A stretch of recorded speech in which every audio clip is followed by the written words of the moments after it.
Good evening and welcome councillors, executive leadership team, community members and council staff to tonight's ordinary meeting. My name is Councillor Leisha Kokoczynski and I am the Mayor of Hepburn Shire Council. Firstly, I would like to acknowledge the traditional owners. We would like to acknowledge we are meeting on Jara people country, of which members and elders of the Djadja Wurrung community and their forebears have been custodians for many centuries. On this land, the Jara people have performed age-old ceremonies of celebration, initiation and renewal. We acknowledge their living culture and their unique role in the life of this region. I would now like to take the opportunity to read Council's Statement of Commitment. We, the councillors of Hepburn Shire, declare that we will undertake on every occasion to carry out our duties in the best interests of the community and that our conduct shall maintain the standards of the Code of Good Governance so that we may faithfully represent and uphold the trust placed in this council by the people of Hepburn Shire. I'm now required to read out a preamble. For many months now, Council has held its ordinary council meetings virtually as we continue to transact business during the COVID-19 pandemic. Council continues to be guided by the government directives and wants to do the right thing for the health of our community during the COVID-19 pandemic. In the spirit of open, transparent and accountable governance, this ordinary meeting is being live streamed on Council Facebook page and you will be able to view the proceedings of the meeting, councillor deliberations and voting. The meeting is also being recorded and will be made available on the Council website as soon as practicable after the meeting. Pursuant to the ministerial guidelines, should technology problems be encountered by the Council where there is an inability to be able to broadcast this meeting to the public, then the meeting must be adjourned until resolution or postponed.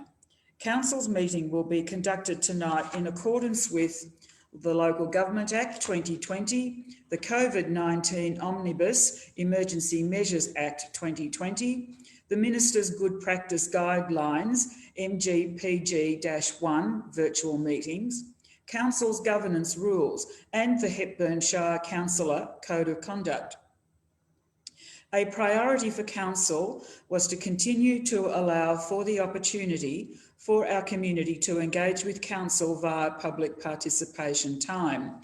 For tonight's meeting, Council received 21 questions and 3 requests to address Council. In accordance with Chapter 6, Section 3 of our governance rules, a person, including any representative of the media, must not operate photographic, audio or video recording equipment or any other recording device at any council meeting without first obtaining the consent of the chairperson. At this point, no one requested that they would like to record this meeting. Permission does need to be sought if someone wants to take that footage and use it or broadcast it. I also remind everyone that local government decision-making, unlike state and federal government, does not afford the benefit of parliamentary privilege, and hence no protection is afforded to councillors and council officers for comments made during meetings which are subsequently challenged in a court of law and determined to be slanderous. In accordance with Council's governance rules, a council must not continue after 3 hours unless a majority of councillors present vote in favour of it continuing. Therefore, if the meeting is still underway at 9 p.m, I will call for a motion to extend the meeting for a nominated period of time. Councillor colleagues, I am in search of a motion to extend the meeting duration past 9 p.m. as per requirements under Hepburnshire's governance rules. Councillors, you will be aware that Chapter 2, Division 2, Clause 16.1 stipulates that council meeting must not continue after 3 hours unless a majority of councillors present vote in favour of it continuing. I propose that due to large amount of business to be transacted tonight, outlined in tonight's agenda, that council extend the meeting for an additional 3 hours. So I am in search of a motion that council approve to extend the duration of the ordinary meeting for 15 September 2020 for an additional 3 hours as per council's governance rule. Do I have a mover for the motion, please? So moved, Madam Mayor. And seconded. It's moved Councillor Redwood, seconded Councillor Henderson. Thank you. I'll put the motion. All in favour of the motion, please raise your hand so I can see it. There are 1, 2, 3, 4, 6 in favour and 1 abstention. Councillor Newitt, is that an abstention or voting against? No, I'm voting against. Okay, so there are 6 in favour, 1 against. I therefore declare it carried. Opening of meeting. As this meeting is being conducted virtually in accordance with ministerial guidelines, councillors are required to advise individually whether they can hear the proceedings and hear their other councillor colleagues, that they can see their councillor colleagues and be seen by others, that they can be heard by their councillor colleagues. We don't usually do a roll call, but I will do that this evening. So now I will do a virtual whip around the room and ask all councillors to advise that they are present and whether they can hear and that they can see. I will confirm to each councillor whether they can hear and that they can see. I will confirm to each councillor whether they can be heard. Then we will know that all councillors who are meeting virtually tonight will be present. Councillor Cottrell, Deputy Mayor, I will start with you. Councillor Cottrell, can you please state that you are present and whether you can hear and that you can see all of your colleagues? Madam Mayor, I am present and confirm that I can see all of my colleagues and that I can hear the proceedings. Thank you, Councillor Cottrell. I can confirm that I can see you and that I can also hear you. Councillor Robson, can you please state that you are present and whether you can hear and that you can see all of your colleagues? Thank you. I am present and I can see all my colleagues and I can hear the proceedings. Thank you, Councillor Robson. I can confirm that I can see you and that I can also hear you. Councillor Newitt, can you please state that you are present and whether you can hear and that you can see all of your colleagues? Yes, thank you, Madam Mayor. I can confirm I'm present and I can see and hear all of my councillor colleagues. Thank you. Thank you, Councillor Newitt. I can confirm that I can see you and that I can also hear you. Councillor Henderson, can you please state that you are present and whether you can hear and that you can see all of your colleagues? Madam Mayor, I'm present and I can both see and hear my colleagues and all the proceedings.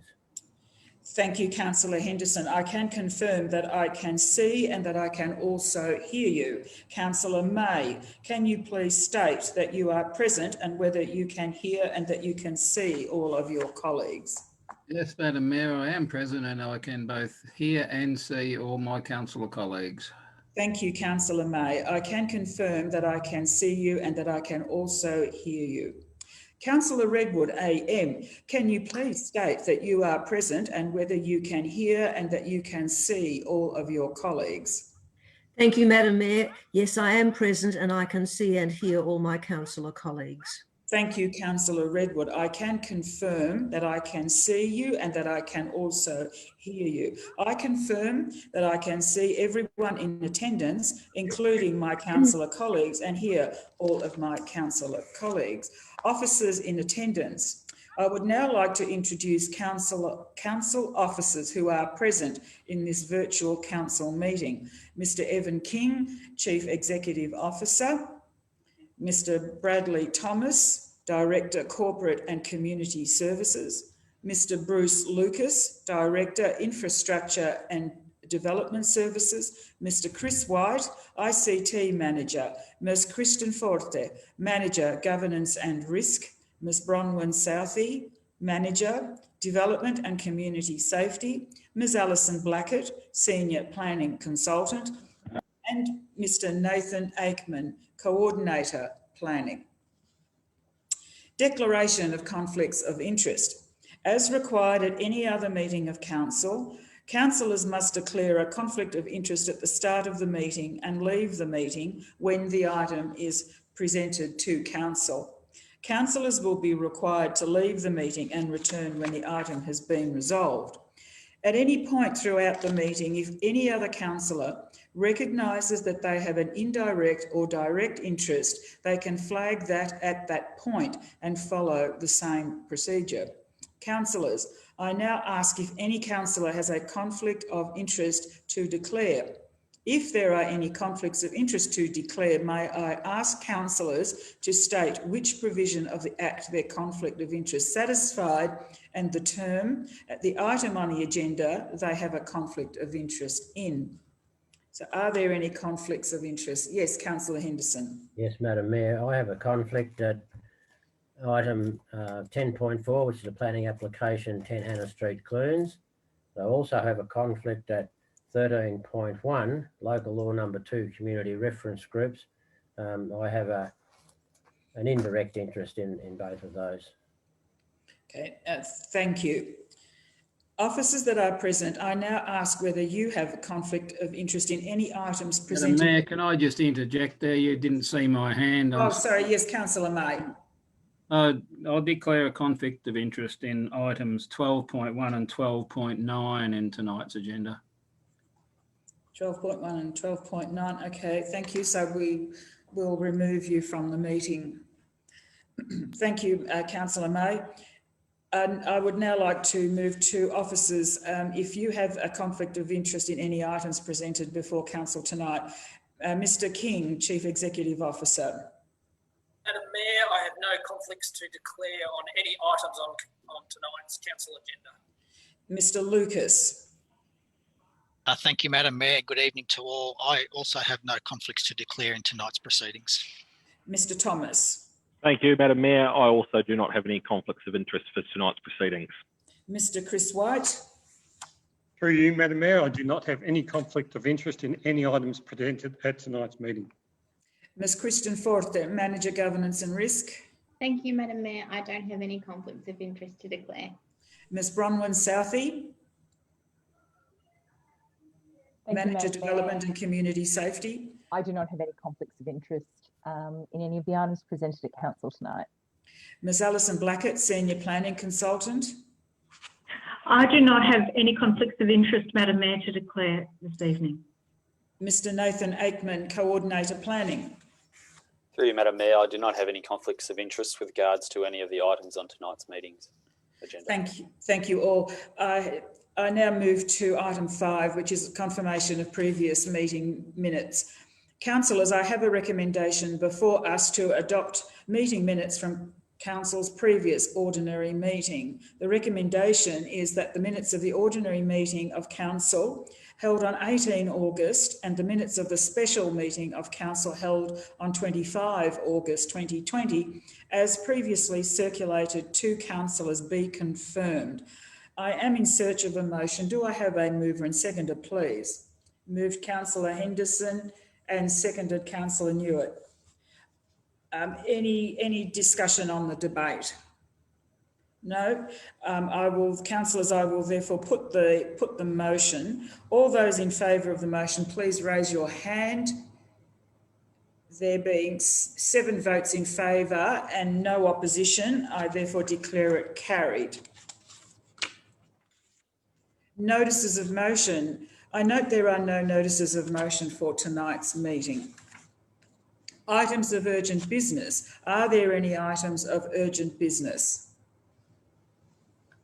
No, Madam Mayor. Okay, there are no items. Presentation of councillor reports. I will give my report and then we will move on to councillor reports. So this is my final report as Mayor.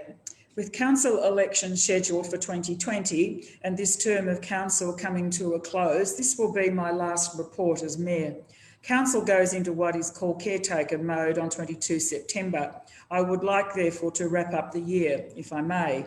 I was elected in a by-election in March, April 2019, and then elected as Mayor in November of that year. Not in my wildest dreams did I imagine it would be such a torrid and challenging year, although I was prepared for some challenges. I am sure that my fellow councillors would share the view about 2020 being a torrid year. Council, by virtue that it is one of the three tiers of government, governs for all its residents. It will continue to make some difficult decisions, often on contentious issues. During the year, we have had to deal with such difficult issues as the removal of geese from our waterways, reviewing and adopting local laws, the Hepburn at the Rex issue, and planning continues to be a difficult and complicated area for us to deal with. At the same time, we faced an unprecedented fire season due to climate change, with many parts of Gippsland having been devastated, and this also, and of course, including New South Wales. Here in Hepburn, we faced threats in Hepburn, Clunes and Smeaton, which all our assets and personnel pounced on. As a consequence of low summer temperatures and heavy rains late in summer, we dodged that bullet. Then the worldwide COVID-19 virus struck Australia. It had commenced circulating in other parts of the world, but it hit Australia sometime in March, April this year. The consequence was government mandated restrictions which impacted on every facet of our lives. By June, we thought we had it licked, and we saw an influx of day trippers and tourists to our towns, but this was a false lull, and Melbourne faced a second surge, resulting in even more severe restrictions. The regional areas restrictions were raised to level 3, which remains under state government until the government believes it is safe to reduce the restrictions, which you all be aware will start happening in a few days. It is not surprising that our annual customer satisfaction rating took a dive this year. We take the lessons from that exercise and we will improve our processes at all levels of the organisation. As we now have a virtually new management team, the strategic planning that is required to make sure that such challenges do not arise is now taking place. But there have been some terrific wins in this Shire. We were successful in our proposal to establish Hepburn as a hub for premium produce. We gained additional funding from state government and we look forward to more. The emergency management successfully and calmly swung into action when bushfires threatened and the pandemic commenced its march. The management has changed dramatically over the past 2 years, having a much more professional, methodical and strategic approach to running the council's operations. I would urge all council candidates to note this statement. We successfully managed the smooth transition to virtual meetings. A new Local Government Act is now in place, and I note that most of the elements are now in place. I congratulate Mr. Evan King, our CEO, his staff, for working so hard on ensuring that those elements that have to be in place from the 1st of September are now in place, while at the same time running the ordinary business of council. There will be 2 councillors not seeking renomination. They are Councillors Kate Redwood AM and Councillor Greg May. Councillor Redwood has been a councillor for Birch Ward for 8 years and prior to that a Melbourne City councillor for 6. In her time, she served as Mayor and Deputy Mayor. She has an outstanding reputation for advocacy and leadership within this Shire and demonstrated exemplary leadership of numerous groups.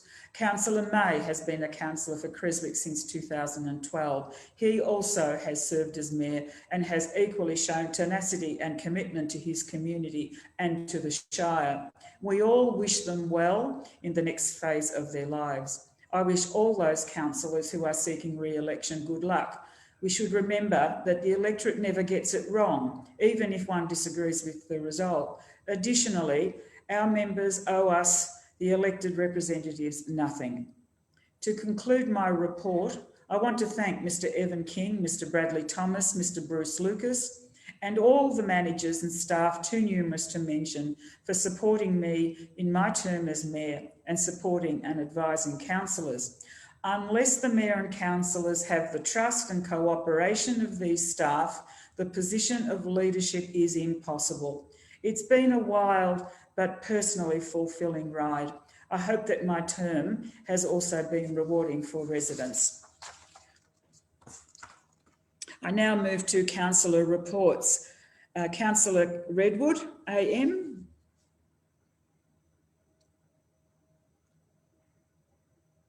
Thank you, Madam Mayor. Yes, I would like to read my report. This is my last report as an elected councillor for Hepburn Shire Council. And can I say it feels a bit significant in the way that leaving school or leaving home felt. It seems appropriate to tie off some loose ends. My report for September 2019 lists several issues that have progressed significantly in the last 12 months. In 2019, I'd called the first public meeting regarding setting up a community newspaper. As a result of this, the Wombat Post, a community-owned and run e-news for Daylesford and Hepburn Spring, was established and has been appearing weekly for over 6 months. This is run by a community committee and aims to provide accurate information about community happenings. Its readership is now over 1,000 per week, and copy from the community rolls in. The Daylesford Indoor Aquatic Committee had met and was lobbying all levels of government to obtain progress in achieving an indoor aquatic centre for Daylesford. A grant had just been applied for from the council to state government to undertake a strategy for aquatic facilities for the Shire. It's heartening that this project has now commenced recently, and most wished for facility for Daylesford community is one step closer. The Grampians Waste Resource Recovery Forum had met. I'd recently taken up the position as council rep on this regional forum after Councillor Kine had resigned from council, and had found it to be lots of talk and little action. Frustration. The forum refused to write to state government supporting container deposit legislation. The council was about to tender for new curbside collection services and was looking for partners from other councils. The minister put the tender on hold this time last year, pending the announcement for the circular economy policy. 12 months later, the circular economy policy has finally been announced, and each council is to produce a transition plan. I have one last meeting of the forum to attend by Zoom tomorrow. I am not expecting miracles. Waste management is such an important issue for councils, and we badly need a progressive and collaborative and energetic regional strategy. The sod turning for the lowering of the underpass below the railway bridge in East Street, Daylesford, had just happened. This project was completed on time and on budget, and the resulting access to the industrial estate off East Street seems to have gone ahead without a hitch. The heavy vehicles using Stanbridge Street have reduced. Hooray! Council support for B-double licences is now dealt with by the officers. I think I voted against every one on principle on the basis that these heavy vehicles wreck council roads and should not be allowed into residential streets, and no recompense is ever received from the regulator. In 2019, I was in the midst of my 8th year as chair of the IWD Advisory Committee and 10th as member. The committee was planning the annual March event to be held in Clunes, and which I can now write with pride was a great success. At tonight's council meeting, new arrangements for council's various affirmative programs for women, including IWD, are to be considered. I welcome this as strengthening council's commitment and a new chapter for IWD. 12 months ago, I'd attended the monthly meetings between the Friends of Ajax Road and council officers. How unlikely at that time was the closure of the MRF facility, which happened in April this year, and the huge disquiet about the DD06 proposed as part of the Hepburn Shire Planning Review. Over the last month, I've spent a great deal of time on phone calls, emails and Zoom meetings regarding DD06. It's quite clear to me that A, one-size-fits-all buffer zone taken off the shelf is not going to work for residents living near the Daylesford transfer station, and B, the lack of any empirical risk assessment of that facility leaves a vacuum where evidence-based decision-making could be. It's hoped that this issue is dealt with tonight. The review of the Hepburn Planning Scheme C80 amendment is a huge milestone in the life of this council. The first total review of the planning scheme is a first for over 20 years and long overdue. To a great extent, the draft that has been exhibited has been strongly supported, and this has been overshadowed by the large number of objections for the DD06 and the SLI. I would like to take this opportunity to acknowledge the wonderful work done by our consultants and our senior planning staff. It's a huge legacy to the council to have a planning scheme that can be used as the basis for planning decisions and which reflects the values and expectations of the community.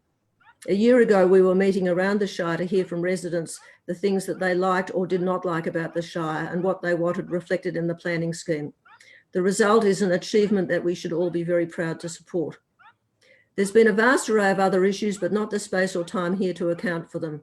I would like to finish with some general comments that could be of use to candidates new to council. Firstly, it's essential to know what you stand for as a councillor. If you're not clear on your values and position on key issues, you will be pushed from pillar to post by opposing interest groups. Remember, your every vote is public. The term of 4 years is not very long. It takes at least 3 years to achieve anything major, so know what you want to achieve at the start of the term and get that into the council plan. I stood in 2012 to achieve the new pavilion in Victoria Park, Daylesford. It took till year 4 of the term to see the pavilion built and open. Understand that the budget defines what can be done. It's rarely possible to change this once adopted. However, there's a mid-year budget review for anomalies. As a councillor, you're part of a voting group. Learn to count up to 4 and understand that no one achieves anything alone. Finally, it's been a great privilege to have represented constituents for a total of 14 years, including 8 with Hepburn Shire Council. My thanks to many, to my fellow councillors, to council officers, and to the many folk in the community with whom I continue to work. While my life as a councillor is over, my work in the community continues. Thank you, Madam Mayor. Thank you, Councillor Redwood. Councillor Henderson. You're muted, Councillor. Something that only happens on Zoom, Madam Mayor. Well, I guess, Madam Mayor, what can I say about my time on council? I could probably say a great deal because I've been here a long time, but I intend to keep it brief. We've got a long time to go tonight. But perhaps just to note the diversity of our residents, the extremes to the extremes of our climate. Not long after I got on council, we were manning Relief Centre during the fires that swept through Musk, the devastating floods in Creswick and Clunes. I really discovered a strong feeling of goodwill, generosity that has stayed with me. I've seen various iterations of councillor colleagues and a number of CEOs as well, the staff that seem to come and go. For my part, the community of Creswick and beyond have become a valuable part of my life journey. After being elected in 2008, I took the view that I was now a councillor who had responsibility for all people in our Shire and not just the people of Creswick Ward. As a result, there are now many folk across the Shire that I've come to be friends. We've not always agreed on the right path, but for me, it has been a fabulous chapter. I'd like to think some of the good things that have stuck with me. And Madam Mayor, they are not the big things. They're not trying to get funding for things like, as Councillor Edmund mentioned, Vic Park and other things like bike tracks and all those other things. But they're the small things. People who are left only with a few sodden possessions still had time to tell me to go home and have a sleep. We'll be okay. Old people shivering with cold who asked for a blanket to keep their pets warm. It was a time to reflect on just how resilient and good people really are. Sometimes it's the little things that count.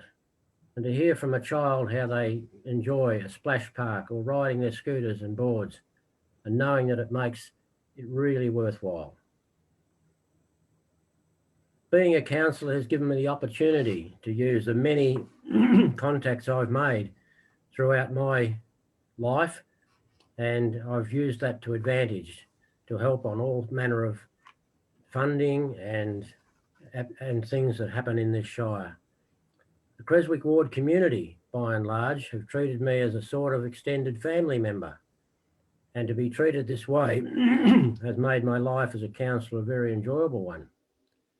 Often people say to me that they do not know how I put up with things, but my experience is that I have been given a great opportunity to empower and help the community.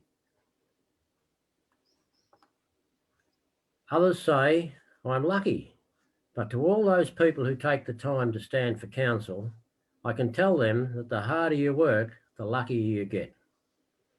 12 years seems a long time, but I would have to live a world record age to beat one Creswick councillor, John Leishman, who served for no less than 58 years.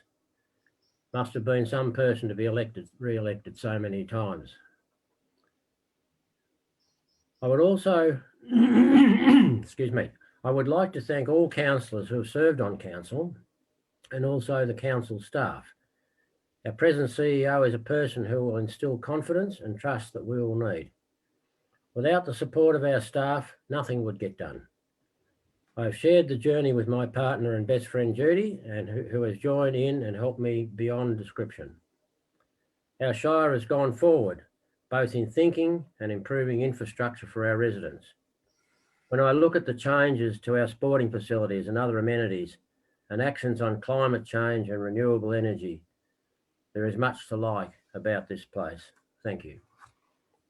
Thank you, Councillor Henderson. Councillor May. Thank you, Madam Mayor. And given that Councillor Redwood has given her farewell speech as a councillor report, I'll do the same. And firstly, I'd just like to say it's a bit disappointing to end my time as a councillor under these current COVID and Zoom conditions, but anyway, we can't do much about it. Yes, this is my last meeting as Creswick Ward councillor, as I'm not standing as a candidate in the upcoming elections. So I'd like to thank the good people of the Creswick Ward for their faith in me during the last 2 terms on council. For those that are standing, I wish you well and very much hope that whoever might make up the incoming council will work cooperatively with the interest of the whole community at heart. To my councillor colleagues, who I can hear and see at the moment, who I've worked with over the last 8 years, I thank you for your friendship and respect. And a special note to a good friend, Neil Newitt, who has been a really good mate over those 8 years. Over those years, we've agreed to disagree on a number of fronts, but we've always been prepared to listen to others' opinions and show respect for them. My thanks also to the council officers who I've worked with during those years, who have largely been cooperative, respectful and prepared to listen, as well as willing to keep me informed. Council has a large number of employees, but there's 2 that I'd just like to make special mention of. The first is Michelle Dove, who's been the CEO's PA during my time as councillor and is responsible for keeping us councillors on track. Over the years, Michelle probably became very tired of my tardy responses to some things, but has always been great to deal with and a friendly voice on the other end of the phone. Councils need to be a team effort between elected councillors and council staff, but there needs to be a good person in charge. Hepburn currently has such a person in Evan King, the CEO. Evan knows more about local government than most and is particularly conscientious about this Shire. And if I was to offer any advice to the incoming councillors, it would be to do what you can to keep him at Hepburn Shire. In years gone by, councils were relatively simple organisations run by just a few people, with their main focus being on roads, rates and rubbish. How things have changed, with councils being made more responsible for more and more and taking on roles which perhaps are those of others. I do become concerned that councils can potentially lose focus on its core responsibilities in an attempt to be all things to all people. I am, however, pleased with the achievements made in many areas, but especially in the the Shire's recreation facilities, which have always been a focus of mine.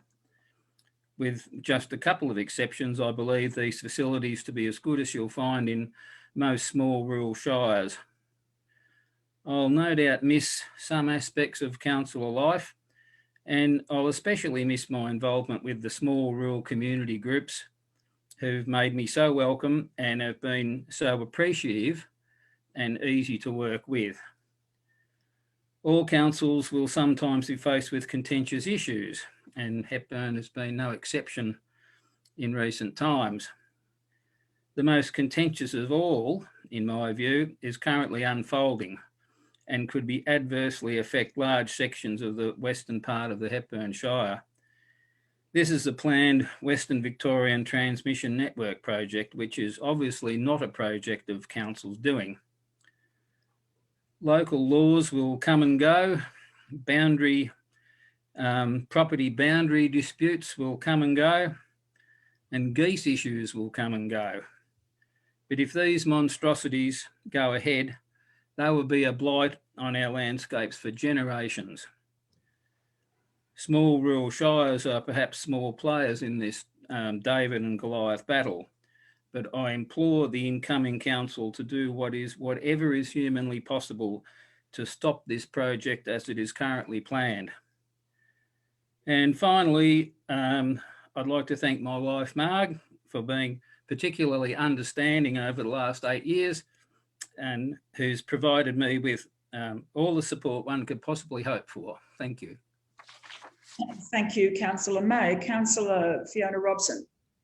Thank you. I would like to make a really short acknowledgement of my time as a councillor as we're coming to the end of our term. So this is my first term, so I feel like a new kid on the block given the people who've just spoken before me. So huge acknowledgement to those people who have been councillors for such a long time. It is a huge commitment.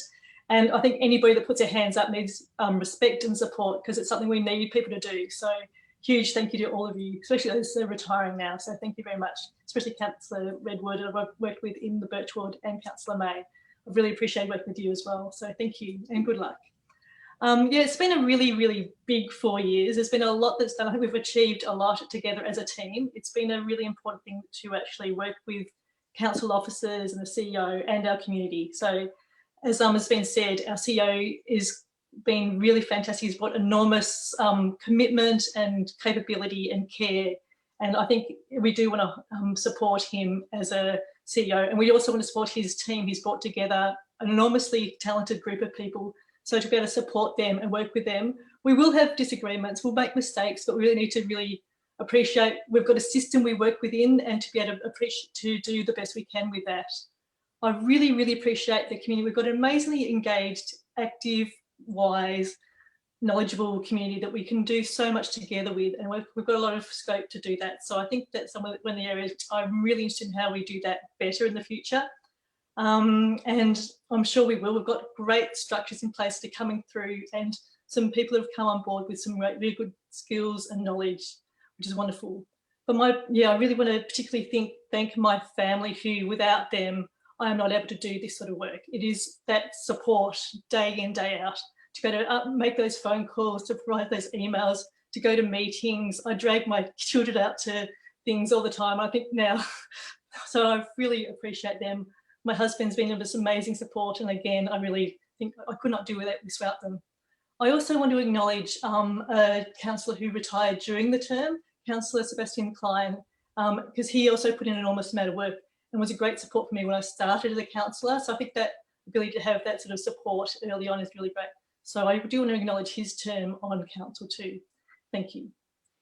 Thank you, Councillor Robson. Councillor John Cottrell Holcombe Ward. Thank you, Madam Mayor. Madam Mayor, on joining council, a key focus of mine has been the function of council itself, a separate and largely self-regulating cohort ultimately accountable to the community for the actions of Hepburn Shire.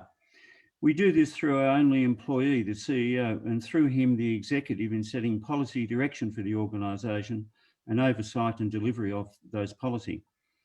A successful outcome rests squarely on this unique relationship that is ultimately based on trust. Since July 2018, Council have been fortunate to have a CEO whose attributes underpin the core values established by Council in February 2018. Those of the action and behaviour of openness, honesty, ethics and acceptance of accountability. Hepburn Shire was the first council in Victoria to introduce a governing policy framework and a set of governing policies setting principles of desired action and behaviour across the organisation.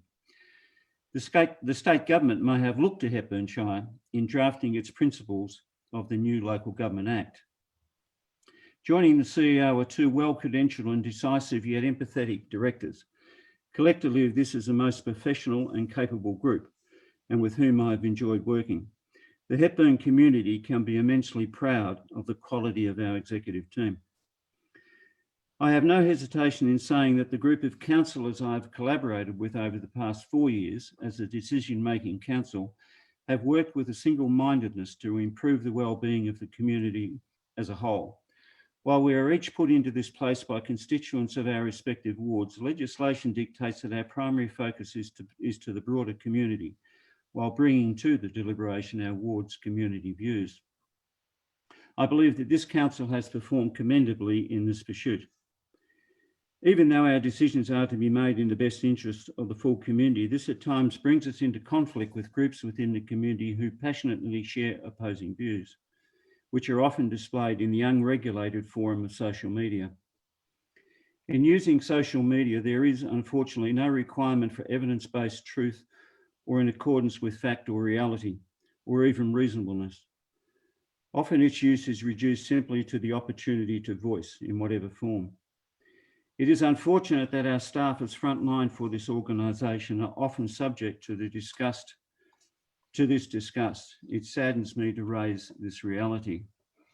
On a more positive note, it is in my roles as Mayor, Deputy Mayor, Councillor, member of the Audit and Risk Committee and Chair of the Disability Advisory Committee, I have experienced the antithesis of this behaviour. In these roles, I've met and worked with the best of our community has to offer. People who unconditionally give their expertise, experience, training and critical thinking voluntarily to the benefit of council and our community. Madam Mayor, time does not allow me to complete my full report, which I will table. However, I'd like to quickly recognise people who have assisted my journey. In particular, to thank Councillors Henderson and Redwood for their counsel over the past 4 years. Counsel derived from their respective extraordinary backgrounds. And every group needs a leader. And we have been fortunate to have the enthusiasm and drive of yourself, Madam Mayor, who has networked across all areas of government, councils and many other and varied stakeholders, and worked closely with the CEO to enhance the performance of council. To all our staff, thank you all for your amazing talents, hard work, dedication in maintaining the Hepburn community, the many, many services provided through council. You have all worked under trying COVID-19 conditions throughout most of this year, and without this largely behind the scene effort, the community would have suffered immeasurable stress. The role of Holcombe Ward Councillor can be problematic, as unlike other wards, there is no central meeting place, no high street. Instead, we are a collection of villages and hamlets sparsely spread from Clydesdale and parts of Yandoit and Franklinford, and from Camorra along the Daylesford-Malmesbury Road through Glen Lyon to Drummond at the border of Malmesbury. The refurbishment of the Drummond Hall, completion of the Camorra-Daylesford walking cycle path, the almost Glen Lyon Rec Reserve Master Plan, unfortunately some 4 years in the making, and budget allocation for the Reserve Pavilion and the Reserve Pavilion refurbishment project have been commendable results for the ward. And finally, the community of Hepburn Shire. We live within a community of great diversity, talent, perspective and opinion. From hospitality and the arts to agriculture and produce, and in the many other pursuits, there is a passion, purpose, innovation and entrepreneurship. Serving our community has its challenges, but engaging with our community has always been rewarding. Thank you for all respecting the pandemic precautions and keeping us all COVID safe. Thank you, Madam Mayor. Thank you, Councillor Cottrell. Councillor Newitt, Cameron Ward. Thank you, Madam Mayor. I too would like to say a few words, this being the last council meeting before the next elections. Tonight, I'd like to take the opportunity to announce that this will be my last councillor report. not just for this term, but also as my time as councillor. I've decided not to seek re-election in the upcoming council elections. I've been a councillor for the Cameron Ward for the past 9 years, and I feel it is now time that I move forward and explore other interests in life. That said, I've enjoyed working closely with and on behalf of all in the community, from those individuals to the community groups, with businesses, with our events and with our volunteers, from our new residents to those who have called this area home for many years. I've heard clearly from our youth through to our seniors, and I thank you all for your engagement and passion for the betterment of this community through the council. I found it rewarding to be able to take the ideals and wishes of the communities I represent to council and see many of these projects and improvements delivered during these past 9 years I've served on council. The success of these projects may have come about because of the commitment of many. In most cases, they may have been started as ideas within the community members, brought forward through to the community plans and brought forward to council. But their success was from the recognition by council who saw their value to the community. And I'd like to take this opportunity to thank those who I've worked with in council over the years, have worked closely to see these ideas of the communities delivered for their betterment. Over the years, there have been many projects and improvements that I've been proud to have brought to this council, some small, some large, but all identified by the community as being important. And I guess there are two that stand out and effectively bookend my years with council, those being the Clunes Warehouse, which brought a brand new $3 million multi-purpose facility to town, and lately the restoration of the Clunes Town Hall, our iconic 150-year-old Goldfields building, and we will see it brought back to its splendour, hopefully to serve for the community for the next 150 years. These are both examples of what is important to the community. They've brought new opportunities and the recognition of our history. And they were both driven out of projects and driven from the heart of the people who live here. They were not some short-term reward, but were of great service for the community, not just for now, but for many years to come. And I'm particularly proud to have been able to help deliver these two projects. They will continue to be enjoyed and valued for many years to come, and long after my term ends next month. In closing, I'd like to thank the community for the opportunity to serve them, to represent them, and to bring their voices to the Hepburn Shire Council. Thank you. Thank you, Councillor Newitt, and I was not aware that you had not intended to stand, and I should have included you in my own report. And we all certainly wish you well, and thank you for your contribution to your ward and to the Shire of Hepburn. Thank you. I now move to I have a recommendation that council receives and notes the mayor's and councillors' reports. Councillor Robson, second, Councillor Henderson. Any discussion? Any votes in any opposition? All in favour of receiving the reports, please raise your hands so I can see them clearly. 7 votes in favour, there being no opposition, I declare it carried. I now move to item 8.3, which is the Chief Executive Officer's report. Thank you, Madam Mayor. Given that tonight's agenda is a rather large one, I'll make my report rather brief. I would just like to obviously acknowledge this is our 5th electronic meeting for this year, and that has been a great success. And there are many council officers working behind the scenes to make this look like a seamless operation, and just would like to acknowledge all those staff that are working behind the scenes to make this meeting happen. During the month, we held a all-staff meeting virtually, and we had some 150 staff on a virtual meeting, which gave great trepidation around how that might go. But it was a great opportunity for a number of staff to talk about things that are happening in the organisation, and it was great to see so many faces. What it does show is that the organisation is incredibly agile, it is adaptive, and given the right reasoning, the organisation is very good at changing quickly. And we had staff on phones in tractors, we had staff in depots, we had staff all over the place logging into that, which was fantastic. I understand some of the Premier's announcements today and on Sunday will create some trepidation from our community around the reopening of regional Victoria. We know when we came out of the last lockdown that the community was quite anxious about people coming into the Shire and obviously bringing the virus with them. I hope the staged approach that is going to happen will put the community's minds at ease, but also know that officers are working very closely with the businesses in the Shire to ensure that appropriate measures are being taken.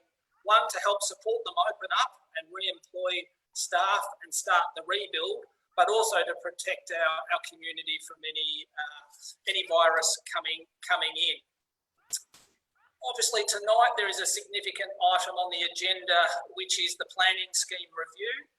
When I commenced at Hepburn, one of my key KPIs was to commence the planning scheme review.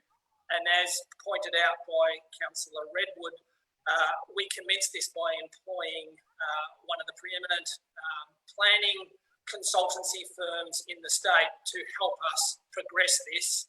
The combination of their expertise and our organisational expertise has brought that planning scheme amendment process to a point, and tonight Council will obviously consider that. I understand there has been some significant concern by sections of the community over parts of it, and obviously those parts are only small components of the planning scheme, and the bulk of it is a very impressive piece of work undertaken by both the Community Council and our consultants.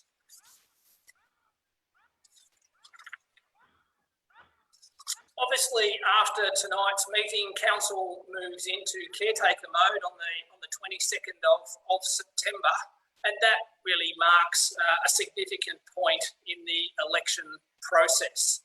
The special caretaker arrangements that apply to Victorian councils broadly aim to avoid the use of public resources in a way that may unduly affect the election result. They also minimise councils making certain types of decisions that may limit the decision-making ability of incoming councils. My report also details a whole range of meetings and activities through the month, and I won't go through all of those, but could I at least take the opportunity to thank the current council. I'd like to thank them for their trust, their respect, their guidance and their vision for the Shire. I've truly enjoyed my time back here at Hepburn Shire Council and truly enjoyed my time working for the current council. And for those that are restanding, best of luck. For those that have decided enough is enough, I'd like to thank them for their support and their wise counsel as we've moved through a range of challenging times over the last 2 years. Thank you, Madam Mayor. Thank you, Mr. King. And I have a recommendation that Council receives the Chief Executive Officer's report for September 2020. I am in search of a motion. Do I have a mover and seconder? Moved Councillor Newitt, second Councillor Redwood. Any discussion on the motion? Any opposition to the motion? No, of course not. All in favour, please raise your hands. There being 7 votes in favour and no against, I declare it carried. Acknowledgement of retiring councillors. I have a recommendation that Council acknowledges the retiring councillors and thank them for their contributions to the Hepburn Shire for their respective terms. I am in search of a motion. Do I have a mover and seconder, please? Moved Councillor Henderson, seconded Councillor Cottrell. Is there any discussion on this motion? Any debate, any discussion? Yes, Councillor Henderson, you'd like to speak to the motion. You're muted. Madam Mayor, it doesn't matter what role you play in council, whether it be the mayor, whether it be the deputy mayor, or whether you're a ward councillor. All of the councillors that are retiring have been part, along with us, as a team. And I think when I go around, and I've been mayor a couple of times, and I've had the chance to go around and see what other shires do, I hear the stories of people nearly having punch-ups, and some actually having a bit of a scuffle in the council chamber. That's not something that we've experienced. And I think the retiring councillors, for them, they've been a part of that good behaviour. And it's very important for our community and for the good running of council that we are able to disagree, as Councillor May said. We can't all agree. We've all got different ideas in life. But the one thing we have been able to agree upon is some decency and respect. And the outgoing councillor certainly, from the very bottom of my heart, I say it's not easy to be a councillor, and it's not that hard if you work at it to have that respect for your colleagues and respect for their views. So thank you to the 3 councillors who are retiring. And seconder was Councillor, who was the seconder? Councillor Cottrell, do you wish to speak? Yeah, thank you, Madam Mayor. Similarly, I'd like to just acknowledge the retiring councillors. When I joined council as a novice only 4 years ago, I was welcomed into this organisation with open arms. And through that period of time, this council have been a most agreeable group of people to work with. Councillors Redwood, May and Newitt have, as others have mentioned, always had strong opinion. They have prosecuted that opinion extraordinarily well. They are all very articulate people. And that has been encouraging as a new councillor to understand the process of council and how a group of people that are of a like mind and are focused on the benefit to the whole community can work so well together. I mentioned the council of Councillor Redwood. Councillor Redwood's experience goes back over many, many years through many organisations, long time in this organisation and in the Melbourne City Council, and I've really appreciated that. From Councillor May's point of view, an extremely well-balanced opinion invariably comes from Councillor May, and that has been most encouraging as in my learning. Councillor Newitt also has been of great assistance. He is a very strong advocate for Clunes and has achieved some amazing milestones in that community. But collectively, they bring a lot to this, to Hepburn Shire and to the community as a whole. So I'd like to thank them all very much for their time. Thank you. Any further speakers to the motion? Councillor Redwood. Yes, Madam Mayor, I just wanted to take this opportunity once again to thank my council colleagues who've conscientiously served the Hepburn Shire community and who've been a constructive and collegial group. I would also want to note not only the council officers who for a little council do an astonishing amount, and Evan King, who's already been noted as providing exemplary leadership. So a very big thank you to everybody. For those who are standing for re-election, all success to you. And for others like myself who are moving on to new things in your lives, I hope that the new adventure is one which is very satisfying. Thank you, Madam Mayor. Thank you, Councillor Redwood. Any further contributions? I have to say, I know I'm not supposed to enter into debate, but I have to say that for councillors to retire is quite an honour, because usually the electoral process will finish you off. So I think it's quite a credit to those who are retiring on their own steam. So well done. Now, I will now put the motion. All in favour of the motion, please raise your hands. There being 7 votes in favour and no opposition, I declare it carried. Now move to item 9, which is public question time.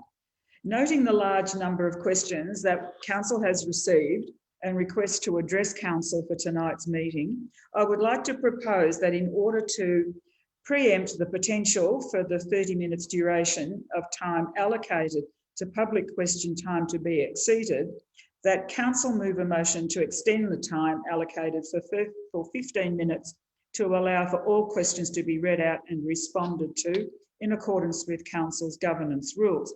I have a motion that Council, in line with Council's governance rules, approve for the additional allocation of 15 minutes, totalling 45 minutes for public question time in the event that the questions, responses and requests to address Council exceeds the allocated 30 minutes for public question time. Do I have a mover, please? So moved, Madam Mayor. Councillor Redwood, thank you. Second, please. Do I have a seconder? Councillor Newitt, thank you. Any discussion? No, I will therefore put the motion. All in favour, please raise your hands. I can see clearly there have been 7 votes in favour and no opposition. I declare it carried. I have 9.1 is petitions. We have 1 petition that has been received. And this is an objection to the Hepburn Planning Scheme Review, Design and Development Overlay,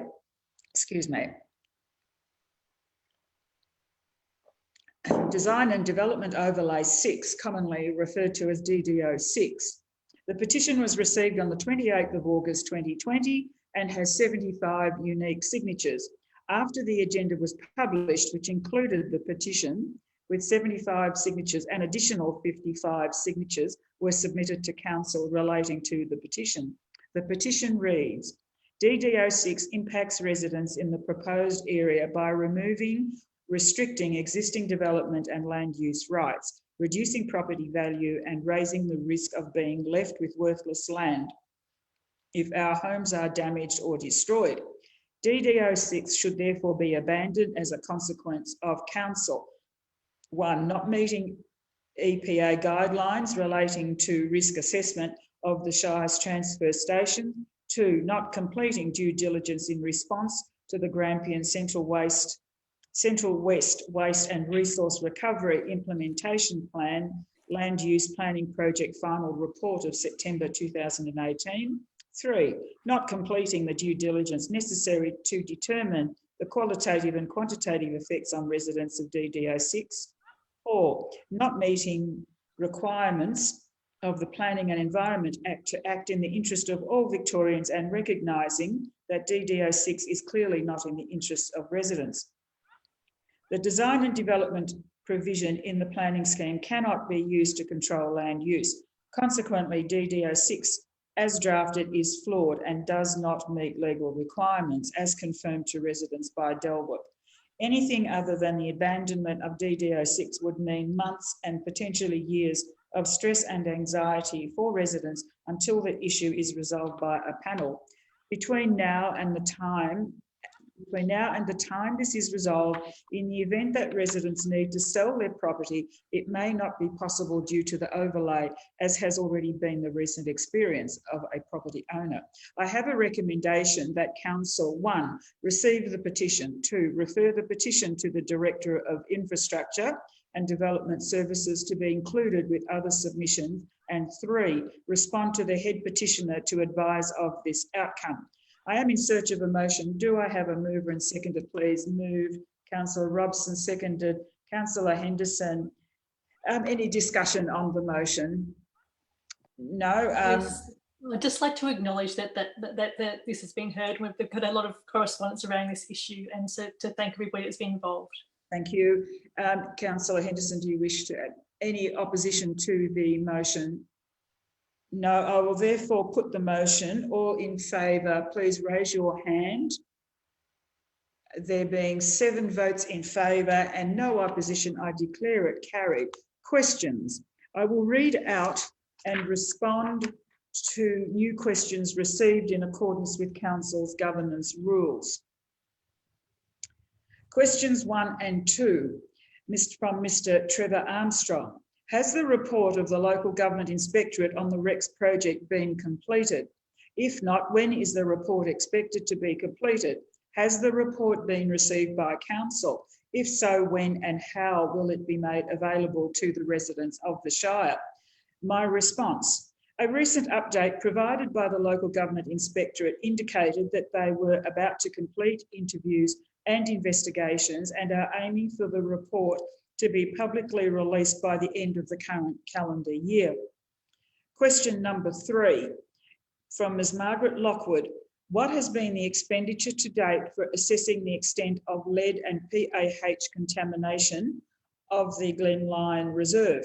My response: 2 consultants have been engaged over the past 12 months to provide a preliminary assessment and a detailed assessment to determine if there was contamination and the extent of contamination as per requirements for the Environmental Protection Authority, the EPA. The cost for these assessments is $83,258. Question 4, also from Ms. Lockwood. In other municipalities, clean-up of lead and PAH contamination has been in the order of millions of dollars. How much has been allocated for the EPA mandated clean-up of the Glen Lyon Reserve? My response: future costs for any remediation at the Glen Lyon Reserve will be known when a clean-up plan has been developed, as per EPA requirements. The clean-up plan is due for submission to the EPA in May 2021.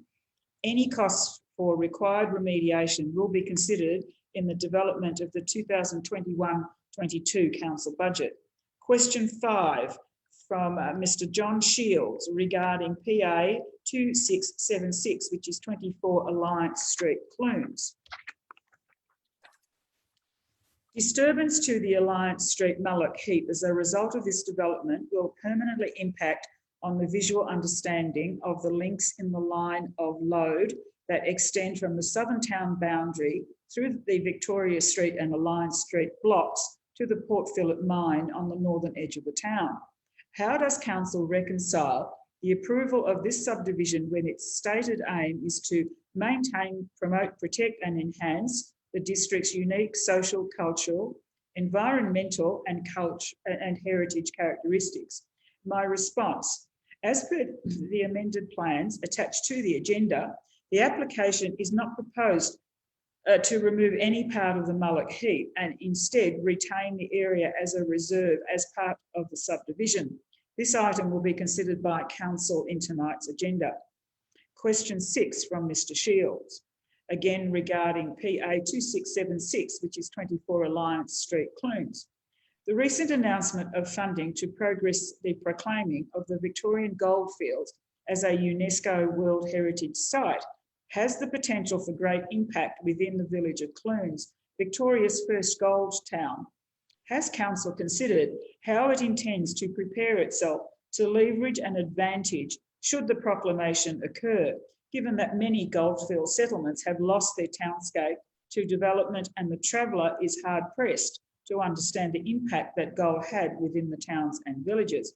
My response: 13 councils across central Victoria, including Hepburn Shire, are working together to seek UNESCO recognition for the Victorian goldfields. As part of this project, these councils are working together to leverage any advantages that would be generated by the listing. Council will work with the community and businesses on these opportunities over the coming years. The councils involved in the UNESCO listing are lobbying government for funding to leverage all opportunities that may arise from the listing. Question 7, Dr. Ross Ullman.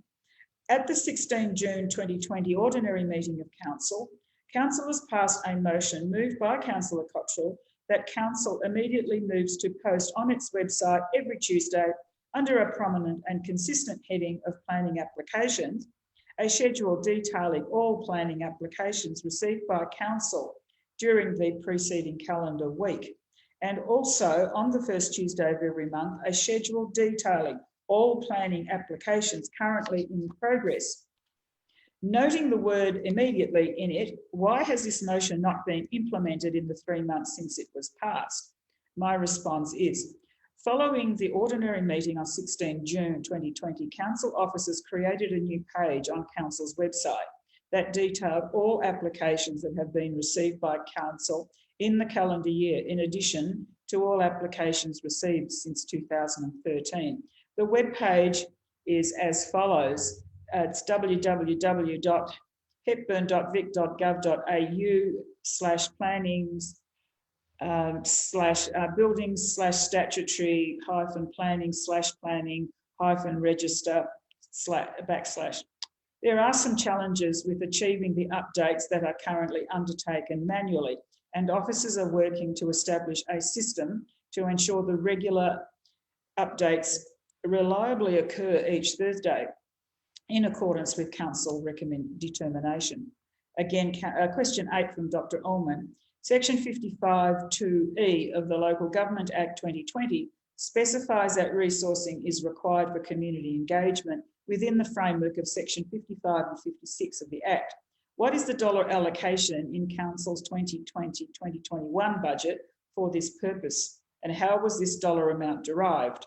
My response is, Council has included funding of $40,000 to assist in the development of the community vision, council plan and community engagement policy. The development of these key strategic documents will guide the future council as to the level of resourcing required to implement new ways of engaging with the community going forward, as required as part of the Local Government Act 2020 implementation. Question 9 from Mr. Michael Monaghan. As Council Planning Department have previously advised that obvious zoning anomalies would be corrected as a matter of course at the next strategic review, why is the opportunity of Amendment C80 HEPB not being utilised, and what are the specific reasons or justifications for Council not supporting correction of the zoning anomaly at 6 Golf Links Road, Hepburn Springs, that clearly contravenes the Hepburn planning scheme and local planning policy framework? My response: your concerns regarding a zoning anomaly at 6 Golf Links Road, Hepburn, will be considered as part of the future strategic planning work identified through the current planning scheme review. The structure planning process will confirm township boundaries and will be part of the future strategic planning work required in the coming years. Question 10 from Mr. Michael Monaghan. Should the correction of this obvious zoning anomaly at 6 Golf Links Road, Hepburn Springs, not be supported by Council, what avenues are available to appeal this decision? My response: the township structure planning is not being considered as part of the current planning scheme review process. This will be considered as part of the future strategic work identified through the current review process. Should a submitter not agree with any decision Council makes on the current planning scheme review, the amendment process enables submitters to make a submission before an independent panel. Question 11, Master Eden Clifford.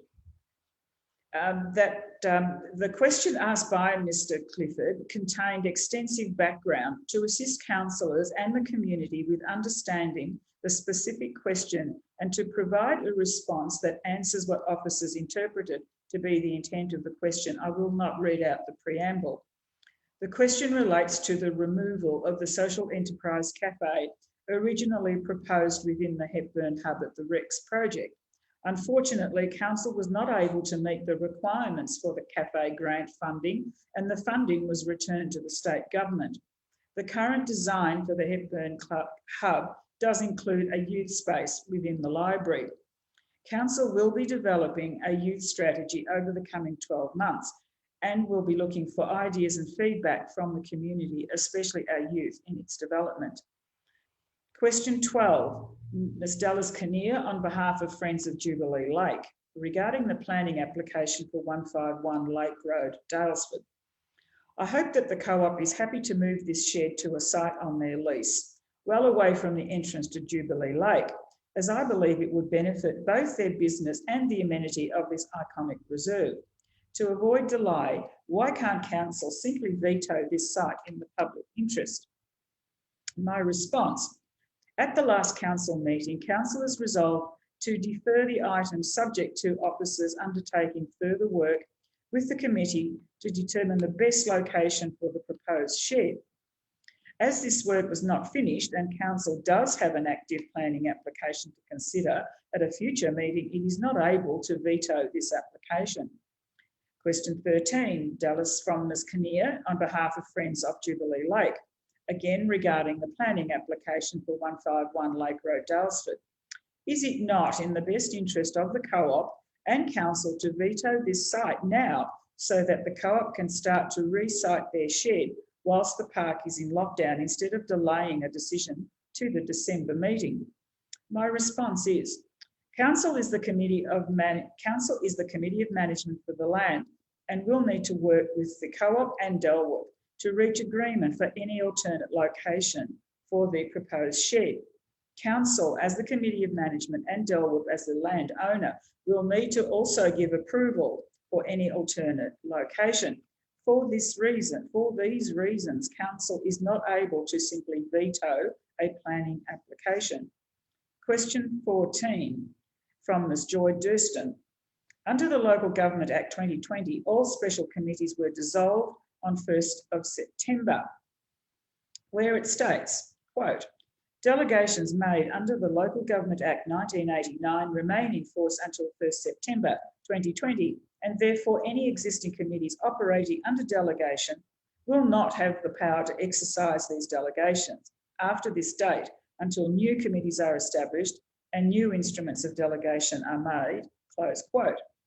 Given this, what is the process for the appointment of the new Section 86 Special Committee for the Glen Lyon Recreation Reserve? My response is, on 25 August 2020 at Special Council meeting, Council established Community Asset Committees of Council under the Local Government Act 2020. The Glen Lyon Recreation Reserve Community Asset Committee was established by Council at the meeting on 25 August 2020. Section 86 of the Local Government Act 1989 has been repealed and has not been replaced, so Council cannot establish Section 86 committees. Community Asset Committees have replaced each previous Section 86 Committee of Council. Communication with each Community Asset Committee has been prepared and provided to the Community Asset Committees, advising that their respective instruments of delegation will be issued to them, advising of their powers and functions in the coming weeks. Each will be executed by the Chief Executive Officer. Under Council's governance rules adopted on 25 August 2020, public questions are required to be submitted by 10 a.m. the day before the Council meeting. The following questions were submitted after the deadline but have been included in tonight's agenda as this is the first meeting with the new deadline in place. In future, public questions submitted late will be deferred to the subsequent ordinary Council meeting. So I'll proceed. Question 15 from Ms. Sarah Micklewright.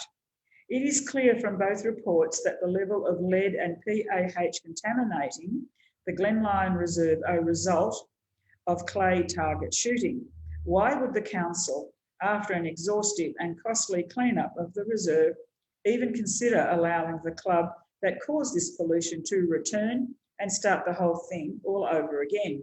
My response is, any resumption of shooting on site will depend on the intention of the Dalesford Field and Game to resume shooting, the development of an environmental management plan or an EMP, approval by Council and approval by Delwood. If shooting is approved, the environmental management plan will outline how the activity will be undertaken to manage any environmental risks in accordance with EPA requirements. Question 16 from Mr. Simon Hill. Cost of contamination reports at the Glen Lyon Reserve. At the last Council meeting, the Mayor advised, and I'll quote from the minutes, the costs incurred to date have been for investigation and have been funded by Council as there was no evidence to substantiate the source of the contamination. Quote, end of quote. The reports both prove conclusively that the source of the lead or neurotoxin is from lead shot used in shooting at the reserve, and the PAH, which is a carcinogen, is from clay targets that are smashed by shooting at the reserve. Clause 2.3 of the Gun Club licence clearly states the Gun Club are liable for the pollution or contamination of land or water and any costs, charges and expenses incurred in connection therewith. Any costs includes the cost of these two contamination reports, which, from my experience, could easily be well into 6 figures. In my opinion, Council's decision to bear the cost constitutes an unusual level of preferential treatment for such a small club that includes a number of members from outside the Shire who pay no rates. As rates are a significant cost, especially in a time of economic uncertainty such as this, why has Council chosen to force the general ratepayer and all non-Gun Club members in the Shire to share the cost of these reports in direct contravention of the terms of the Gun Club licence? And my response is, as previously stated, Council is aware of and acknowledges the content of clause 2.3 of the licence, which refers to negligence and breach of statutory duty. Council will consider this clause at the time of considering clean-up costs that may be incurred. Question 17 from Mr. Simon Hill. The Local Government Act 2020 states in section 57, public transparency policy clause 1A. So clause 1, a council must adopt and maintain a public transparency policy. In the interest of maintaining public transparency, can the council please read and include in the minutes my question 1 above to this meeting in September, as my question to the last council meeting in August was neither read aloud nor included in the minutes of the meeting. This effectively represents censorship of what should be an open public hearing of the opinion of a local resident making legitimate points about the contamination of the local Glen Lyon Reserve, our public park, by the Gun Club, and raises more questions about the unusual treatment of this issue. And my response is, all questions asked of Council at the August 2020 Council meeting were included in the meeting minutes of August 2020 Council meeting, with Council's response to each. Due to the number of questions that were asked of Council at the meeting that were similar in nature, officers determined that it was appropriate for a general statement and response be provided by the Mayor or me to read out to respond to the themes of like questions. The local law only allows for 30 minutes of public participation time, with one 15-minute extension subject to resolution by Council. If the similar questions were not grouped together for a response, not all questions by the public would have been able to be read and responded to. Question 18, Ms. Kay Powell. Is Council able to give the residents of Glen Lyon and other users of the reserve a timeline for the works needed to be carried out there? If this can't be answered now, when are we likely to get a timeline? My response is, Council is required to submit a clean-up plan to the EPA by May 2021, outlining clean-up goals and timelines for remediation. Acceptance of this plan by the EPA will then enable a contractor to be engaged to undertake any remediation works on an agreed timeline. Question 19 from Ms. Elizabeth Swan. It appears that Council has appointed the Reserve Committee to also manage the Glen Lyon Dam. This committee has amply demonstrated its environmental credentials with the current state of pollution at the reserve. Why would you do this without asking for other community input or interest in taking on this role? My response is, this Council has not yet delegated the power to the Glen Lyon Recreation Reserve Community Asset Committee for the management of the Glen Lyon Dam. Whilst a request was submitted by the Glen Lyon Recreation Community Asset Committee to Council requesting management of the dam, officers have advised that preparatory work will be undertaken, including obtaining legal advice and officers' investigation of roles and responsibilities, as well as an assessment of the impacts on both Council, the Glen Lyon Recreation Reserve Community Asset Committee and the community more broadly, should the Glen Lyon Recreation Reserve manage the dam. As detailed in the officer report in the council agenda at item 12.10, council will consider giving in principle support for the Glen Lyon Recreation Reserve Community Asset Committee to manage the Glen Lyon Dam, subject to a review by officers to ensure responsibilities and risks are managed appropriately. Question 20 from Ms. Elizabeth Swan. The Glen Lyon Dam exists because 2 springs on adjacent private properties feed the dam. Has council consulted with these property owners regarding the delegation of the management of the Glen Lyon Dam? My response is no consultation has occurred to date. Council will consider this item in tonight's agenda. Question 21 from Ms. Noella Sweeney. What steps has the Hepburn Shire Council taken to bring the Glen Lyon Reserve up to the standard laid out in the Firearms Act 1996 with regards to fencing and public safety? My response is any future shooting events, if approved, will need to conform to all relevant legislation and guidelines, including appropriate fencing requirements. That concludes questions. I now have 3 requests to address council. The first person is Ms. Helen Tobias, and she has requested to address council regarding DDO 6 for the Hepburn Planning Review Scheme. Ms. Madam Mayor, I will bring Helen Tobias into the meeting now.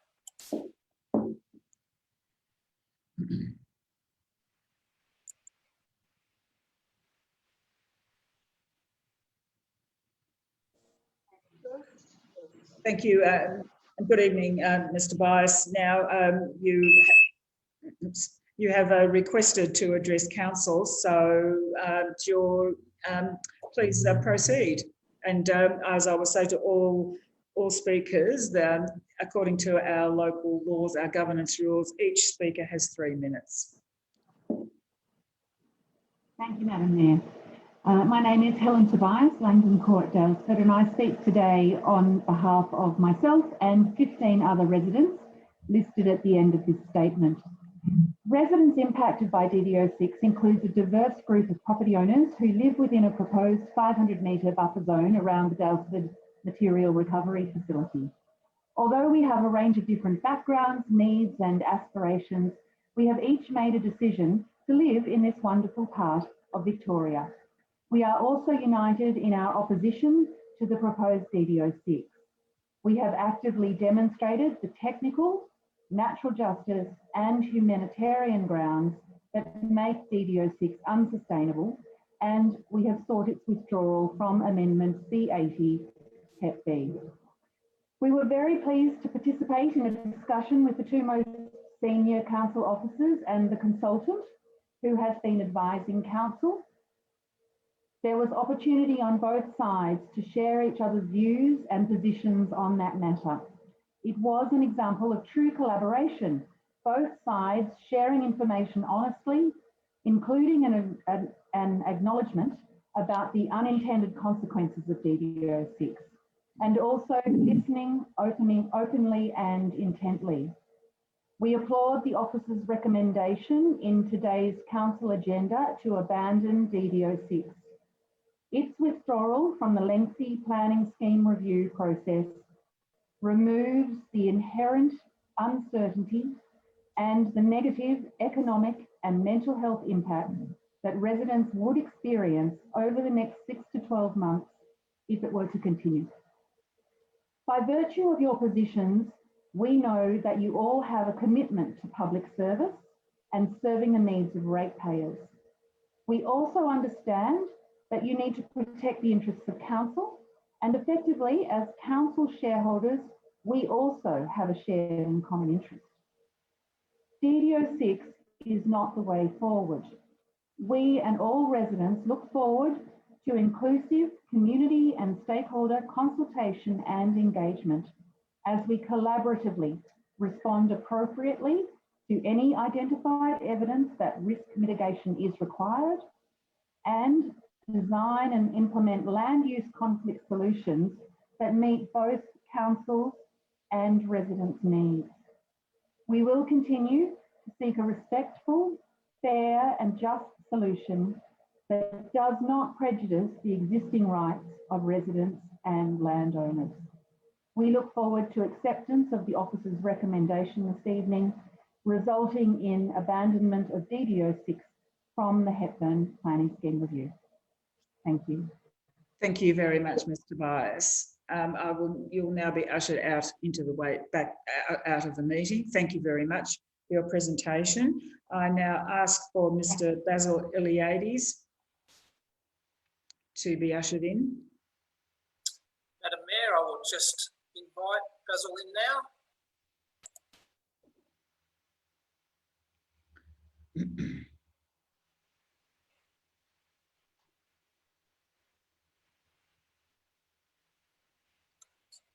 Just in the process of joining.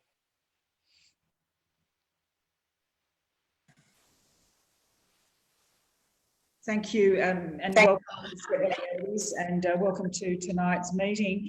And I have said this to all presenters. You have requested to address council, and we welcome your contribution. And all, according to our governance laws, all requests to address council are for 3 minutes. Would you please proceed? Good evening, my name is Basil Iliades and I will be out of here in 1 minute and 52 seconds. Thank you for your time. I am astounded by your efforts and your patience in trawling through these many issues. This is once again about the Jubilee Lake, and I'm the convener of Friends of Jubilee Lake. And the issues of the cafe, the film shed, the metal cage on the foreshore, and the commercial signage that is becoming out of hand, and the protection of the wilderness and how incredibly important that is. We just want to keep validating this and offering to protect and represent the wilderness and the wild areas, and trying to minimise the commercial effect of a valid business and an opportunity to provide accommodation for visitors to the area. However, things like the shed, things like maintenance sheds and the cafe shed and all the rest shouldn't be where they are. They should be out of sight of visitors to the reserve, and commercial signage, of course, should be minimised, and these things are not being addressed. Thank you for your attention to these issues and ongoing issues. Thank you very much, Mr. Iliades. Really appreciate your comments. Now, Mr. King will usher you out. Thank you. Good evening. And I now ask for Ms. Helen McDonald, who has requested to address council on behalf of the Trentham Quarry Street Reserve Committee of Management regarding the 2019-29 Reserve Management Plan. Mr. King, would you usher Ms. McDonald into the meeting, please? Certainly will, Madam Mayor.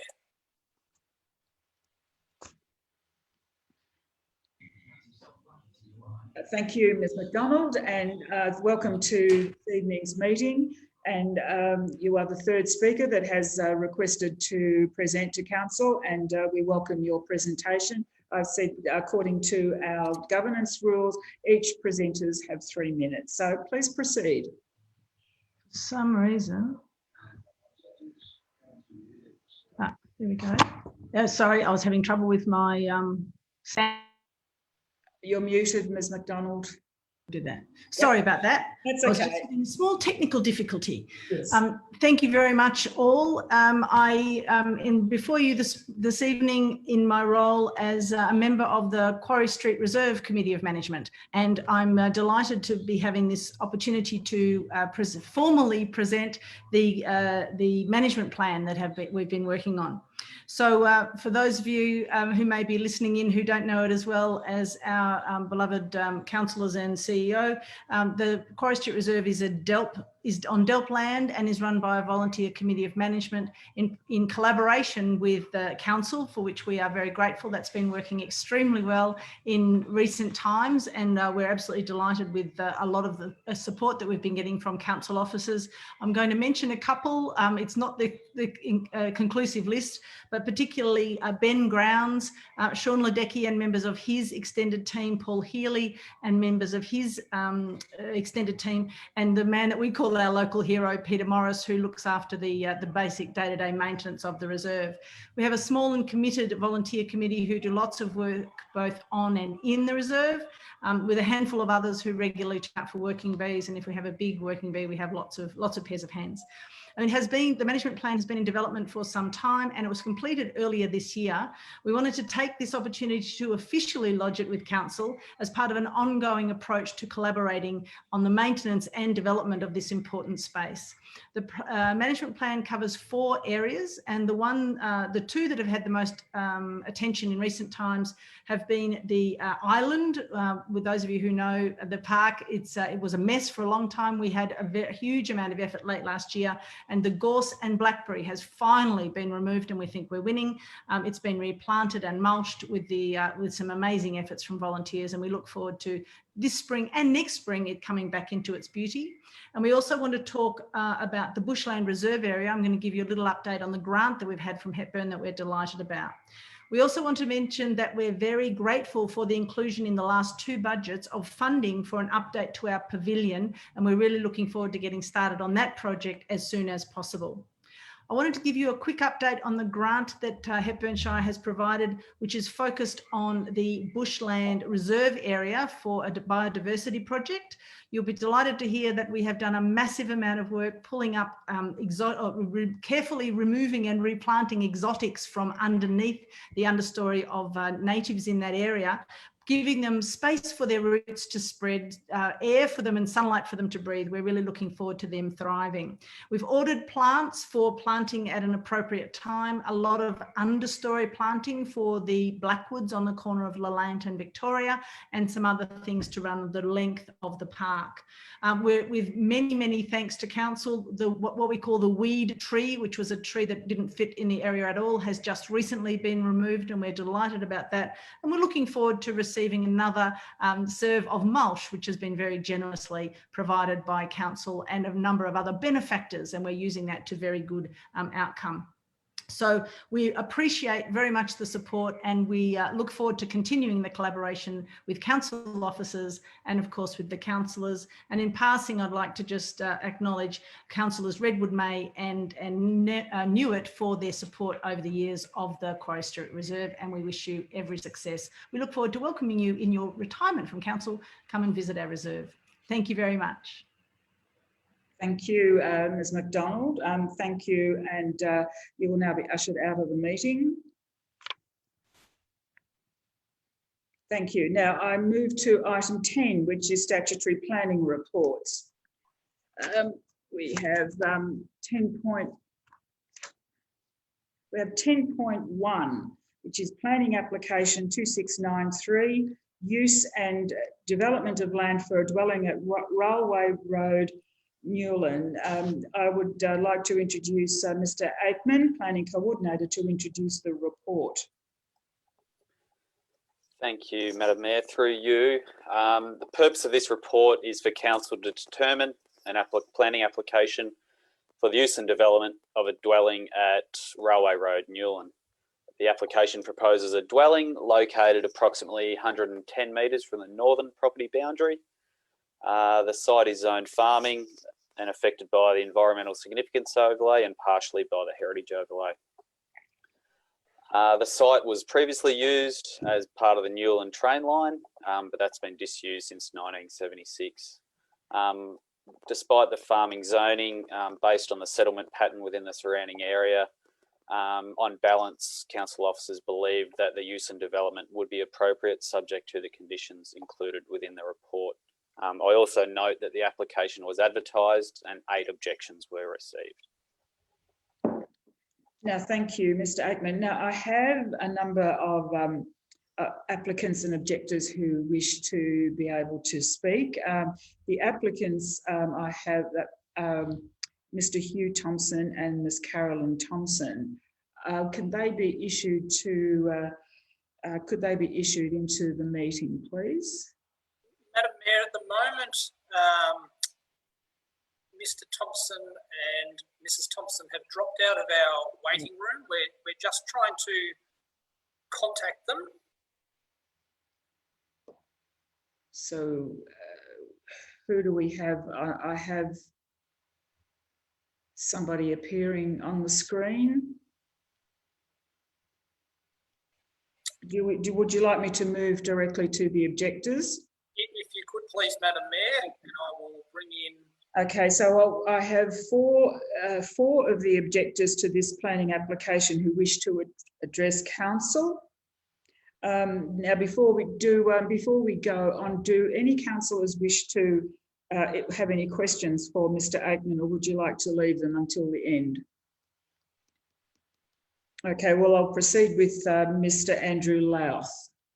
Is Mr. Andrew Louth available, please? Just admitting him now, Madam Mayor. Thank you.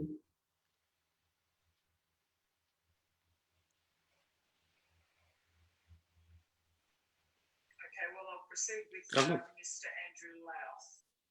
Is Mr. Andrew Louth available, please? Just admitting him now, Madam Mayor.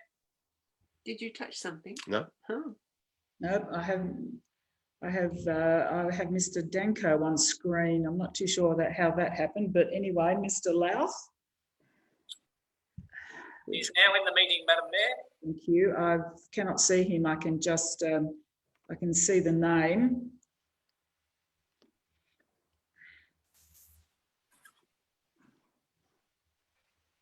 Are you there, Andrew?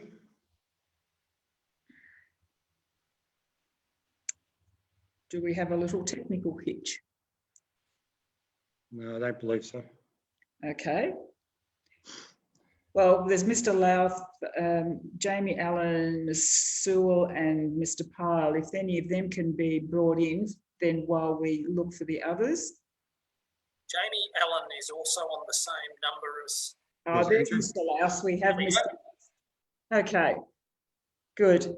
Mr. Louth, welcome to the meeting. You wish to present your objection to planning application 2693, which is Railway Road, Newland. Would you each of the objectors will have 3 minutes. So would you like to proceed?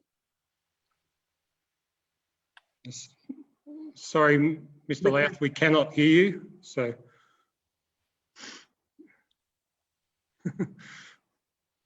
I see he has his tech support there.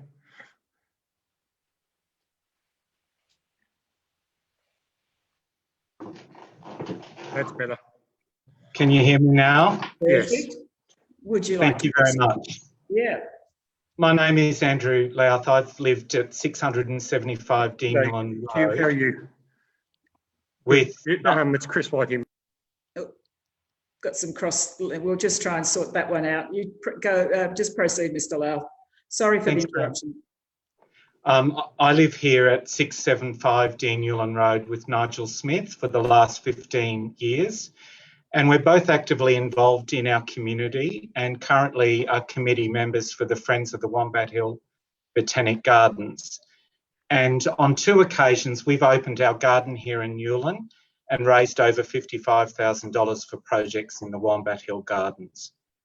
I point this out to highlight our commitment to the community that we live in.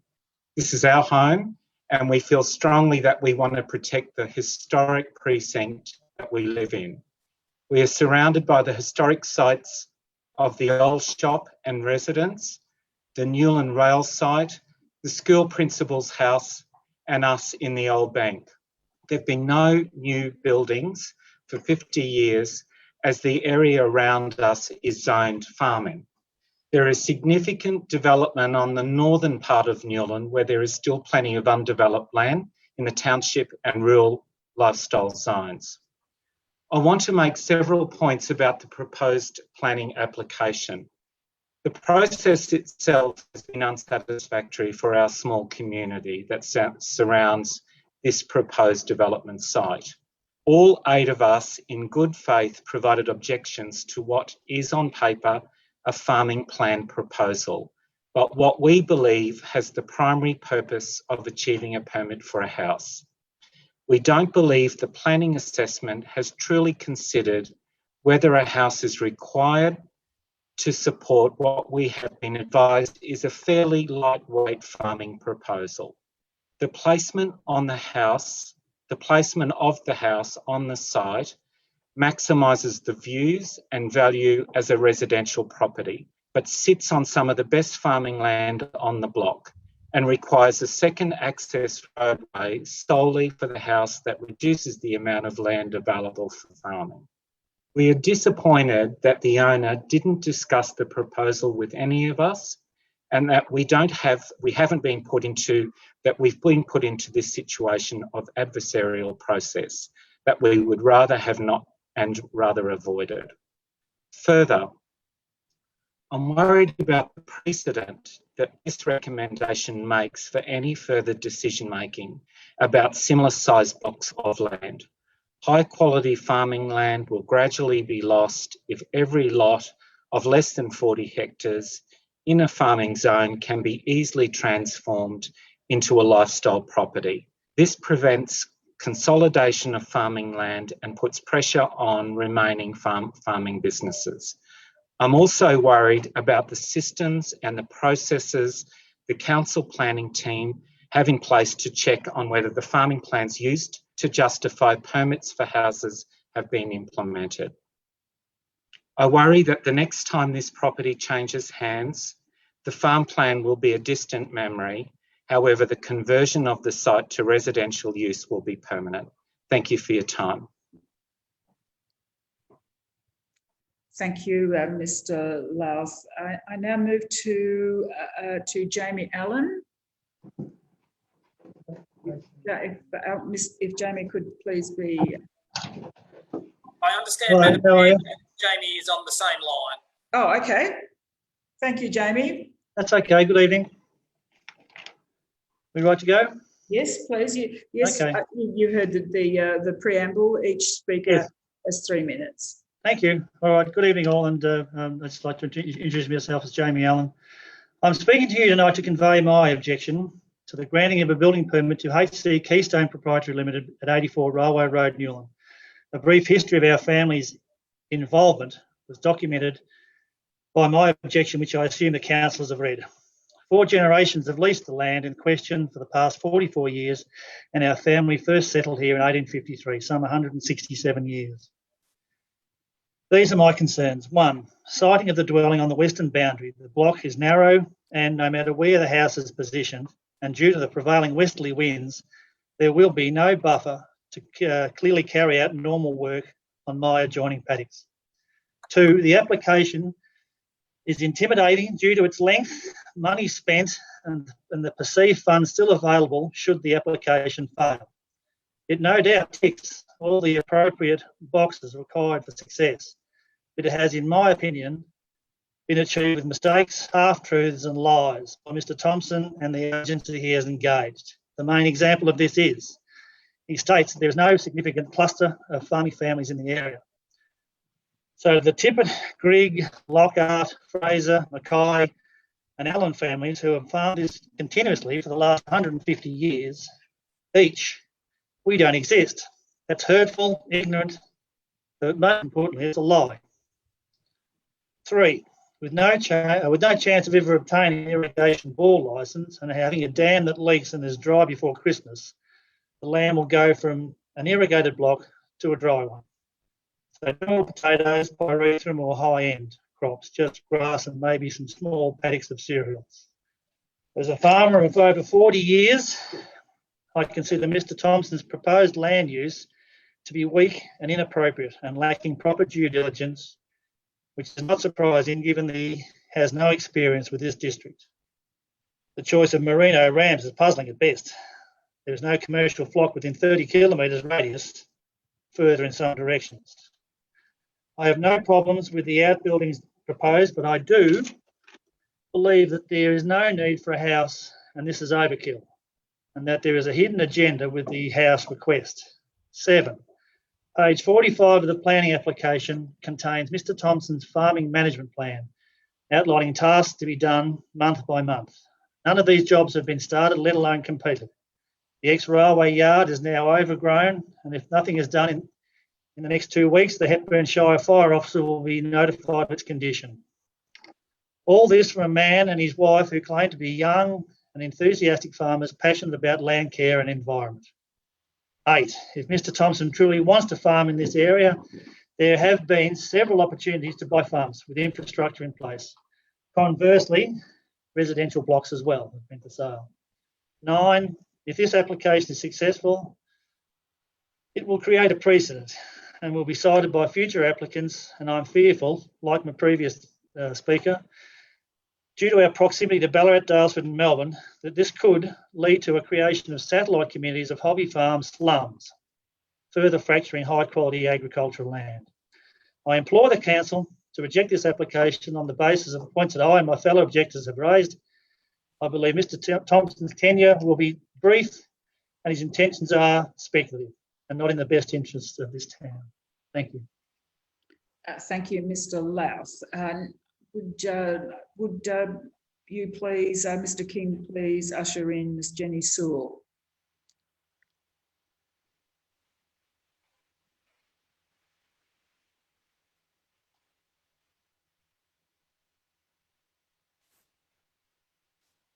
Just admitting Ms. Sewell now.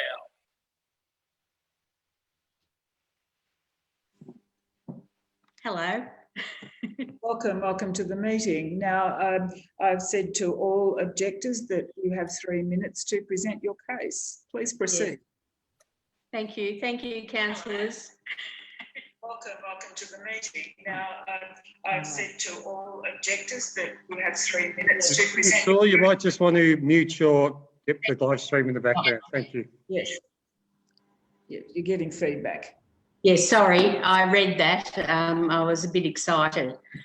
Thank you for having me. I live next door to Andrew and Nigel, and well, I actually live in between Andrew and Nigel and Jamie Allen, who was the second speaker. So we're a little tiny cluster of residential properties on the identified land. My main objection is the precedence that this would set. Like, clearly when the land became available for sale, it was being sold as part of an agricultural property. I spoke at length with the real estate agent, and it was never, ever mooted that this would be a residential development. I find that really disturbing, that somebody can buy a property at quite a low price for that size property, and then with a little bit of consultancy and paperwork turn it into a residential property.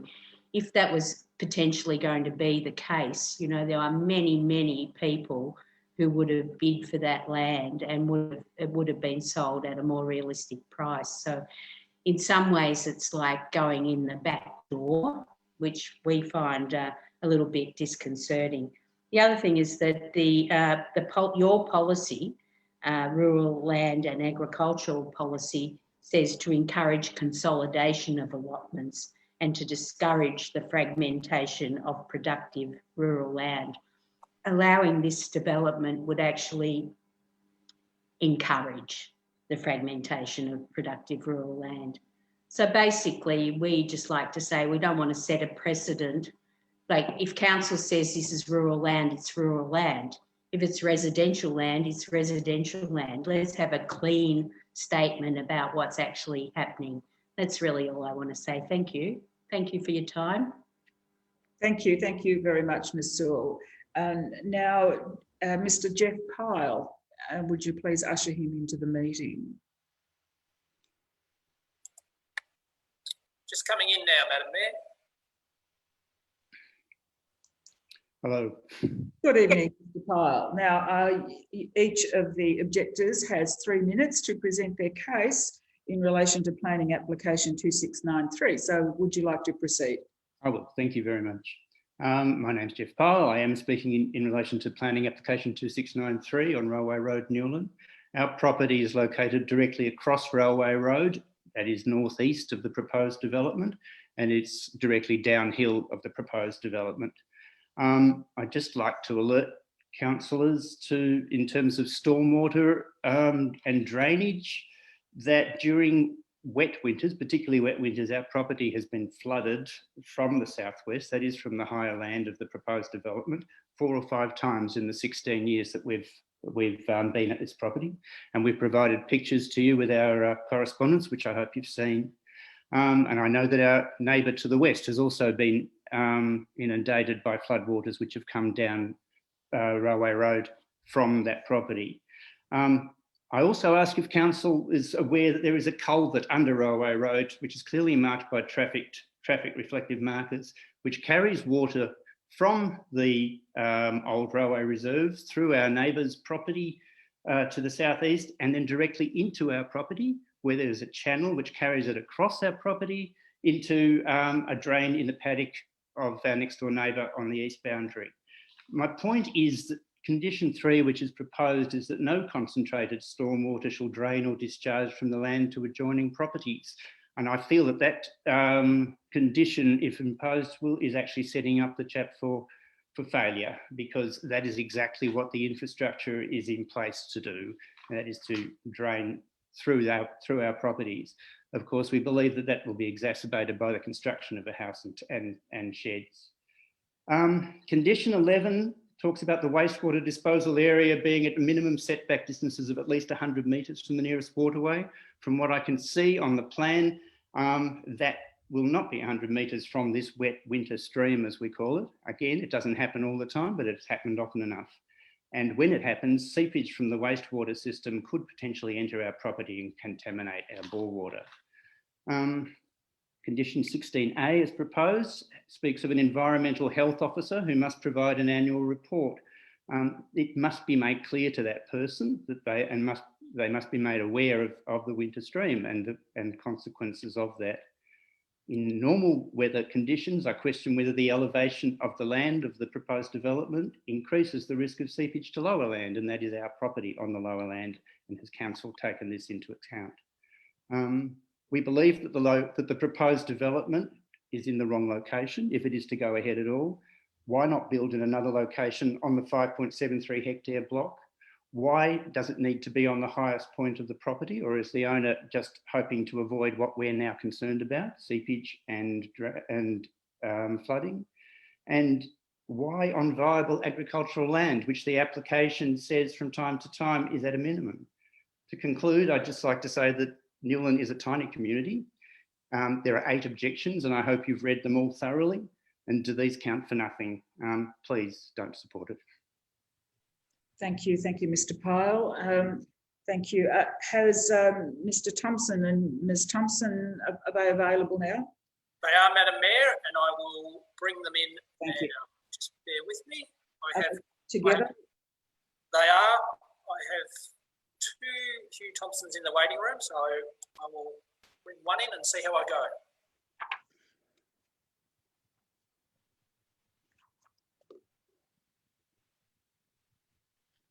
Just in the process of joining, Madam Mayor.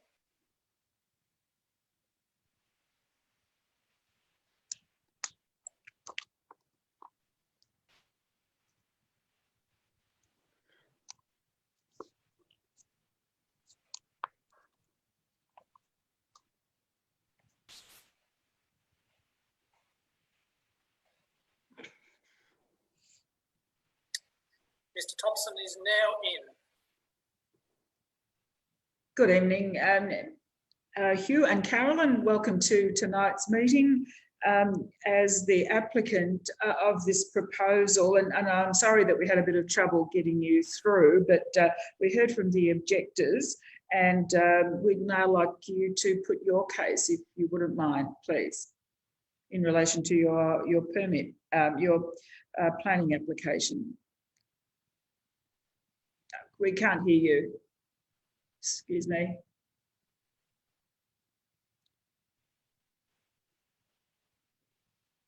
No, you're now mute. Yep, now try again. No. If you go down to the bottom left-hand corner, that's better. Yes. Yeah, okay. Sorry about that. It's okay. We're all into the virtual world. I'm Caroline, and this is my husband, Hugh. We have 3 children together. Between Hugh and myself, we have over 20 years of experience in the agricultural industry, and we are committed to agriculture. We've both been involved in volunteer work within our communities. Last year, I was selected by the Victorian Rural Women's Network to take place in the board observership program, where I sat on the board of the Victorian Farmers Federation.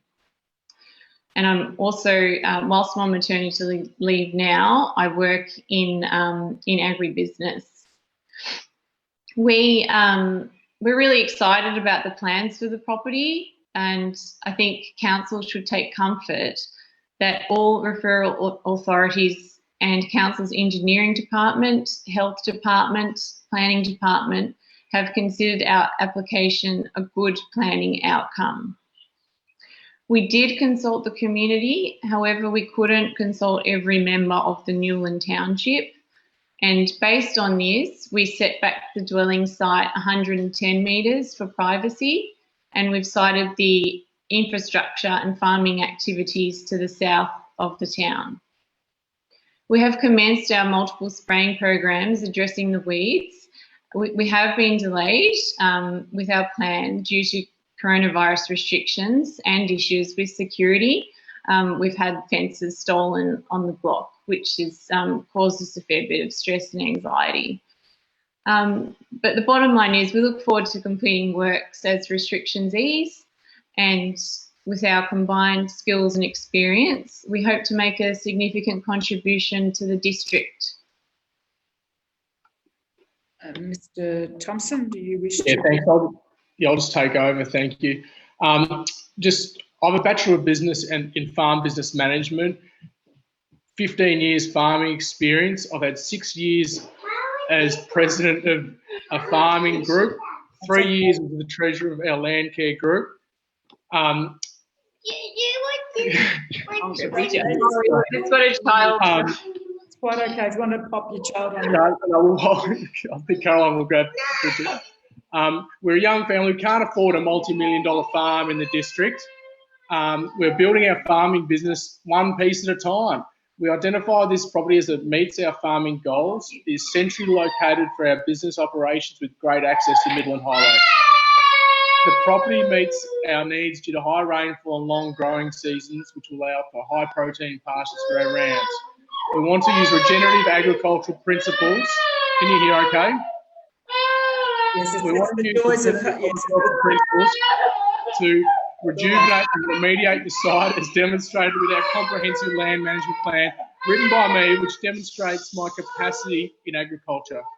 Our application, including land management plan, using photographic evidence, primary sources, professional consultants' reports from Neil Hayden, Town Planner, Chris Day of Archeo Environmental, Andrew Redmond of Provincial Technical, with the application having been referred to Gold Murray Water, Central Highlands Water, the Hepburn Shire Engineering Department, the Hepburn Shire Environment Health Department, and after this, Wally Cron, the Hepburn Shire Council delegate, has recommended our application be approved because this application is wholly consistent with the local planning policy and state planning policy and enhances and protects the site.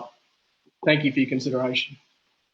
Do councillors have any questions to the applicants? I've got a question. The application is for rearing rams, merino rams. Now, some would say that's a rather odd place to rear such fine wool. So we're not rearing rams. The plan is to have rams on site, and because our wool operations are to the further north and west, so it's not for actually breeding there. And I suppose just from my experience is that a lot of merino genetics have come a long way recently with issues regarding water and high rainfall. So it's not the high rainfall doesn't prove an issue that it used to for merino and wool growing. Do other councillors have any questions? No questions? Okay, look, thank you very much, Carolyn and Hugh, for your contribution, and you'll be ushered out. Thank you. Now in the waiting room, Madam Mayor.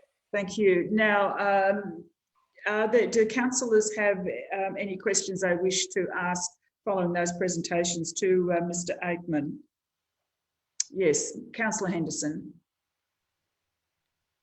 You're muted.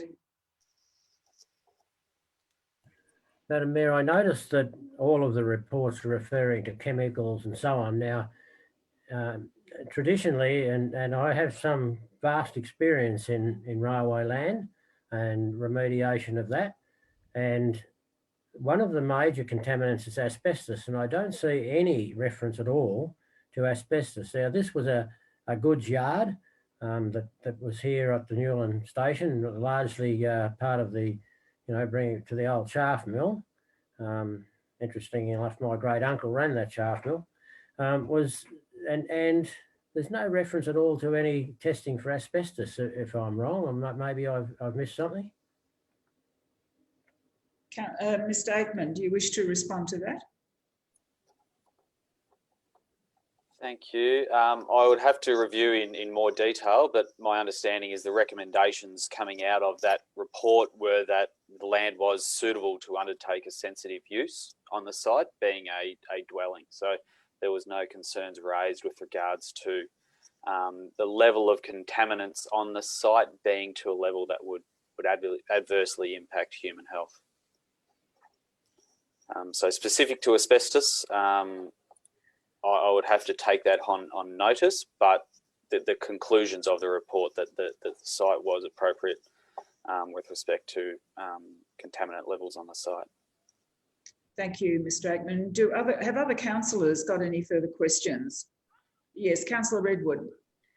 Through you, Madam Mayor. Mr. Aikman, we've been hearing about the drainage problems, stormwater drainage and other water management issues with the site.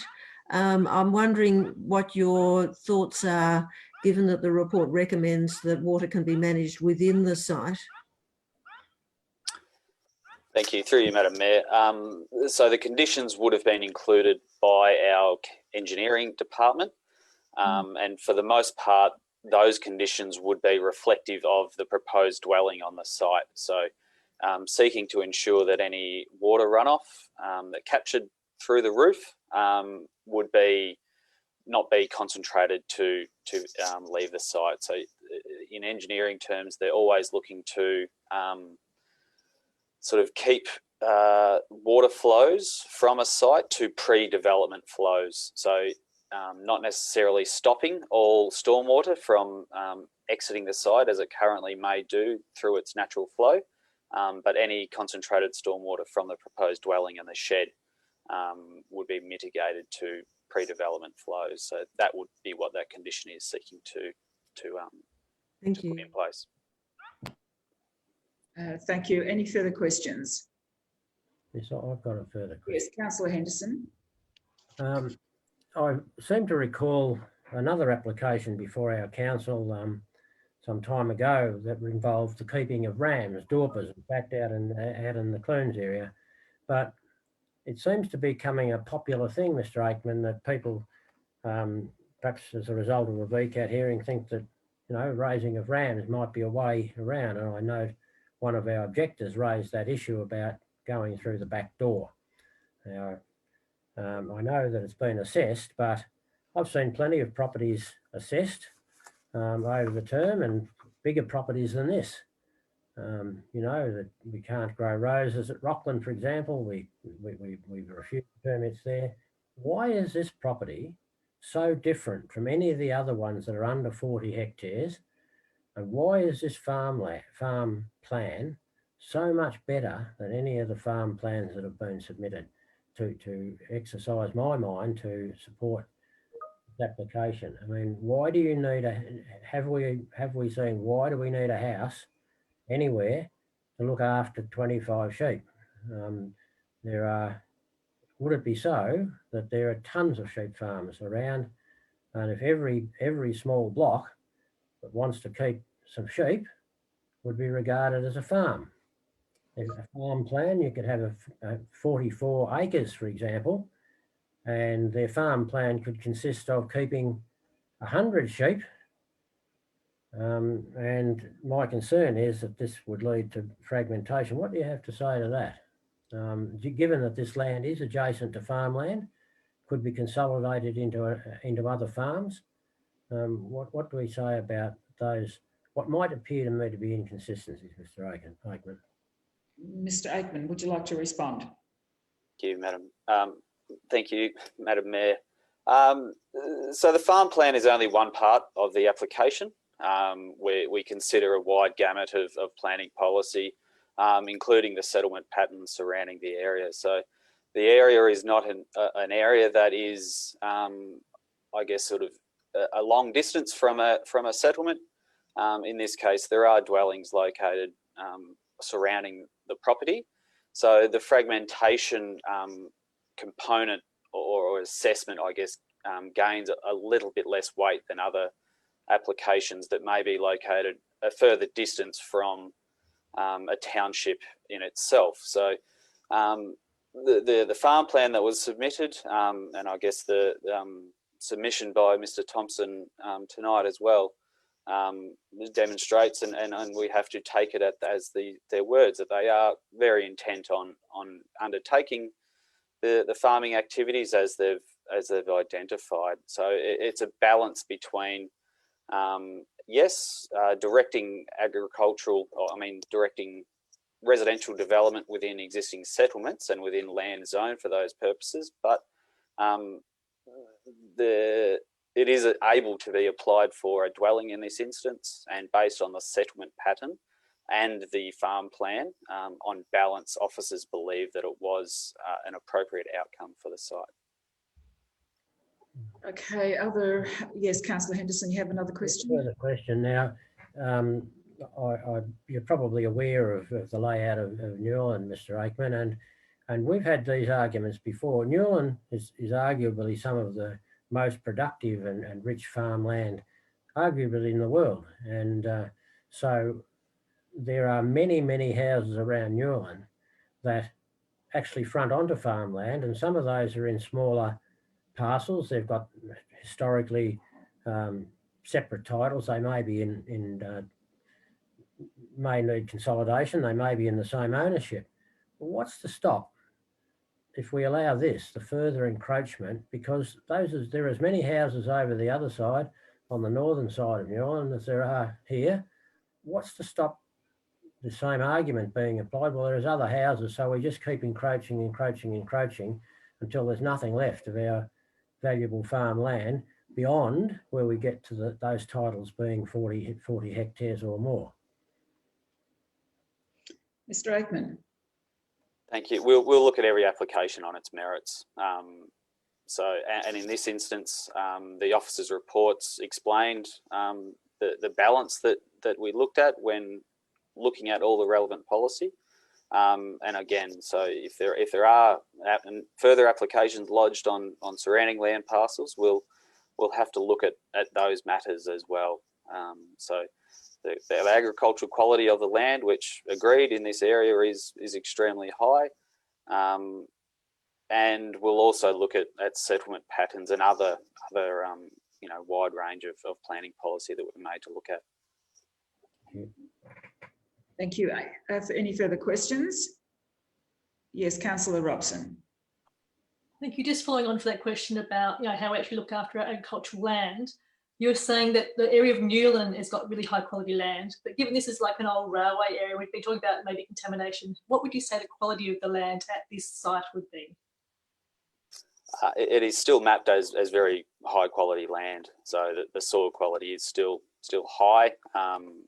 So that's not, I guess, sort of taken away by its previous use. That's my understanding. Thank you. Thank you, Mr. Aikman. Other councillors?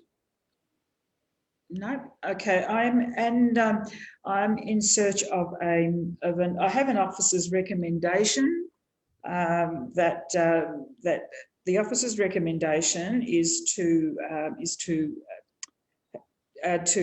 a planning permit and the planning scheme, and having considered all matters required under Section 60 of the Planning and Environment Act 1987, decides to issue a notice of decision to grant a permit under the provisions of the Hepburn Planning Scheme in respect of the land known and described as Railway Road, Newland 3364, Lot 1 TP 954426E, bracket 203669, close bracket, for the use and development of land for a dwelling subject to a number of conditions as per the agenda.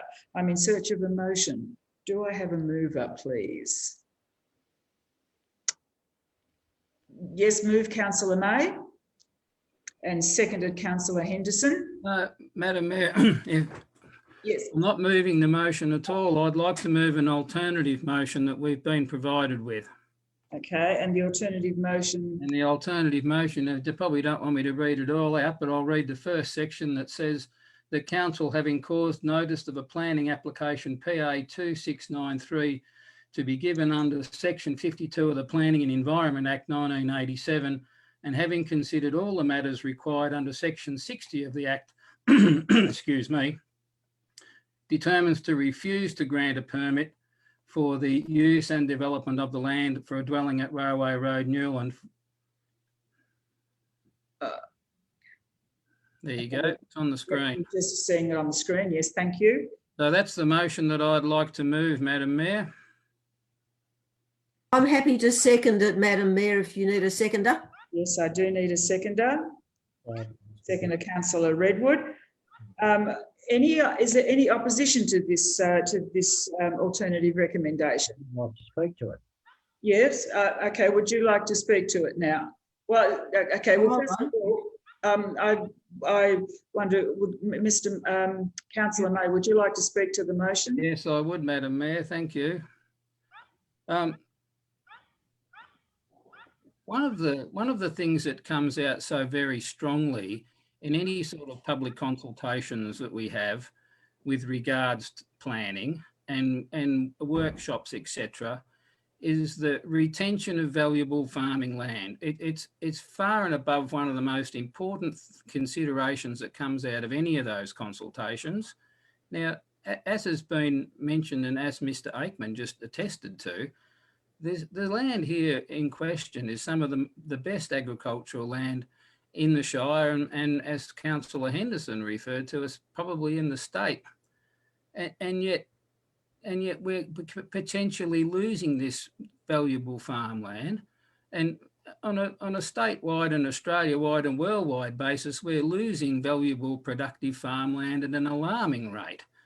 Now, I understand that the applicant has a farm plan, but I fail to see that it's legitimate to actually use a farm plan in this manner, because it seems to me this is a lifestyle property, and the improvements, etc., in the farm plan are all well and good, but I believe they can be carried out without the necessity to live on the property to simply look after 25 rams.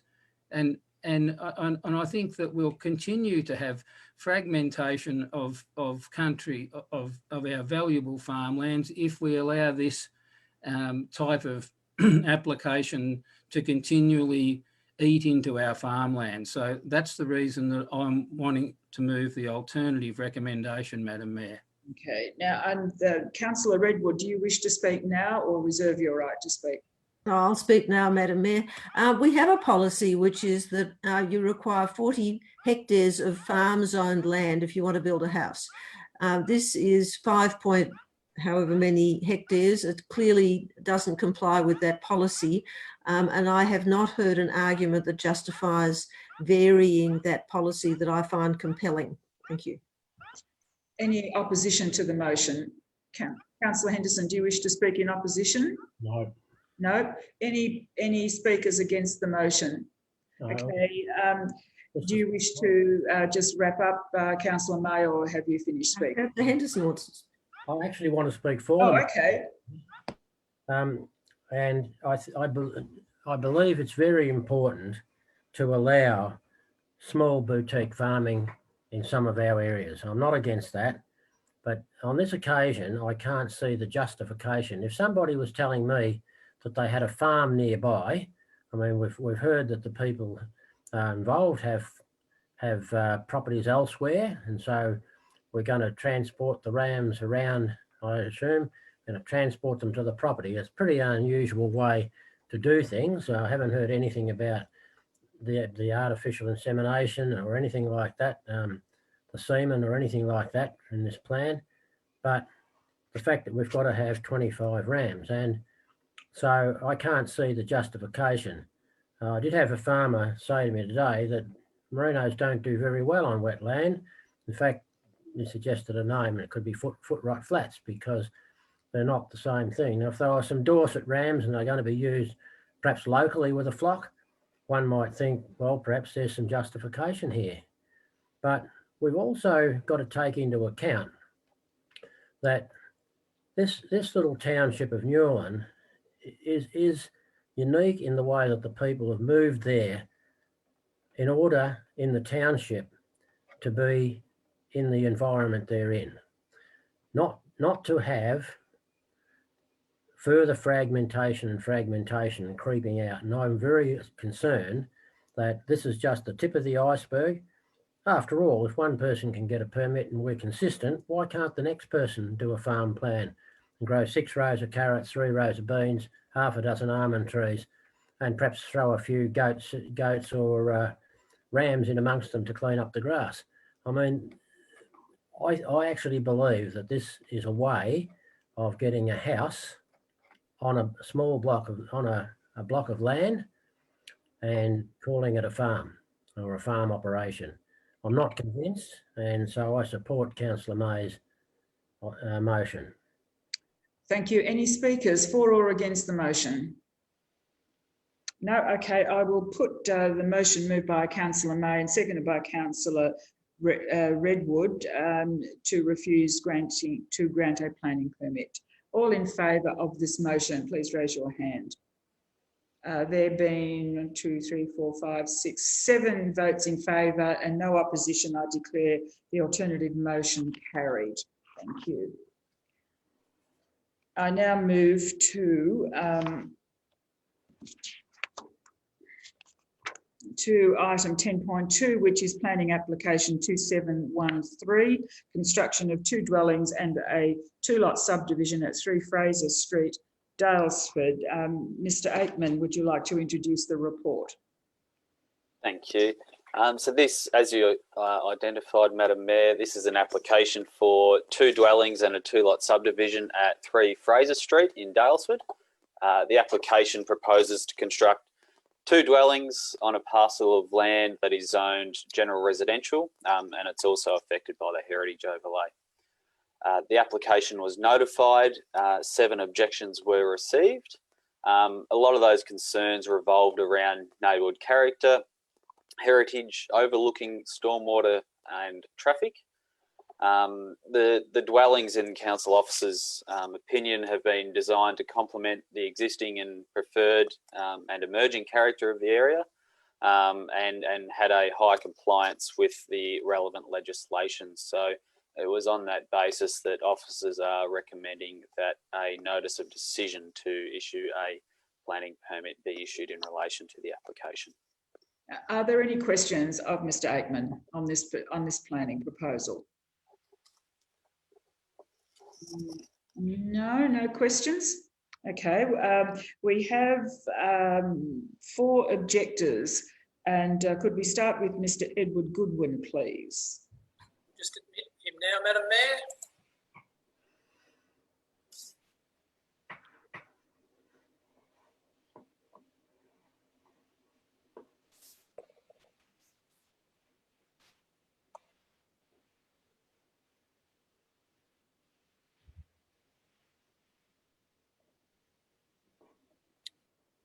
Waiting for his audio to connect, Madam Mayor.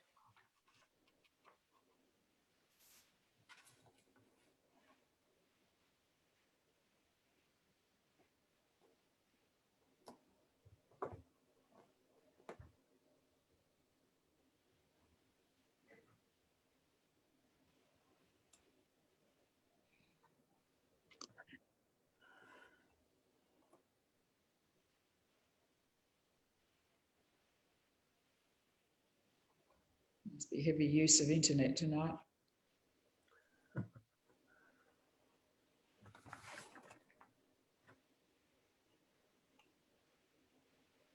Okay, I think we've got it. Mr. Goodwin, can you hear me? Yes. Good, okay. Would you like to give us a 3-minute presentation, please, on your objection to 3 Fraser Street, Daylesford? Yes, my name is Edward Goodwin and we live at 2 Fraser Street, Daylesford. We're on the same link, so I will be followed by Wendy Goodwin. My objections are based against PA 2713 on 4 issues. However, before proceeding, I can say that we are not opposed to development and would accept a single level dwelling on 3 Fraser Street with no subdivisions. However, 2-storey box-like townhouses, each with a full-length rear balcony, are totally inappropriate for a heritage area and will impact largely on the long-established single-level dwellings on Fraser, Hill and East Streets. The proposed buildings do not fall within the Hepburn Shire guidelines for heritage areas or neighbourhood character requirements in the Hepburn planning scheme.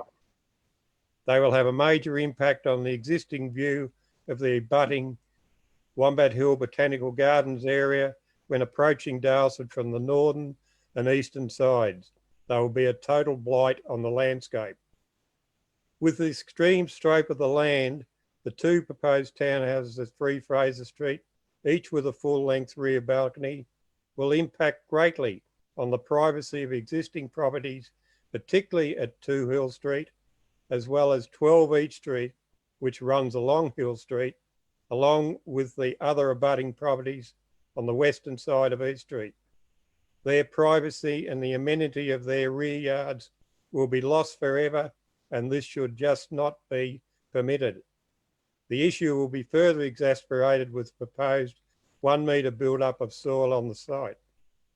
Again, due to the extreme slope of the land, there is a further major issue regarding stormwater runoff, which has already impacted both properties at 2 Hill Street and 12 East Street since the total site was cleared some time ago. How it is proposed to address this issue is not fully covered in the planning application and will need to be detailed very carefully and clearly in the conditions should a permit be approved. 2 councillors have previously visited the site and agreed this will be a major problem going forward. The increased traffic in Fraser Street between Central Springs Road and Hill Street will impact on what is already a very hilly, dangerous road in need of urgent repair. These additional inappropriate buildings will also impact the water pressure at our property, where we already experienced decreased pressure from Friday to Monday when visitors are staying in properties around our area. It is also unclear what effect they will have on our NBN, internet and Wi-Fi connection. In conclusion, this development is totally inappropriate on land abutting a heritage area and approval should not be granted.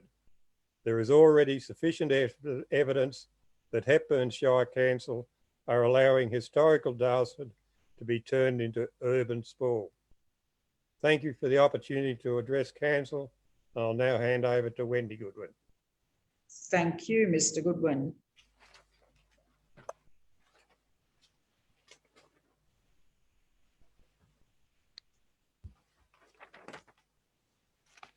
Welcome to the meeting, Ms. Goodwin. Thank you, Mrs. Goodwin. Yes. Mrs. Goodwin. My name is Wendy Goodwin, and I've lived at Fraser Street for over 60 years. This is my parents' property here that abuts this. I've got a number of points to bring forward. First of all, this is a hideous proposal for this site.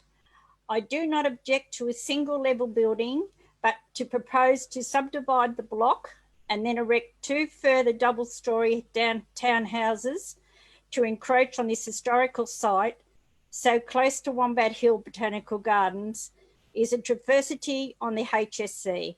They are totally out of character for the area. This proposal is along with other 3 two-storey townhouses. As my husband said about the water, the NBN, everything's being affected here when we have tourists to the town. The boulders that are in the photos that are going to be put on the facade are obscene. Fraser Street between Central Springs Road is very hilly and narrow road with no guttering at all and very narrow grassed verges on both sides. It is regularly used by large trucks, full-size tourist buses, vehicles towing caravans, Winnebagos, and a lot of domestic traffic. As such, should this proposal be approved, on street parking should be prohibited. No standing signs should be placed from Hill Street to 9 Fraser Street on both sides. The traffic is a major issue. On finishing, I sincerely hope that all councillors who will be voting on this matter have taken our recommendations on board, and most importantly, that they have visited the site. Thank you, Madam Mayor. Thank you, Mrs. Goodwin. We now have Mr. Alex Danko. Just bear with me, Madam Mayor.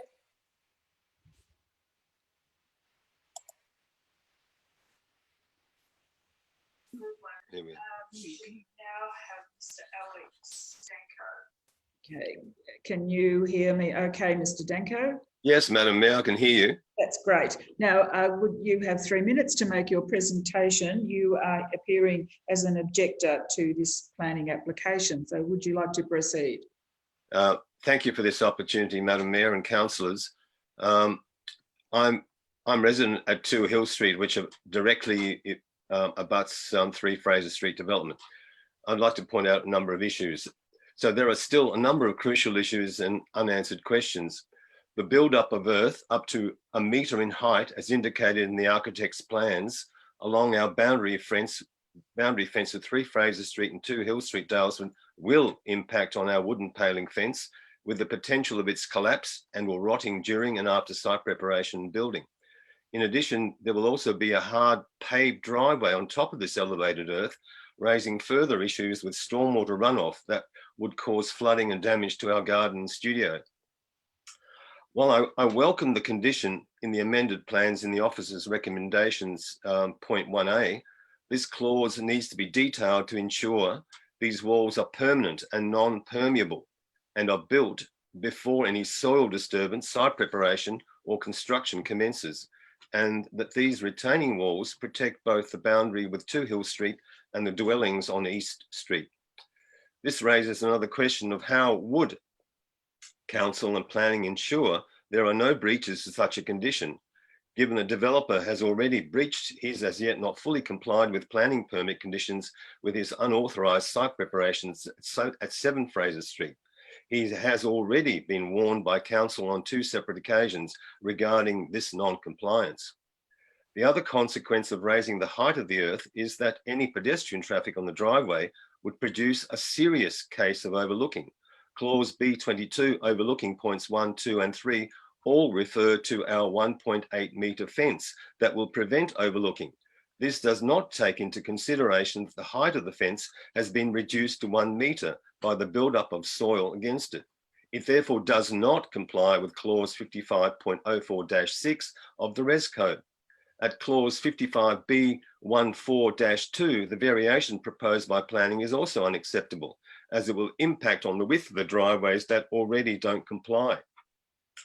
There is the potential for damage to our fence and disruption to our electricity supply, as there is an underground electricity pit and electricity pole directly on either side of this narrow proposed driveway for the 3B Fraser Street townhouse.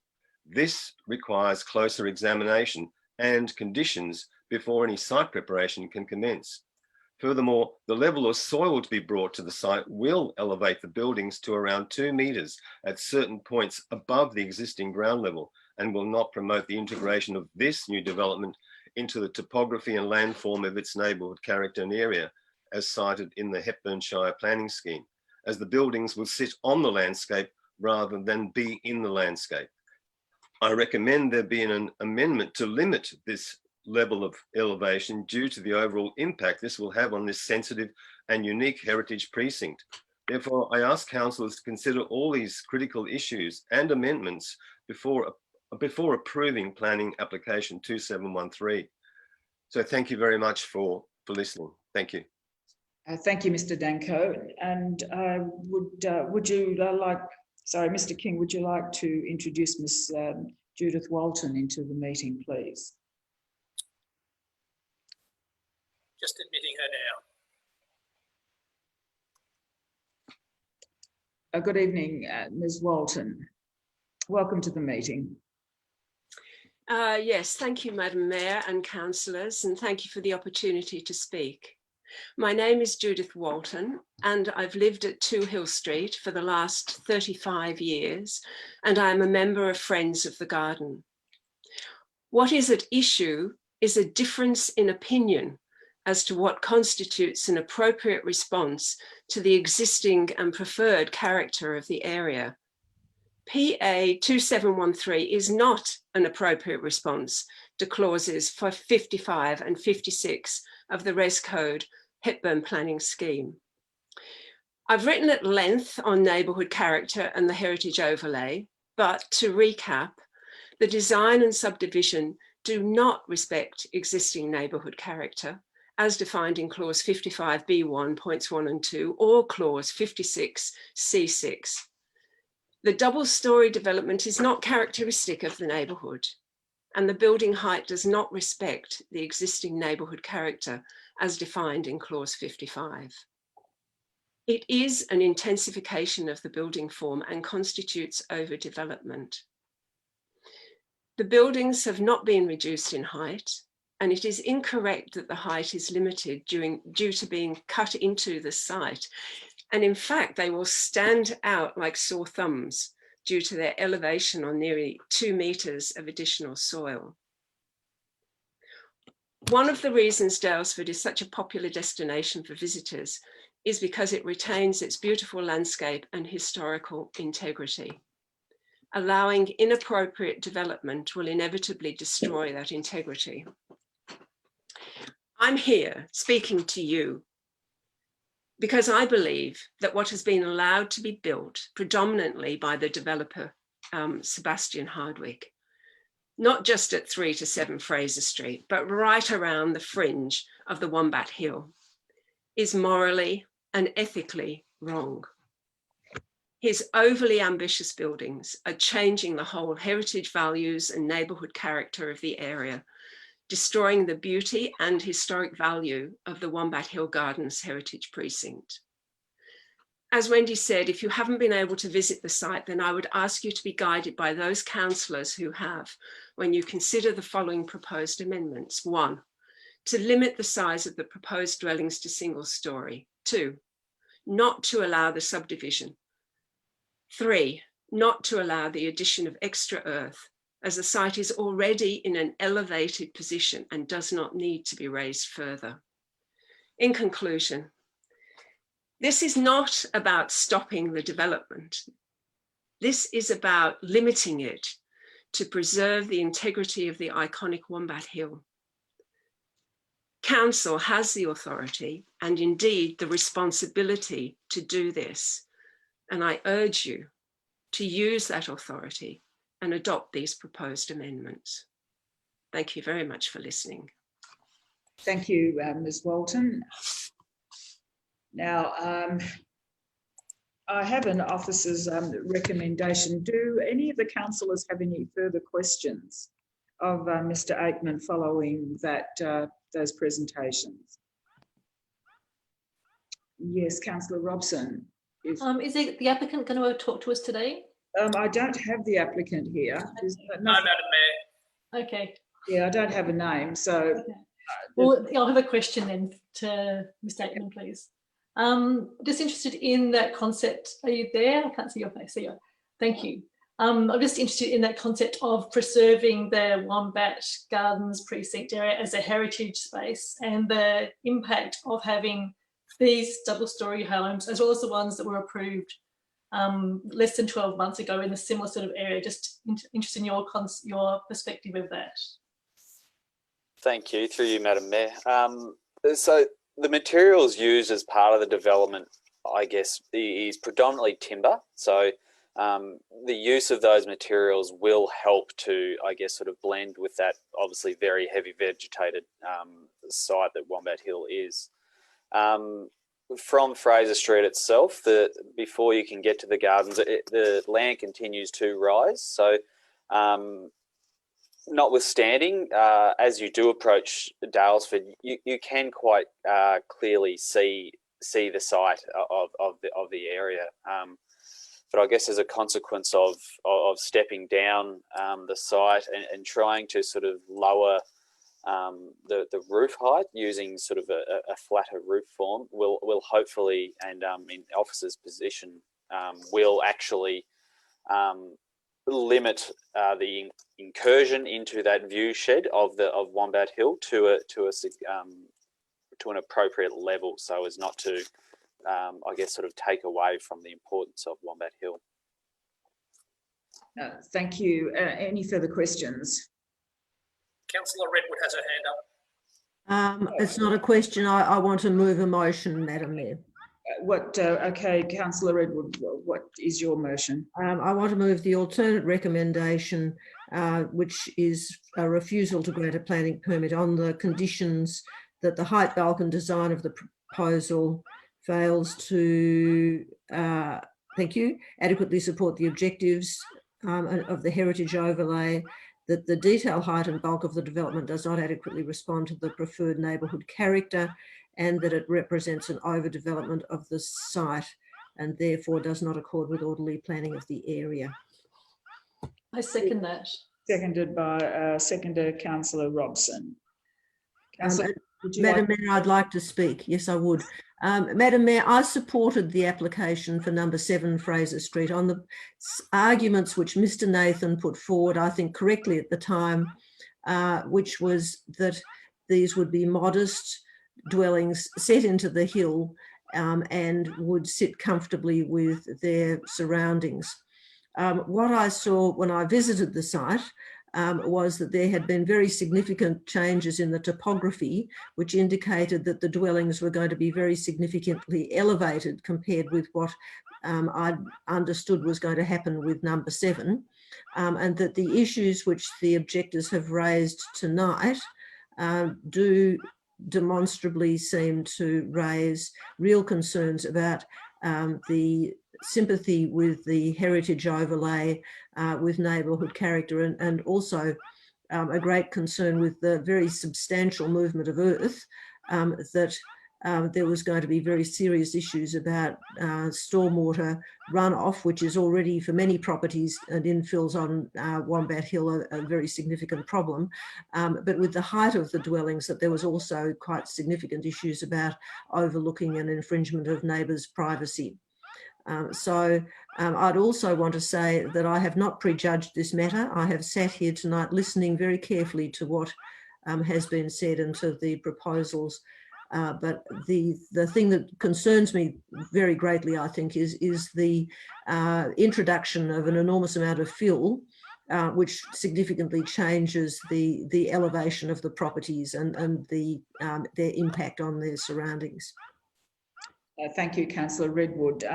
Councillor Robson, would you like to speak, or would you like to reserve your right to speak? No, I will speak now. I do agree with what Councillor Redwood has said. I do believe this is an inappropriate development for this area. This is a very significant heritage overlaid area that we do need to protect and look after. It does have a neighbourhood character that has been spoken about for it, and this does not adhere to that neighbourhood character. Having the 2 double-storey apartments is one step, but to then have another 2 in the same area, it just completely changes the view of that coming in town of that Wombat Hill area. I do not agree with this. I agree with we need to refuse this application. Any speakers against the alternative recommendation? Any further speakers in favour of the alternative recommendation? Okay, look, I will now put the motion moved by Councillor Redwood and seconded by Councillor Robson, all in favour of the alternative motion. Against? And I declare there was 6 in favour and 1 against. I declare it carried. Thank you. I now move to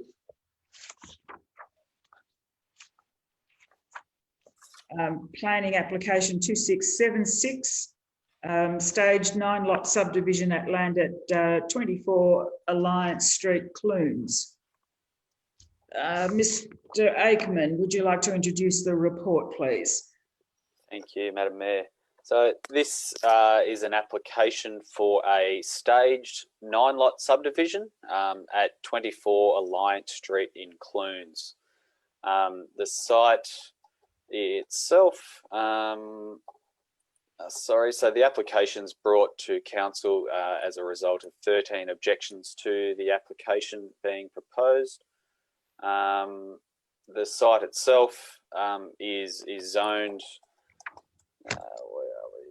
zoned township and is affected by the environmental significance overlay. The subdivision pattern looks to sort of provide quite a similar result with respect to lot sizes to the surrounding area. It is noted that there is a portion of a mullock heap on this site. The subdivision seeks to create a reserve around that area and only have the residential developments or residential lots proposed on the areas outside of that area that's affected by the mullock heap. So the site has also been identified as having some form of contaminant on the site, subject to in the recommendation, it's recommended that the site needs to be cleaned prior to that land being able to be developed for residential purposes. So, on the basis of the cleanup and the protection of the mullock heap, as included within the conditions, the recommendation is for approval or a notice of decision. Sorry. Thank you, Mr. Aikman. Any questions of Mr. Aikman, please? Councillor Newitt. Thank you, Madam Mayor. Mr. Aikman, just looking on those key issues, and you just mentioned it around the subdivision pattern. Looking at an aerial map of the site, I noticed that if you look southwest, which was mentioned under the key issues, southwest of that property and even to the north, very sparsely populated. I think to the north is land around the CFA shed, but quite open paddocks. Southwest, quite open paddocks as well. In fact, there's quite a number of those historic mullock heaps patterned, situated around there. I guess my question is, how did we determine that could we have just as easily determined that it doesn't meet the residential pattern or subdivision pattern that exists? I guess if we look to the east, you could argue that there's a lot of subdivision there. But if you're looking to the west and the southwest, I can only see one building, one house in the vicinity. So could it be argued that there actually isn't a subdivision pattern for this existing land? Thank you. Through you, Madam Mayor. So I guess we're looking at it, we have to first sort of look at the zoning of the land and also the strategic basis within the area. So the site's located within the urban boundary of the township of Clunes. And is zoned, I guess, township, so to be developed as such. The site isn't affected by, it's only be affected by one overlay, which is the environmental significance overlay. So I guess it's not a limiting factor to the further subdivision of the land. So the mullock heap obviously is a matter of concern, but on the basis that that area where the mullock heap is located could be set aside as for a reserve. Council officers looked at on balance the zoning of the land and the other areas that are zone township and not necessarily impacted or fully enveloped with a mullock heap like the land further to the west of the site, and it was on that basis that it was deemed to be appropriate. Thank you, Mr. Aikman. Other questions Okay, Councillor Henderson.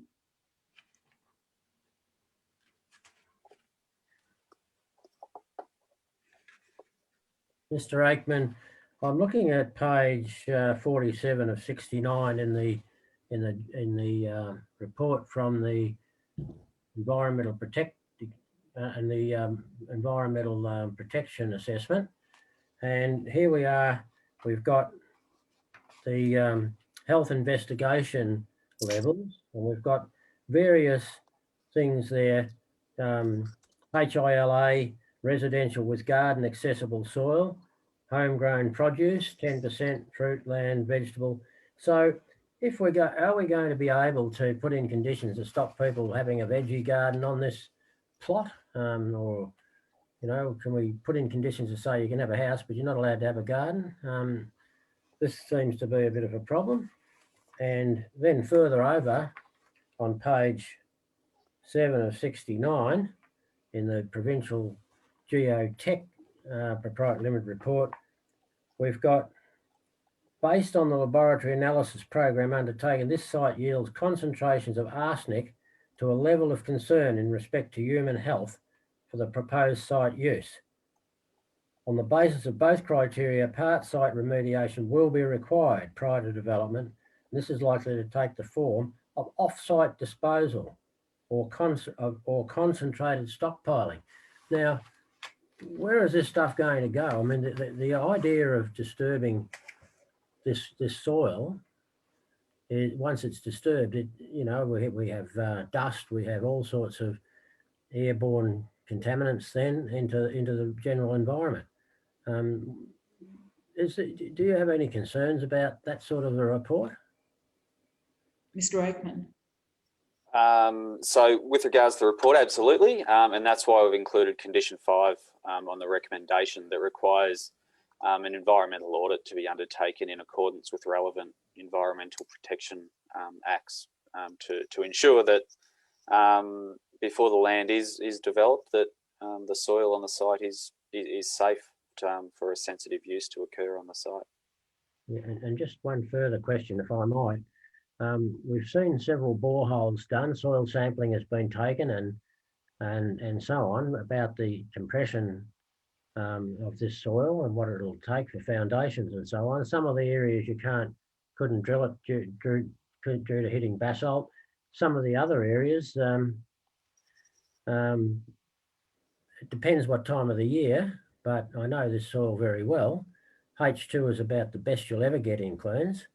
In the winter, if you go down the back of that block down to the west, it's almost underwater. There's a lot of waterways in there. Where those water lodgements go to, do they go into groundwater? Who knows, but they don't seem to flow over the road. So, you know, have we done any investigation into them going into the groundwater and going further? Mr. Aikman. Sorry, you might need to clarify your question a little bit more. Exactly, what would you like me to respond to? Sorry. Well, the soil compression. We've got okay. here. Yep. Yeah. Okay. Yeah. So with regards to the footings of dwellings and those matters, so that would be all dealt with under the building regulations. So they would have to. Whatever the classification of the soil is found to be, they would have to put in correct footings for any future development in accordance with the building regulations. And so if those tests under the building, under the res code and everything else came up and it wasn't suitable for building, what would be the point of the subdivision? If they couldn't get rid of the water that lays there, I mean, it lays there a lot of the year actually until the very summer.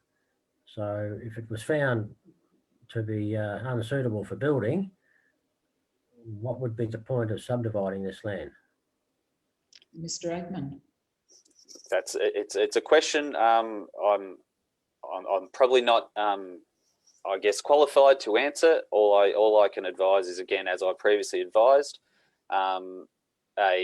whatever the soil type is, the building regulations will specify the footings required to be able to build on that site. So all across Australia and Victoria, there are various soil types that are identified, and there's whatever those soil types are found to be, the building regulations have a set of footings, for instance, that will allow for a safe structure to be constructed on those sites. Mr. Lucas, do you wish to say something? Thank you, Madam Mayor. Just to add to what Mr. Aikman has already indicated, and in response to Councillor Henderson's question, I guess the short answer, if Council was of a mind to approve the subdivision tonight, and then the proposals for building were not able to proceed, then the land parcels would sit there as individual smaller lots following the subdivision, but then wouldn't be able to be built on. So if, in effect, the subdivision would sit there without being able to be actively contain any structures. That's an interesting one. Any further questions to either Mr. Lucas or Mr. Aikman? Councillor Newitt, your hand was raised. Happy to let other councillors go first if they wish. Any other councillors wish to contribute? No. Okay, Councillor Newitt. Thank you, Madam Mayor. So just going through the report, and just for clarity, in it, it states that because of the contamination, the land would have to be either cleaned up on site or relocated to an approved area. But then further in the report, it says that DELP has not consented to so basically DELP has said the soil is not to be dumped on any of their land in relation to existing mullock heaps. Is that how I've got it? That it's basically, to make this work, it has to be cleaned up and either put somewhere else on the site or taken away. But DELP have clearly said that they're not interested in approving the soil being dumped somewhere in their vicinity around the other mullock heaps on the land. Is that correct? Mr. Aikman or Mr. Lucas? Yeah, so as the report identifies, so the relocation of the soil would need to be on that sort of portion of the land itself. That's what the report has identified. I'm just wondering, could we move to the applicant, Mr. James Ills? Could I just cease any further questions, and we'll just hear what the applicant and then the objector, and then you can ask some questions of the applicant. Is that okay? Okay. Could I, Mr. King, could you have Mr. Ills come into the meeting, please? Certainly can, Madam Mayor.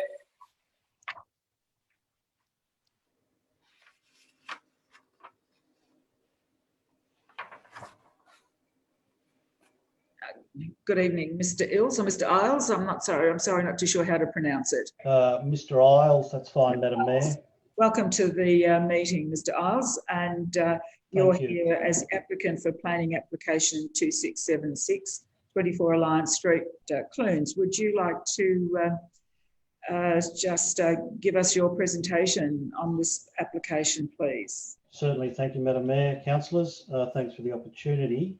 As Mr. Aikman has indicated, it's a stage 9-lot subdivision. Originally, we had submitted for a 10-lot subdivision, but due to concerns raised by objections regarding the status or the actual mullock heap, we decided to come back with a 9-lot staged subdivision. And as was being correctly indicated, that mullock heap would be contained on a reserve. So there would be no disturbance to that particular mullock heap. And as indicated, the land is zoned township zone, which allows for subdivision to occur. And we would say that the neighbourhood character, to some degree, as has been previously indicated to the east, does contain residential development on similar sized lots. The lots do range from just under 600 square metres up to 1,300 square metres. Basically, as I've indicated, that yes, the mullock heap won't be touched from the point of view of this particular development. And as the report or the environmental report indicates, that the land does contain contaminants, and as rightly as indicated by Mr. Aikman, that there will need to be a cleanup. That cleanup will have to go through the appropriate processes of engaging an environmental auditor, which will then have the opportunity to assess the soils, determine where those soils are to be relocated, whether or not they can be relocated on site or else they do have to be transported off site. And at the end of that cleanup process, there would be an environmental audit or a certificate of environmental audit that would be issued, which would give a clean bill of health for that land to be used for residential purposes. In regards to Councillor Henderson's concern on the land not being able to be developed upon, obviously we would need to get building permits and would need to build accordingly to what the soil report indicates. There are different methods of building houses on difficult sites, and there'd be ways and means of that being able to be addressed. I would suggest that the lots wouldn't be sitting there idle. They would potentially be sold and then developed upon. So just summing up from that point of view, where we have addressed the concerns that have been raised by the objectors. We're not touching the Mullakeep. We understand that one of the conditions in the report indicates that Templeton Street has to be constructed, so that will remove any issue of continual dust that would occur along that road. And obviously, we think this site, as it's zoned specifically for residential development, that it's an appropriate location for some land to be released in Clunes, which seems to become a very popular area for people to now come and live. So we would hope that council would support the application. Are there any questions of Mr. Isles? No questions? Okay, thank you, Mr. Isles. Thank you for your presentation. Thank you.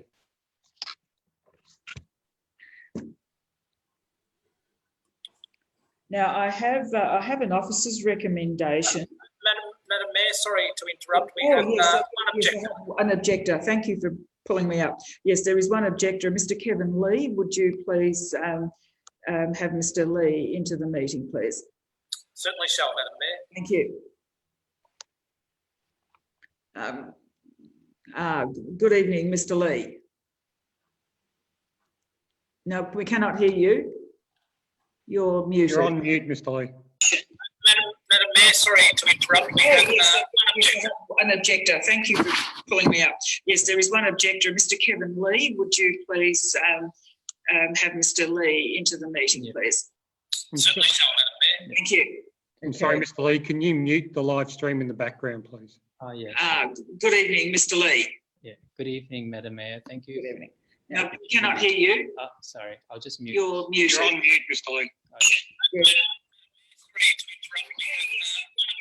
An objector. Thank you for pulling me up. Yes, there is one objector. Mr. Kevin Lee, would you please have Mr. Lee? Yeah. Madam Mayor, can you hear me now? Yes. Yeah. Yes, we certainly can. Cool. Thank you for the opportunity to speak and address the councillors as well. So Kevin's my name. I'm a resident on Hannah Street and also a specialist physician at Medical Centre and Clunes Medical Centre. And we've been talking to all the residents surrounding the area of proposed development. And the concern of all the residents around the area are twofold. One is that it's of the aesthetic and heritage nature of the Mullakeeps that are going to actually be partially touched on, but also if development happens, it will also lose the framing of the Mullakeeps, because you'll lose the ability to see it from Alliance Street if any houses are to be built around it. But the more important concern that I have is actually of a health concern, as raised previously by Councillor Henderson as well, in that there has been arsenic detected and there's concerns about it. And the site remediation, though possible, is going to be quite challenging given how widespread the arsenic was found in the number of core samples that was drilled throughout the site. And also the point raised by Councillor Henderson about the water movement is also quite important in that it can potentially cause contamination to surrounding properties from the water movement, but also from dust. And I was wondering whether monitoring of the surrounding properties where people grow vegetables and trees and fruit trees already, whether soil sampling should be also done on the surrounding houses. So I believe that these two concerns are going to be impacted quite severely, and that the concerns of the residents, I think, probably need to be addressed in terms of having some sort of forum for either the EPA or developers to get the residents together and allay those fears. It's not something that I think the residents feel that has been adequately addressed. So thank you. Thank you, Mr. Lee. Really appreciate your presentation. Thank you. Now, do any councillors have any further questions of Mr. Aikman on this planning permit issue? No. Okay. I have an officer's recommendation here, and I'm in search of a motion to move. The recommendation is a notice of decision to grant a permit. So do I have a mover, please? Councillor Newitt. Thank you, Madam Mayor. I wish to move a alternate recommendation. Thank you, or alternate motion. I believe Mr. Thomas is screen sharing that with us now, and it's basically to not grant a planning permit, and with a number of conditions outlined below from numbers 1 to 8. And do I have a seconder, please? Councillor Henderson. Okay. Now, do you wish to speak? Is there any opposition to this motion? No. Is Councillor Newitt? Would you like to speak to your motion, please? Thank you, Madam Mayor. Look, we have talked about this at quite some length. We have, as we've noticed in the 8 points that the basis of the refusal to grant the permit, contamination comes up in several points. There's also the concerns around, I was sitting in a meeting with a UK World Heritage expert the other day who talked about how important our UNESCO bid will be around the fact that if you compare us to California, and I quote him as saying that in California, the heritage landscape has been eroded by the progress. In contrast, Victoria has a range of values, which are sites, that nobody else has in the world. To try and have a subdivision that incorporates a Malakip of this significance, and I agree with the objector that what you'll end up doing is you'll have a Malakip that is tucked away behind residential properties and not actually be a part of that landscape. I've already raised the issue around the subdivision pattern and the neighbourhood character, and I don't believe it fits with the neighbourhood character of the properties in that southwestern region as well. For those, plus the other published points raised, that's why I'm putting the alternative recommendation to council. Thank you, Councillor Newitt. Councillor Henderson, do you wish to speak? Madam Mayor, the issue of the heritage of Clunes is very important, and I was in the same meeting as Councillor Newitt, and I can tell you that Clunes was specifically mentioned, and the heritage of Clunes was particularly mentioned by that World Heritage expert. And I think that to so easily give away, just because land can be built on, doesn't mean we should build on it. There's a vast amount of land in Clunes, and this particular site is part of what I understand the South Clunes, and it also has not just an aesthetic look. There's a great history here where we had perhaps the formation of perhaps the first gold mining union in Australia, and where we had the sites around of the strikes involved in that led to great changes in the way mining took place. So there's some cultural significance in this. It's not just a mullock heap. It's not just a contaminated piece of soil. It's part of a bigger network that is very much a part of the heritage and neighbourhood character of Clunes. So I think putting aside the contamination, and I don't want to put it aside, but putting aside that, if we're talking about preserving, and we're fair dinkum as a council, and we always trot out this business of how concerned we are about our heritage, here's a chance to really show that we care about heritage and we care about the neighbourhood character of places.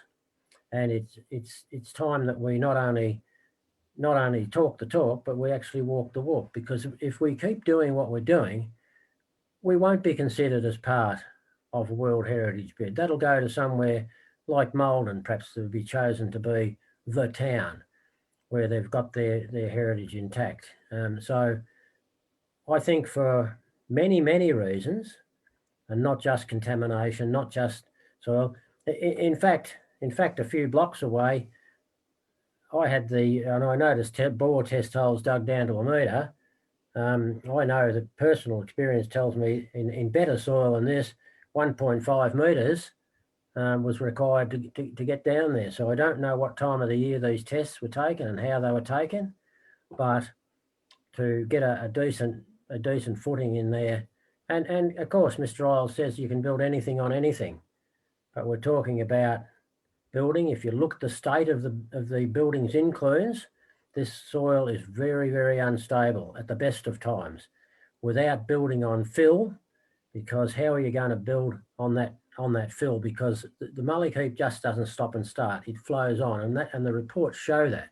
It has throughout the site, not just on the mullock heap, but throughout the site, there is that contamination, which indicates to me that mullock has been spread. And over the years, some of the mullock has been taken away. So that mullock may have been a bigger mullock heap years ago, leaving the residual. And you can't build on these things, and you can subdivide them. You can't build on them with any surety that you're going to protect the children, particularly the future. I heard what the objector said, and there's a medical practitioner that would know the effects that it has on the health of our population. So this is one that I really reluctantly. I like to build places, and I like to see people live in houses, but I don't like to be part of putting people at risk, and I don't like to see our heritage destroyed. So I commend the motion that's on the floor to my colleagues. Any opposition? Anyone wish to speak in opposition to the alternate recommendation, to the alternate motion? No? Okay, well, I will now put the motion. All in favour of the motion moved by Councillor Newitt, seconded by Councillor Henderson, to refuse to grant a planning permit. All in favour, please raise your hands so I can see them. So there have been seven in favour and no objections. I therefore declare it carried. Thank you. I now move to item 10.4, which is planning application 2666 10 Hannah Street, Clunes. Madam Mayor, I declare a conflict of interest in this matter. Thank you. I'm going to be removed to the sin bin. Yep, go into the naughty room, please. Okay, thank you. Thank you, Mr. King. Okay, Mr. Aikman, would you like to introduce the report? Thank you. Through you, Madam Mayor. And as you identified, this application is at a property in 10 Hannah Street in Clunes, being the Wesley College campus, Clunes campus. The application proposes to construct an extension to this building to include some additional accommodation facilities on the site, in addition to some additional learning spaces specific to the school. The application has received 5 objections, but on the basis of the conservation of a portion of a heritage building, the design of the buildings, that subject to the conditions included within the recommendation that a development is deemed to be appropriate, and that subject to the conditions included, officers recommend a notice of decision to issue a planning permit with respect to this matter. Thank you, Mr. Aikman. Do any councillors have you any questions to Mr. Aikman?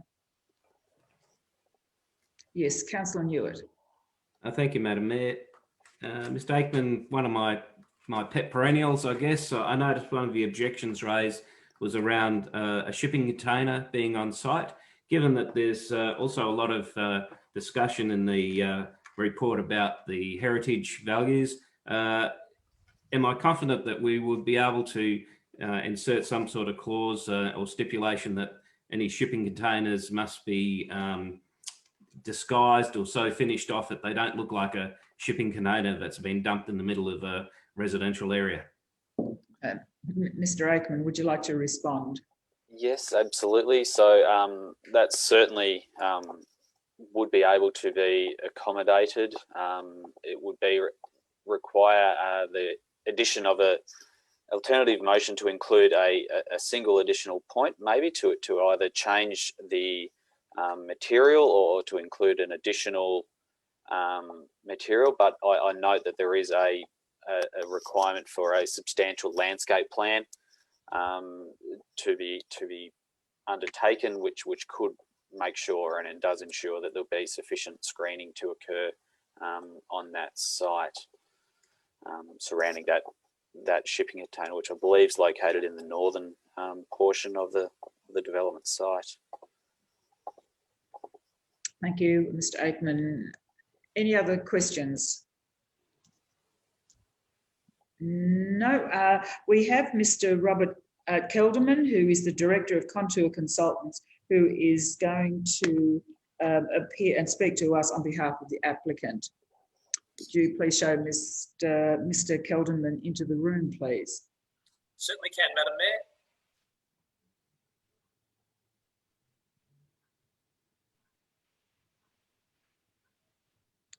Good evening, Mr. Kelderman. Welcome to the meeting. And can you hear me okay? I can hear you, Madam Mayor. Can you hear me okay? Fantastic. Yes, really good.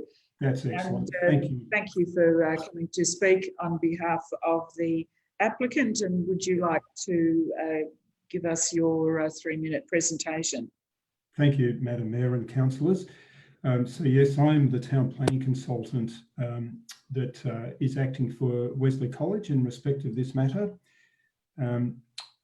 The school totally supports the officer's recommendations. It agrees with all of the conditions. I thought I perhaps might just address the 2 points of objection.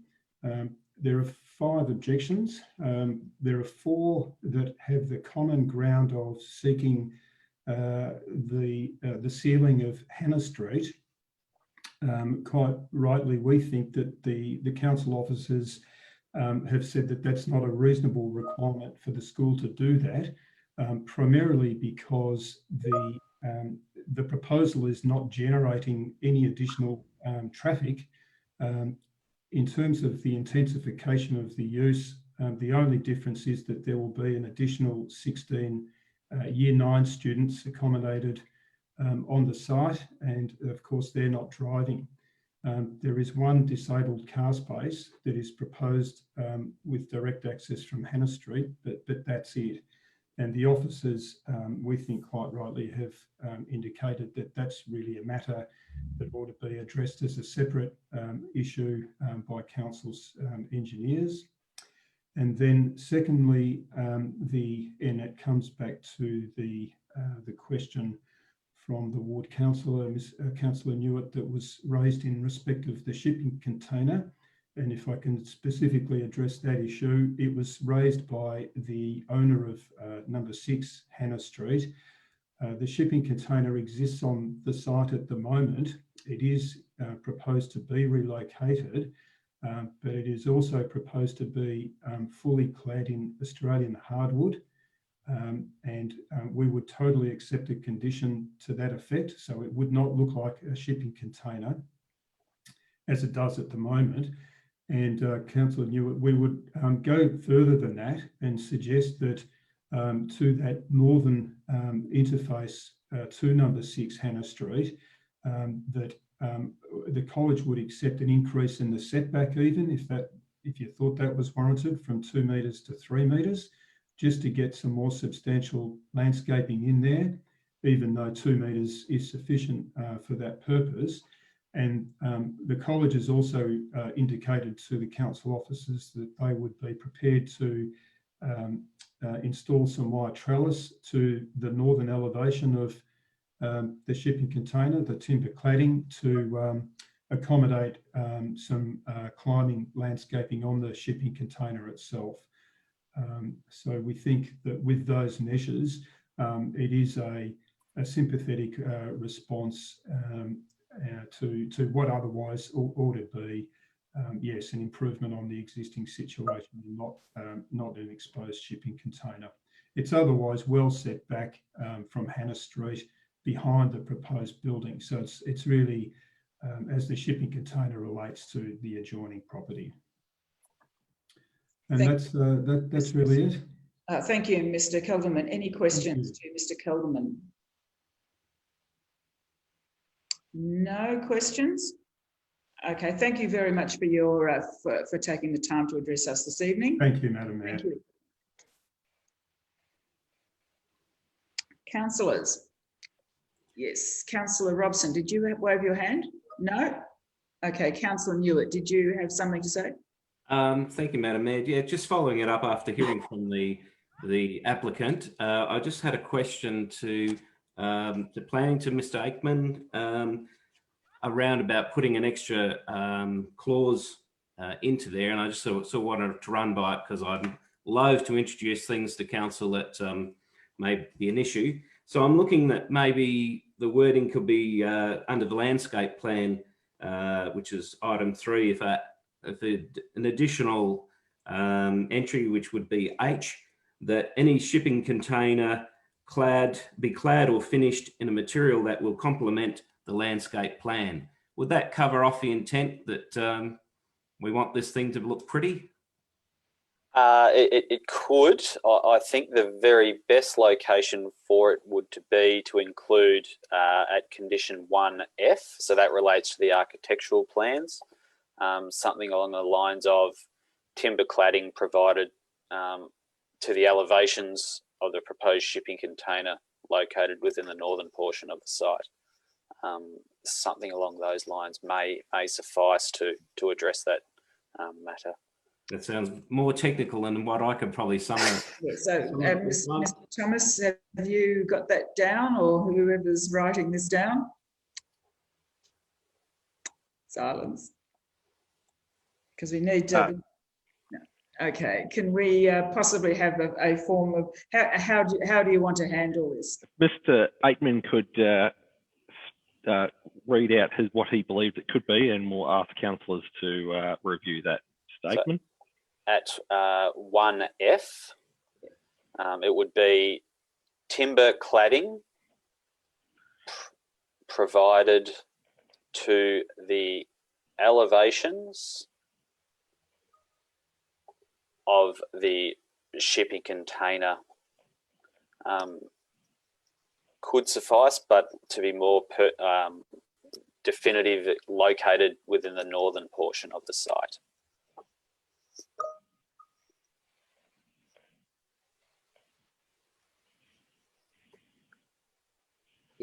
Does that satisfy you, Councillor Newitt? Thank you, Madam Mayor. Thank you. And so I presume now that can be acceptable as part of the officer's recommendation? Through you, Madam Mayor, that would be part of any motion that council would put forward. Okay. So now can I have a mover? And we have a motion to we have a rather long officer's recommendation, but essentially it's a notice of decision to grant a planning permit in respect of the application to construct buildings and works associated with the existing school, etc. So can I please have a mover and seconder? And Councillor Newitt moved with the extra addition of 1F, right? Seconded Councillor Redwood. Any discussion? Councillor Newitt, do you wish to speak to the motion? Thank you, Madam Mayor. Look, I will be brief. We've got still a lot to get through tonight. Look, I think this has been a well documented and well thought out process. I would see there's a building on Hannah Street that has long past being pretty or being valued. I think what's going to happen is that the demonstration from Wesley that they intend to keep that facade and to improve upon it, but also with the additional buildings to make them part of the landscape and part of that education precinct. I'm fairly confident that it'll have a good result. Okay, thank you. And seconded by me, but I don't need to speak. You don't want to speak? Okay, do any other speakers wish to speak in favour or against the motion? No, okay. I will now put the motion as amended. All in favour, please raise your hand. There being 6 in favour and no opposition, I therefore declare it carried. Mr. King, you may ask Councillor Henderson. I can't see Councillor Henderson. I'm about to bring him back in now that the motion's been passed. Sorry, I forgot about that. My apologies. I'm bringing Councillor Henderson back into the meeting, councillors. Madam Mayor, if you could please give Councillor Henderson a summary of the outcome of the decision in the last item. Thank you, Mr. King. The summary of the outcome was that there was an addition. The motion, the officer's recommendation was adopted, was passed and now is adopted with the addition of 1F, which part of 1 to E now becomes 1F in relation to some cladding with hardwood on the northern border. So the permit has been of the container. On the shipping container, yeah. Good. Okay, it was passed. I now move 10.5, planning application 2668, use and development of the land for a dwelling at 10 Burma Track, Eganstown. Mr. Aikman, would you like to introduce the report? Thank you, Madam Mayor. So it's proposed to use and develop a dwelling on this site at 10 Burma Track in Eganstown. The dwelling is proposed to include 4 bedrooms, 3 bathrooms, and sort of predominantly located on the sort of southern side. The decking on the southern side of the dwelling. The site itself is approximately 4,000 square metres and heavily vegetated. The site is zoned farming, but despite the farming zoning, it's unable to be used for agricultural pursuits, and there are very limited agricultural activities conducted surrounding the site. A lot of the surrounding site is either used for dwellings or is vegetated.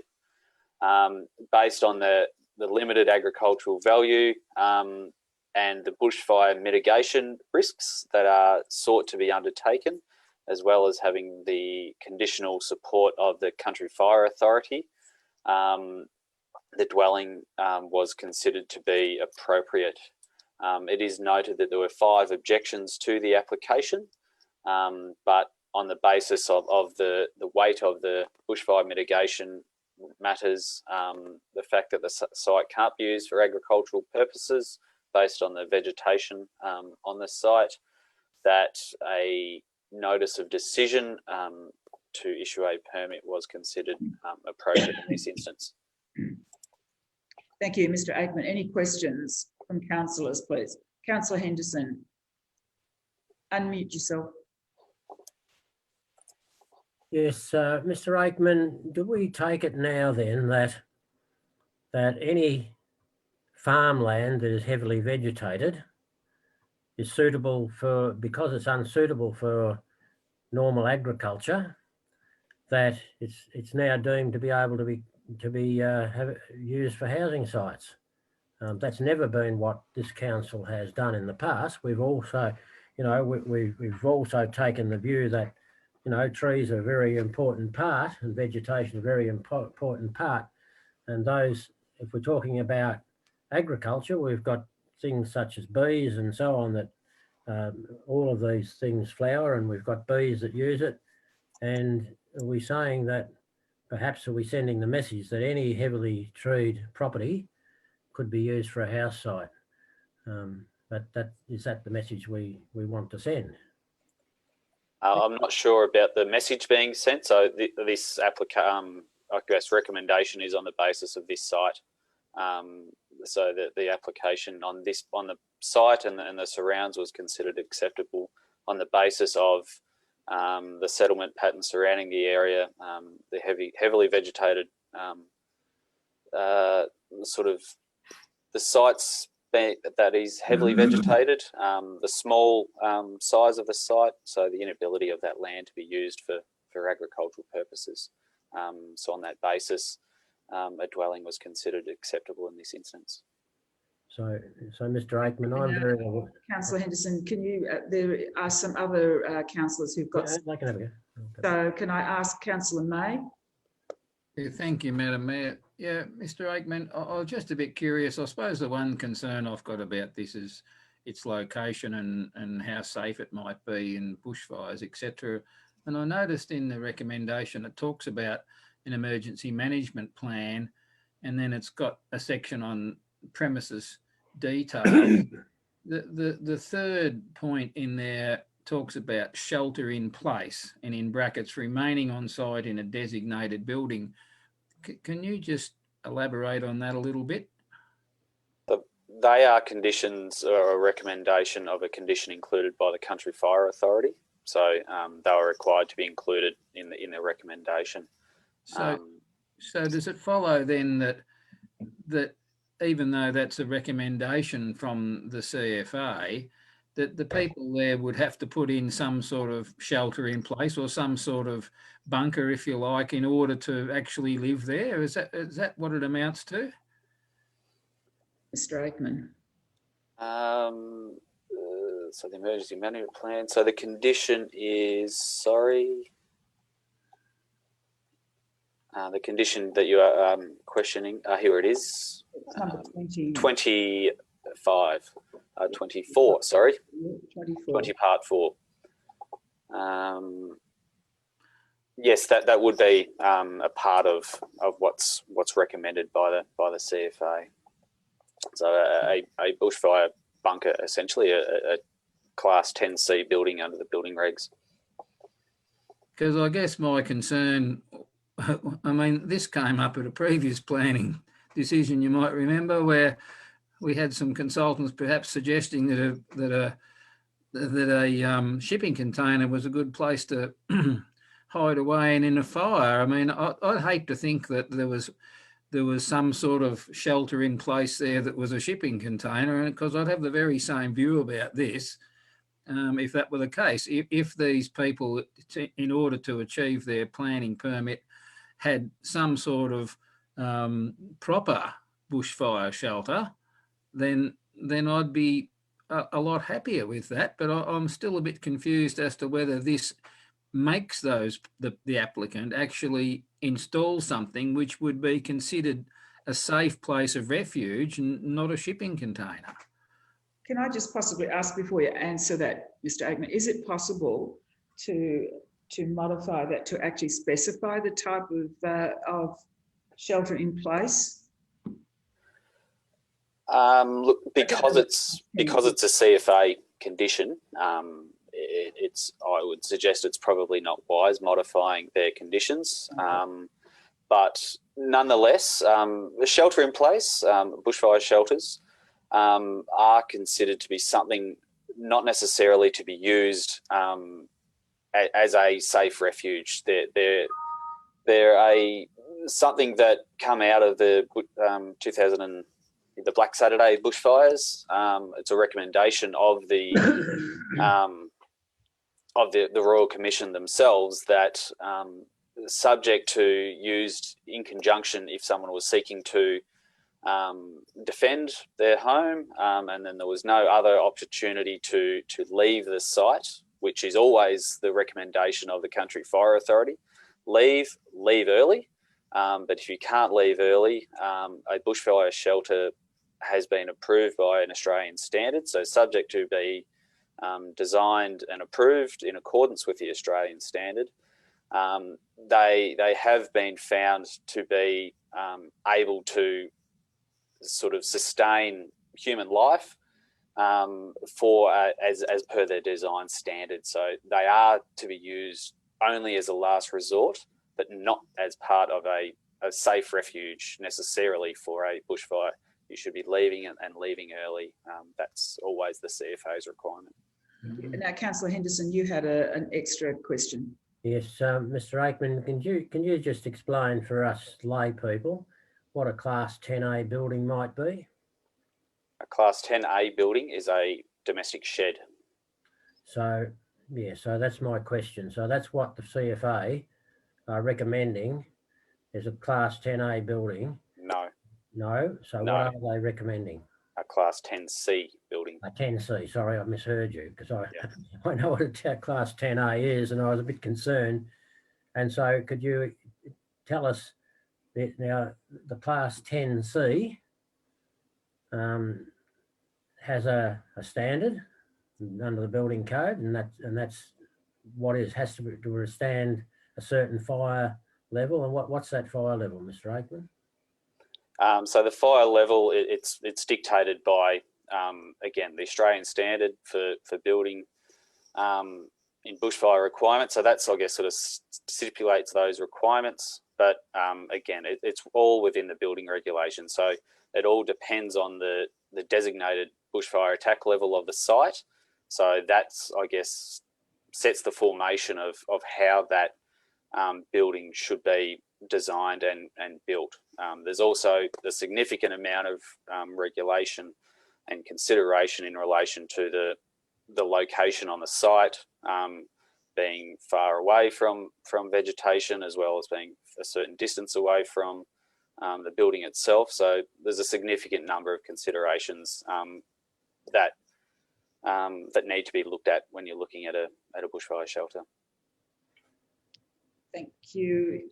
Any other questions to Mr. Aikman? Because there are the town planner on behalf of the applicant will be speaking soon, shortly, very soon actually. Any questions? Okay, maybe hold any questions. Mr. King, could you please introduce Mr. James Isles to the meeting? Certainly can, Madam Mayor.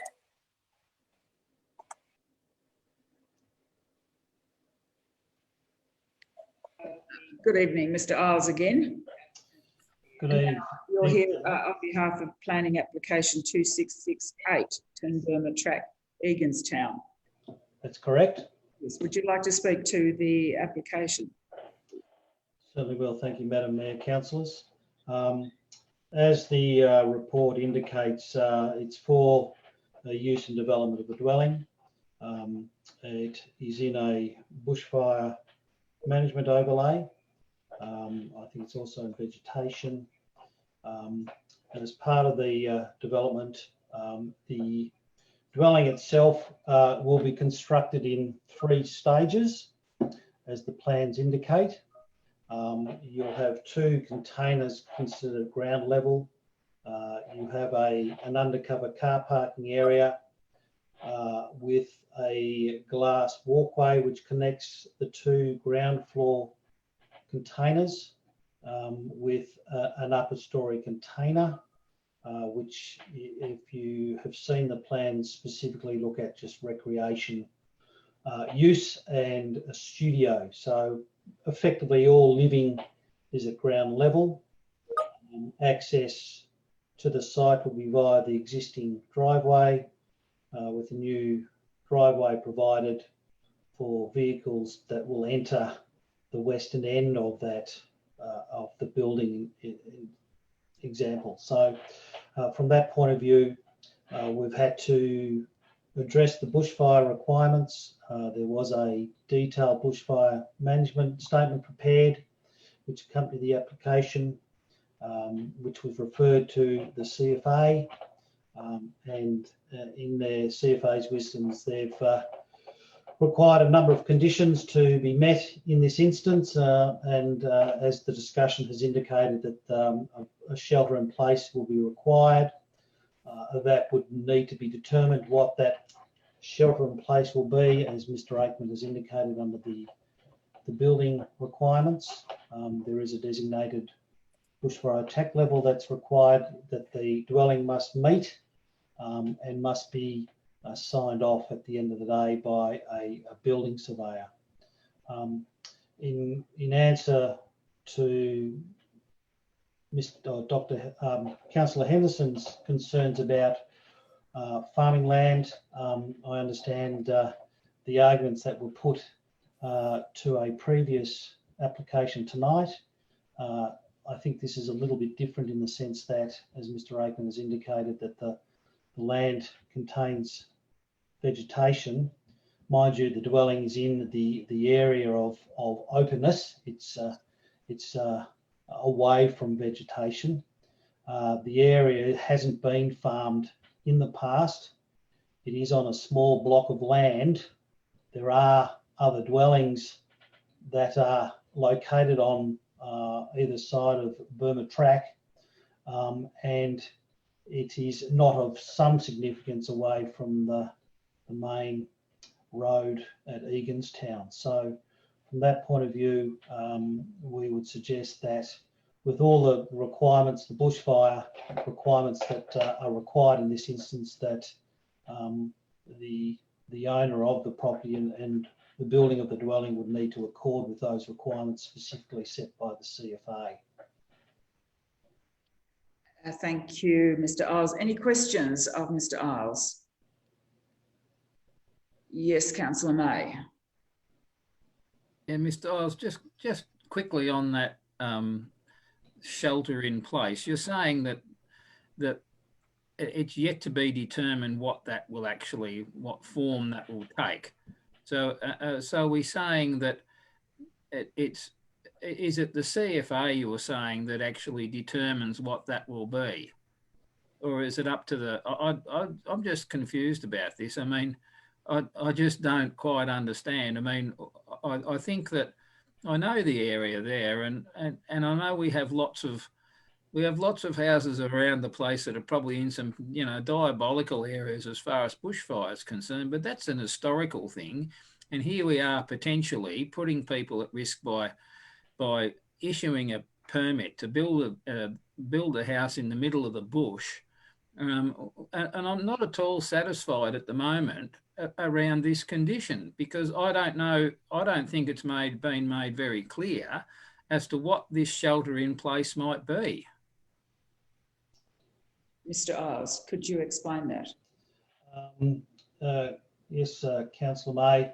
Look, I'm no expert in that sort of field of understanding those sorts of things. Obviously, that's why we've got a consultant to prepare the necessary documentation to address those issues around bushfire.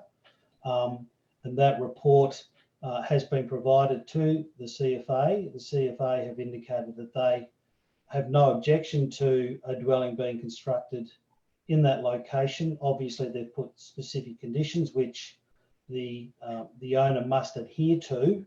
And I would imagine under the requirements of obtaining a building permit, the owner would need to address those issues that the CFA have indicated. Otherwise, then there may be a need to reduce the building or other measures that need to be put in place in order to meet the CFA's requirements.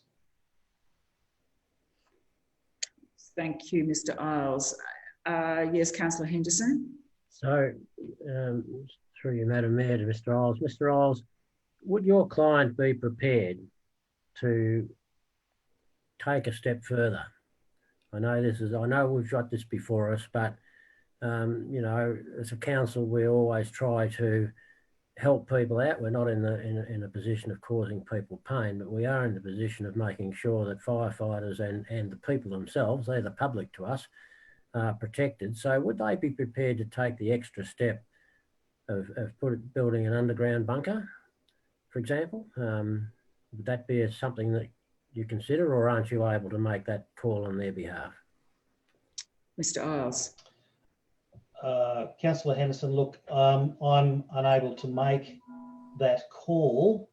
Obviously, again, we're driven by what our consultant has indicated and what the CFA have required. It may be that an underground bunker may have to be constructed. Again, look, I'm not sure in the process of what that structure is required.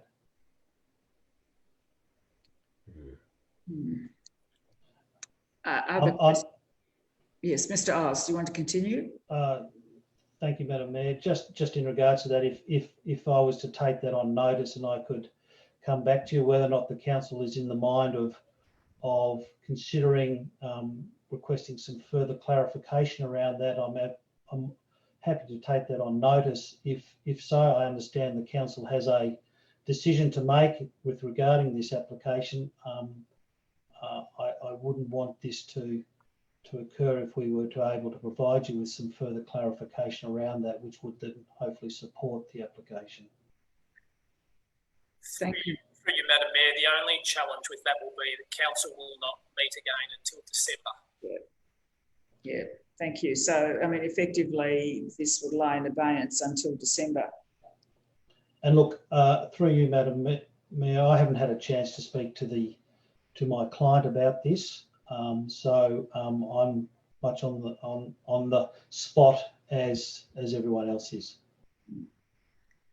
Council will need to make a decision. Councillor Redwood. Madam Mayor, I'm wondering if there's a form of words that could be used that requires the applicant to commit to a protection arrangement which meets a certain standard. Well, before Mr. Isles addresses that, we do have two objectives. Yeah, and so, Madam Mayor, I think if there's no further questions of Mr. Isles, I think we can move him back into the waiting room, listen to the two objectors, and then councillors may have some further questions of Mr. Aikman. Yep, thank you. Thanks, Mr. King. Okay, thank you, Mr. Isles. We will now ask for Ms. Julia Palfreyman.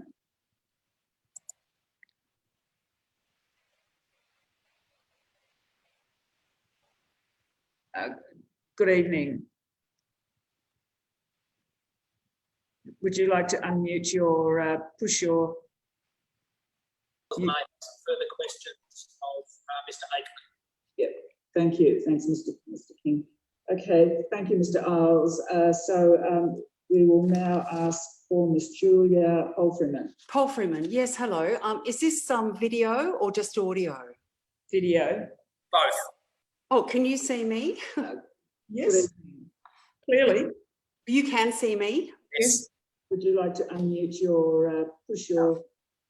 Yeah, I'm sorry. It's just not... We've got feedback. Sorry, guys. I'm not a... Okay, thank you, Mr. Isles. Mute your live stream. Palfreyman. Pause the live stream while you're speaking to it. Just audio. Now, can everyone hear me? Because I'm getting a delay. Yes. Right. You can see me. Yes. Would you like to unmute your... Ms. Palfreyman, if you open up Facebook and the live stream and pause the live stream temporarily while you're talking to us, that's playing back through the microphone. Sorry, I'm getting a... Mute your live stream. Right. That's better. Now, can you still see me? Yes. Yes, Ms. Palfreyman. Okay, I just can't see you guys, but that's cool. And I suppose I'm very revved up, even though I'm exhausted, like all you guys, and well done. Madam Mayor and Council, thank you for giving me the opportunity to speak. I live at 2 Burma Track, next to 10 Burma Track. I want to make this as easy for you guys as possible, because this is such a breach of, it's a breach of two main things, and I'll make a third point. But my main point is, the first breach is, under the Hepburn Planning Scheme, in the schedule to the farming zone, it states there needs to be a minimum setback from a dwelling not in the same ownership of 100 metres. So this particular dwelling sits 2.8 metres from my fence line and maybe 10 to my house. So if anyone, put your hand up if you want me to repeat it, but it's a breach of a very major breach of the Hepburn Planning Scheme, particularly within the farming zone, that there needs to be a minimum setback from a dwelling not in the same ownership of 100 metres. So for you guys who are so amazing and committed, I want you to understand, if you have never had a chance to drive up here, we're on 3 acres of subdivision that the government should never have allowed private people to own. So we live in a forest. I'm on 1 acre. I live next door to 2 other 1 acres. Eganstown is a population of 200 people, and the person who bought when I bought, the applicant, wants to build a modular complex that will house at least 8 people for short-term accommodation. So do the math. Around us lies pristine Wombat State Forest. To my south, there are 2 neighbours, one who is permanent, and that's it, for hundreds of acres. If I walk for 10 minutes to my left, I will hit a neighbour. And yet, 12.8 metres away from me is a short-term accommodation dwelling proposal. So breach of that scheme, that's the first breach. The second breach is, and I'll go back to my submission to Evan King, this will be the first and largest non-owner occupied complex in Eganstown. And the second breach is the Central Highlands Growth Plan has many, many maps. And one map, there are many maps, but basically this particular area, the state government, and this was updated in September last year, so September 2019, and I can't screen share, but of the 4 areas, there are 4 for promote growth, support sustainable change, contain growth. We are in the contain growth area. We are literally in a forest. And may I add, we are in an Aboriginal cultural heritage overlay, a special wildlife corridor between protected zones. We couldn't have more overlays. I don't quite know why this has even got this far, but the reality is that this is a very, very special, heavily forested and populated area. And it's in breach of 2, both the Hepburn Planning Scheme and the Central Highlands Growth Plan. And if it went to VCAT, this is my final point, sorry, because I tend to rant, but if this were to go to VCAT, the Hepburn Shire would be liable for charges because it had not followed this Central Highlands Growth Plan, which is very clear if you do the laborious work of delving into the maps. As I said, this should never have been subdivided. And it's certainly not a place for McMansions or individual monetary gain through Airbnb. The only Airbnb here is, as I found out after I bought here, the native wildlife, they come to our 3 acres, and this is fascinating. We are 3 acres where we're an apex on a special protected zone where birds come here, they rest, breed, migrate, and they leave. This is considered by the state government to be a very, very special little zone, and it can't be built on. Okay. And certainly not a McMansion or modular complex. Okay, thank you, Ms. Palfreyman. Sorry. Thank you. Thank you very much for your presentation. Thank you very much for your time. It's our pleasure. And now Mr. Adam Shepherd. Just admitting Mr. Shepherd now. Madam Mayor.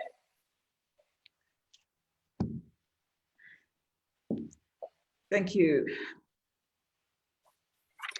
for the connection.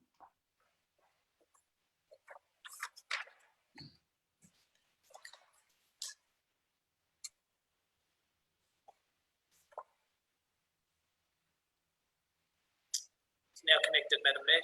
Thank you, Mr. King. Mr. Shepherd, good evening. Good evening. Thank you so much, Council, for having me come and attend tonight's meeting. It's been my first one with you, and I've quite enjoyed it. Okay, and I'll keep it under the 3 minutes for you because we're all very tired. Hang on a minute. Each objector has 3 minutes to give their presentation. Okay, so I live at 100 Cemetery Road. I've got a 20-acre bush block of forest which heads to the south. There's nothing that way for about 8 or 9 kilometres. Burma Track borders the northern side of my property, where this intended dwelling is expected to be. Now, the first point I wanted to make was about local character of the area. Julia just mentioned that there are 3 blocks over on Burma Track. The nearest house to that is about 400 metres further down Cemetery Road. And the 2 houses that are on Burma Track and my house are both 2 to 3 bedroom with 1 bathroom dwellings, weatherboard. What they are trying to actually ask us to do is you would pretty much be taking those 3 houses and putting them on a 1 acre block. When I first built here 11 years ago, I was pretty sure that there was height restrictions in this area, and I was told I was only allowed to have a single-story dwelling.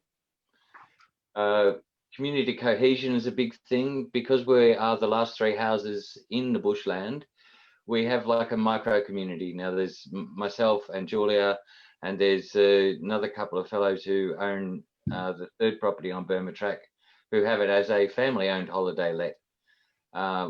What this is being proposed for is short-term accommodation. Now, it's also not a dwelling. It's either 3 flats or it is a hotel. It's not one dwelling. It's not intended for people to permanently live there. There are separate entrances to each of the 3 stages of building, or flats, however you want to talk about them. There's a kitchen in either of them, which can be expanded after they've been built. We all watch out for each other here. We see who's coming and going. We look to see if there's odd activity happening when the people who have got their holiday let here, we make sure that they know what's going on. If there's fires in the area, we know what's going on. This block has been put up on an Airbnb type task before for camping, where there's been fires, there's been 8 people staying there at any particular given time.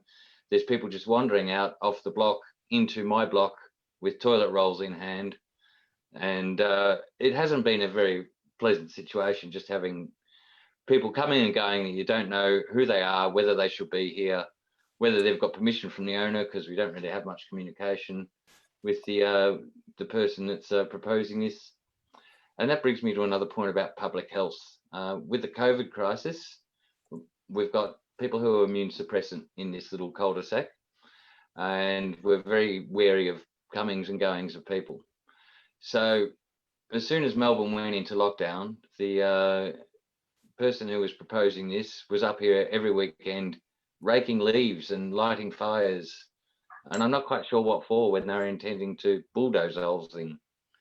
So it's going to really take a very special part of Eganstown that's just a quiet little cul-de-sac with a lovely community, and just totally ruin that, so that every weekend I'm going to be on edge as somebody who's visiting going to start a fire over there, as somebody who's visiting going to, you know, just be wandering onto my land because there's no cuttings area. They're going to be cutting firewood. That happens quite often up here as well. I just want to stress, it's not a dwelling, it's a multiple dwelling unit. There are 3 flats there. It's not one dwelling. Okay, thank you, Mr. Shepherd. Thank you, and we'll just get you to leave the building, the virtual building. Thank the meeting. Thank you. Now, any questions of Mr. Aikman after that? Yes, Councillor May. Yeah, Mr. Aikman, I'm just curious, the fact that, or the, not so much the fact, but the last speaker referred to this as perhaps being planned for accommodation. Has that been sort of, are you being made aware of that, or do you think that's the case? I mean, that perhaps puts a slightly different light on this. I mean, I'm still concerned about the bushfire and things, but a permanent resident might know what to do, but you know, people coming and going mightn't have any idea. What can you tell us about that? The application has been lodged for a dwelling. If it's to be used for accommodation in the future, then it may be a case for you know, enforcement matters. But at this stage, again, it's been applied for a dwelling, and that's how it's been considered. So just quickly though, if I mean, the last speaker seemed to think that it was evident from the plans that it was potentially 3 separate sort of units. Is that evident from the plans? I might have seen them, but is it evident that that might be the case? Look, it's not your regular rectangular, I guess, dwelling. So it is in sort of pod form, but it's not necessarily in a form that would be, you know, alert us to think that it is to be used other than as they are proposing as a dwelling. Thank you, Mr. Aikman. I think we have some issues here that need to be teased out. We have to make a decision, councillors. We have an officer's recommendation. I'm in your hands whether I can have a mover and seconder for the officer's recommendation, or you wish to delay a decision on this. Councillor Redwood. Madam Mayor, the application raises too many question marks for me to feel that we could put it through tonight. So unless there is any way that the application can be modified, I would like to propose the alternate recommendation that the permit be declined. Okay, so do I have a seconder for that? Councillor May. That means that it is declined, it can't come back. Is that right? That's right, Madam Mayor. Which is different to the way that we were talking about it before. We were actually talking about, because there were some issues there, that maybe bring it back in December. So are you still of a mind, some of that, not to have those issues, not just a blanket alternative? We will. What's the Madam Mayor, we have a proposed motion on the floor. Yeah. Okay, we have a proposed motion. Okay, Councillor Redwood, would you like to speak to the motion? Yes. For the sake of consistency, Madam Mayor, I'm feeling that it's really quite important that we take a consistent line in relation to fire risk in particular, and the access and egress of this property, I think, is a major concern. I'm not satisfied that the arrangements for protection as a last resort are clear, or that we can support what's been put forward tonight. I'm very concerned about the proximity of the dwelling in relation to the neighbour. I think that that's unreasonably close. And the issue has been raised as a concern in my mind that quite possibly it's a dwelling which is being designed to be occupied by a significant number of people, and precisely what that occupancy might be is uncertain. But I would be concerned as a further bushfire risk if there are people who are coming and going on a short-term basis. Okay, thank you, Councillor Redwood. Councillor May, do you wish to speak? Oh, no, I think Councillor Redwood has probably covered off on my concerns, Madam Mayor. Okay, any speakers in favour of the motion or in opposition? Councillor Henderson. Yes, Madam Mayor. I wish to support the motion, and I do so. I do know that some of these CFA assessments are done at head office, but I have taken the time to speak to local CFA people who attend these sorts of fires, and I've been informed that they do what's called a dynamic assessment, and it could be that if there's a wildfire coming that blocks Burma Track, and for anyone who's been up Burma Track, it's not the ideal place that you'd want to be caught in a wildfire. And that area is very much subject to wildfire. You can call it BAL, whatever you like, but hang on, something's happened here. Oh, yeah. So BAL 40, or you can say it's BAL, whatever you like. But if the CFA who are going in to fight that fire can't get access, there's only one way in and one way out. And as has been said, there could be a number of people in there. There could be only one or two, and one or two lives are very, very just as important as 8 or 9. So I very much support this. I'm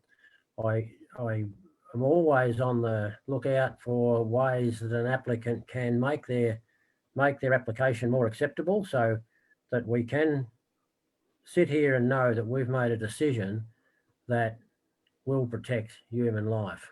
We've heard about the forest and the importance of our forests to our shire. I believe that there are wildlife corridors. I think that there's also a real attack made on our environment, and the environmental overlays are there for a reason, and part of them are there to protect our valuable vegetation, and anything that puts that at risk, to me, is a very big concern. So I commend the motion as put by Councillor Redwood to my colleagues. Are there any other speakers? Councillor Redwood, do you wish to sum up?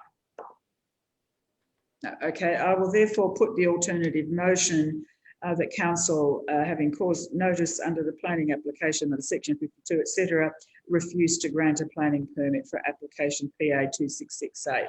Move Councillor Redwood, seconded Councillor May. All in favour of the alternative motion, please raise your hand. There being 7 in favour and no objections, I therefore declare it carried. Thank you. Now, we have the next item is... Madam Mayor, could I request a 2-minute break? Given I was actually going to say that we're on strategic planning, section item 11. Could somebody please move standing? Suspend standing orders. Yeah, suspend standing orders to have a comfort break for 5 minutes. I move, Madam Mayor. Yeah, move Councillor Redwood, second Councillor Henderson. Okay, back in 5 minutes. All in favour, yes. Please turn their cameras off if possible. Okay. Is he going quickly? Have a bit. Evan. We're still live streaming, Councillor Henderson. Yes, I was going to make a point there. We talk about alternative motions all the time. They're actually motions. They are, Councillor Henderson, that is correct. All right.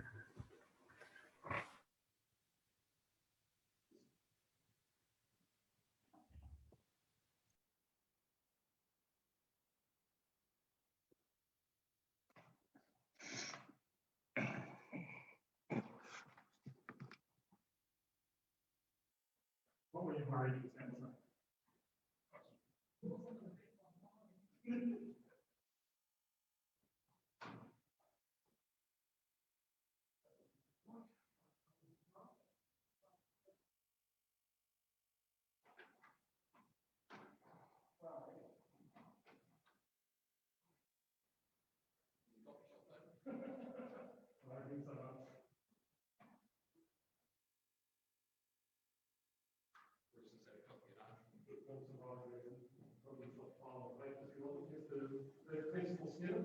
You're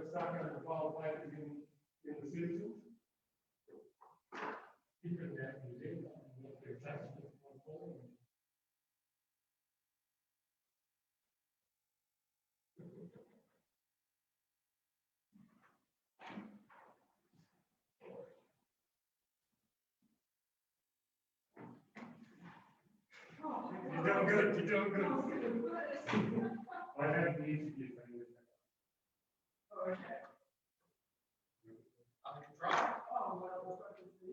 There's another one in here.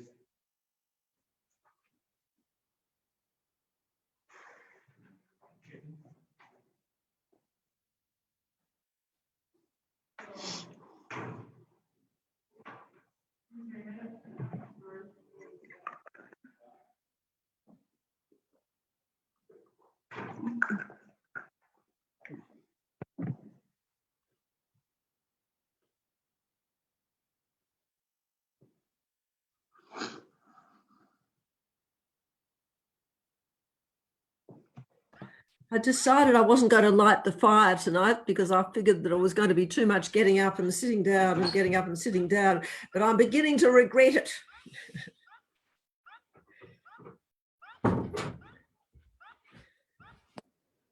Councillor Redwood, could I just remind you that when you move them, We're they're still on live stream. Just a reminder, everyone. yes, I know that, but they're not alternate motions, actually a motion when you move them. You are absolutely right. Yes, thank you.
Okay, can we now resume standing orders?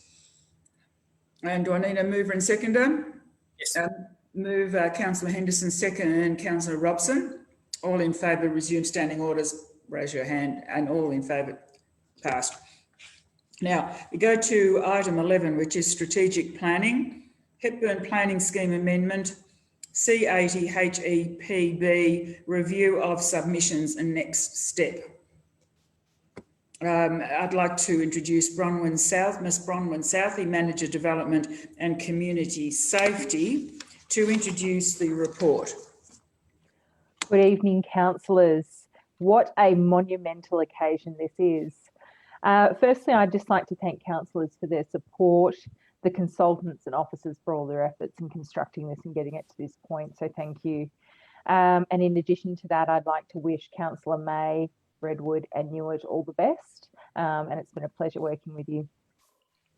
I will try and keep this moving as quickly as possible, as I understand you have a huge agenda ahead.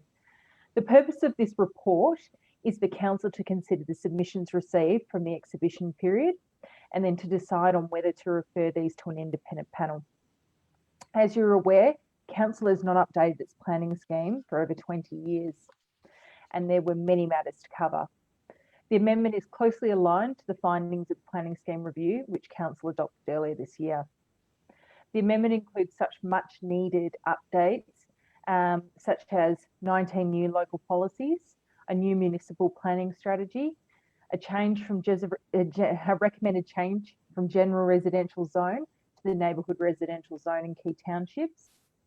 Council officers believe these new provisions will play a positive role in stopping inappropriate development and protecting the Shire's townships from too much growth. In a whole, Council received 267 submissions to date and 6 late submissions, which have since been circulated with councillors. And we've also included the addition of a recommended condition which allows for the consideration of late submissions to be taken in. The submissions from authorities such as DELP, the Environmental Protection Authority, the CFA and the Water Authorities are in support of the amendment and have commended Council for its major work, so well done.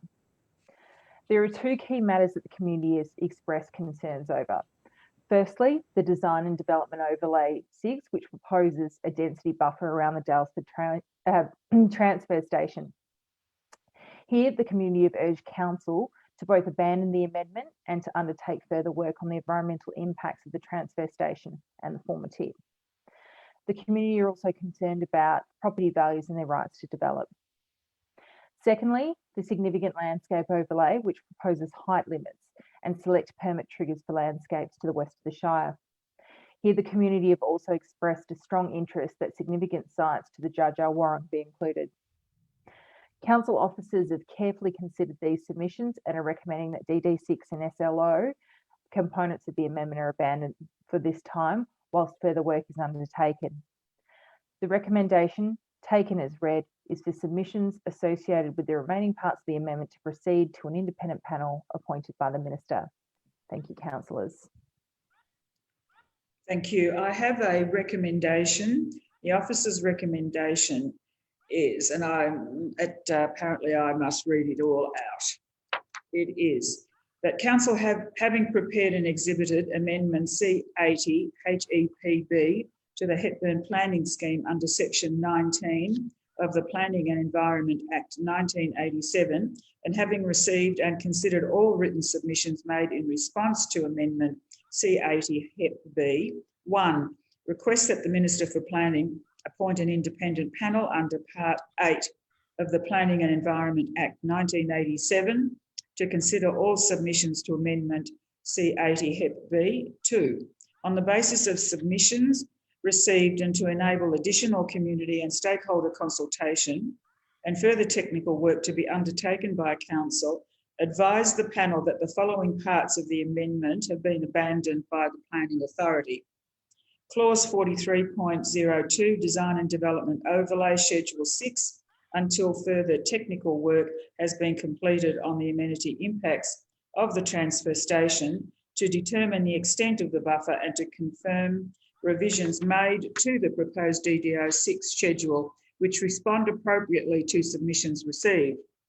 Clauses 42.03, Significant Landscape Overlay Schedules 1 and 2, until further work has been completed to review and confirm the mapping boundaries and revisions made to the proposed SLO 1 and 2 schedules, which respond appropriately to submissions received. 3. Refers all submissions to the panel to be appointed by the Minister for Planning, including any late submissions. 4. Endorses the following to form the basis of Council submission to the panel. Respond to all relevant submissions as included as attachment 1, except those related to clause 43.02 and 42.03 outlined in part 2 above. Minor content revisions as included in attachment 1 to the municipal planning strategy, local policies, schedule 1 to the ESO and any administrative provisions. 5. Authorises the manager, development and community safety to consider any late submissions before referring them to the panel. 6. Advises all submitters of this resolution and of next steps. And 7. Notes the importance for Council to consider in its mid-year 2020 to 2021 budget the following priorities: the protection of additional sites of significance to the Dja Dja Wurrung Clans Aboriginal Corporation, the DDWCAC, in the Hepburn Planning Scheme, including Lalgambuk, and which another also called Mount Franklin, and surrounds. Preparation of a technical report on the amenity impacts, land use, conflicts and environmental risks associated with the Daylesford transfer station to confirm the extent of the buffer required and revised DD06 clause. Preparation of a technical report on the environmental and amenity impacts, land use conflicts and environmental risks associated with the former Dalesford landfill site to inform what future planning and environmental management approaches may be required. Preparation of plans to support restructure overlays for Drummond and Sailors Falls, and finally, preparation of fact sheets to assist the community in understanding the planning scheme and where a permit is required. I am in search of a motion. Councillor Redwood move, Councillor... Madam Mayor, I move the officer's recommendation. And seconder, please, Councillor Henderson. Seconded, Councillor Henderson. Now, Councillor, any opposition to this? Hold on, I wish to speak, Madam Mayor. Madam Councillor Redwood, would you like to speak? I would. This is a historic moment. The work to update the planning scheme for Hepburn Shire has been something which all of us have really sought to see happen for a very long time. 2 years ago, shortly after Mr. King came on board, Council committed and Mr. King took on board the importance of moving this huge project along. In roughly April the following year, we had tenders come forward, and we were delighted at that stage to find a plan to place among those tenderers. And so we've had consultants of a very, very high order led by Professor Buxton. We've had excellent staff. Bronwyn Southey and Alison Blackett have led a truly wonderful project. It is unusual for a council of this size to undertake a project of this magnitude, and it is a very, very wonderful moment to see this project moving to the next phase. We've seen the review undertaken, and this time last year we were all out hearing from the consultations across the community where people were telling us what they liked about the Shire, what they didn't like about the Shire, and what their aspirations were, which they hope to see reflected in the planning scheme. What's extraordinary that's come out of the exhibition phase is that 90% of what's in the amendment has come forward with no concerns from the community at all. So a really amazing range of things which have been included. The new local planning policies, the transition from general residential to neighbourhood residential zones, a whole range of changes, the updated heritage overlay, which have all emerged as being supported by the community. So what we're looking at here is two areas which have caused great concern in the community, and which I think at the last count we have 273 submissions, which are very largely concerning DD06 and the SLO. And DD06 and SLO, as you see in the recommendations, are recommended to be abandoned. Now, this is planning terminology which says they are set aside. With the DD06, it is the intention to see a risk management assessment done and empirical evidence brought forward and collaboration with local residents, indeed residents, on whatever is the appropriate way forward and outcome.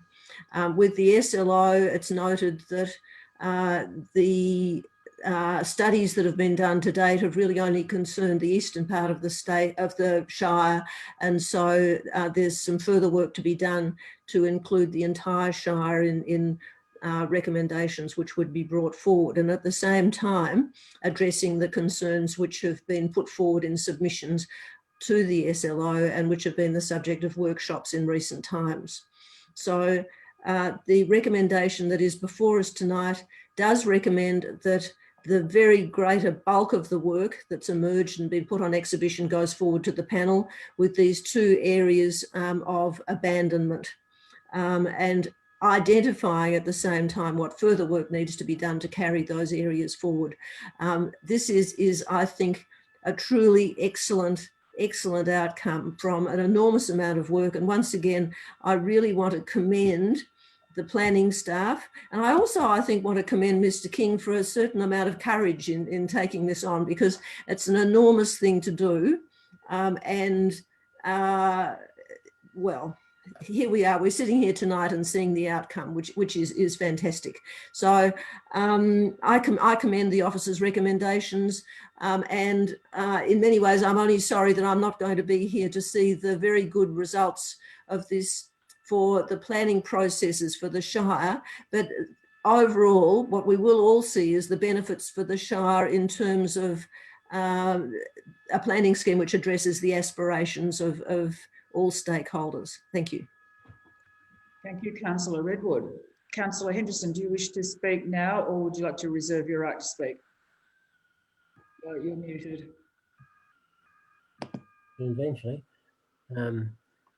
Yes, well, Madam Mayor, this may not address the aspirations of everybody, and I notice in particular some of the places, excuse me, that like Broomfield and Johns Road, they're not recommended at this point in time, but times change, and I think we need to recognise, as do the residents of the Shire and the ratepayers, that this isn't a static document. Times do change, and as authorities, be it the water authorities or somebody else, make a decision to move forward. We know that areas, say, between Creswick and Clunes have been designated in the regional growth plan, so there's scope to move. At this point in time, that might not be possible, but into the future, we know that times change. So as to the thing, I must correct my colleague, Councillor Redwood. There's a fair bulk of work being done in the western part of the Shire, but none much done in the eastern part. And there's particular, Councillor Redwood did get east and west mixed up, but never mind. I knew what she meant. But over in the east, and I've spoken to many people over there, there's concerns about Mount Franklin. There's concerns about all sorts of things. You know, we as councillors don't know everything about the things that we do, but we can speak to people. And I spoke to a farmer today, and I said, I don't need to be a farmer to understand, because I can ask a farmer. Now, I asked some farmers what they thought about the SLOs, and the first thing they said to me was, well, do you know how big headers get these days? And do you know how high we've got to stack round bales? And do you know that we take out silos? And yes, well, did I have to know that? No, because we're able to ask those people who are every day on the farm, and those people who will be mentioned with these SLOs. And, you know, we've had a lot of information come out of the Western Transmission Line that tell us just how sacrosanct our beautiful landscapes are. They don't want power lines all over them, destroying them. And I don't think our genuine farmers out there want to go and stick a zinc-aluminum shed up on the side of Mount Miracle on the skyline. They perhaps feel that they need to be heard, and we've listened. And there's nothing wrong with a submission period where people make a lot of submissions.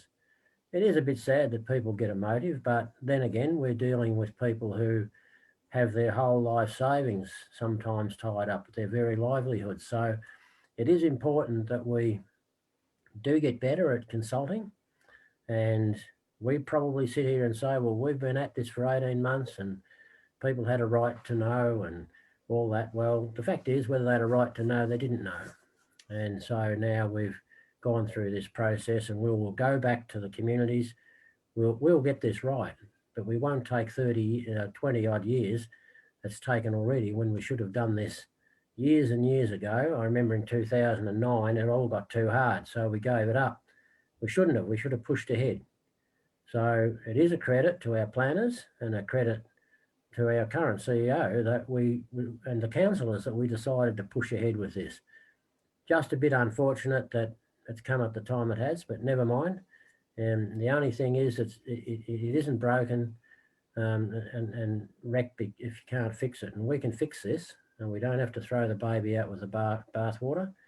We excise those areas that aren't right, and then we get on with it, because this needs to be done. And so I really commend this. I think it's a great body of work. I know how hard the planners have worked. I do talk to some of them, and I know how tired they get and how frustrated they get. So I ask them, you know, you deal with one aspect of the thing with the planning, we deal with all of it. And so we cop it from every angle sometimes. That goes with the job. And really, I would like to thank the planners who have been involved in this for all their hard work. We sit back here and read the report. Well, we don't have to write it, we only have to read it, and that's a task sometimes. So thank you very much, and I commend this to, in the current form, to go forward to the panel. Thank you. Thank you. Any opposition? Anybody wish to speak against the motion? Any further speakers in favour of the motion? Right, I have Councillor Newitt and then Councillor May. Councillor. Thank you, Madam Mayor. And yes, I'd like to speak to the motion. Particularly, I've never seen probably the amount of submissions that I've personally received on these matters for a great time on any other issue of my time with council.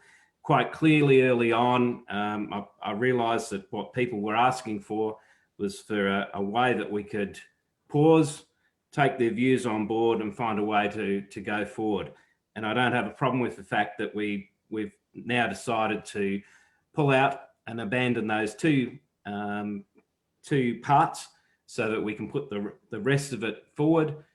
And I'm comfortable with the fact that there's still a process around the panel consultation for the rest of the amendment as well. But clearly the community at large told us there was still further work to be done on those two sections, the DDO 6 and the SLO.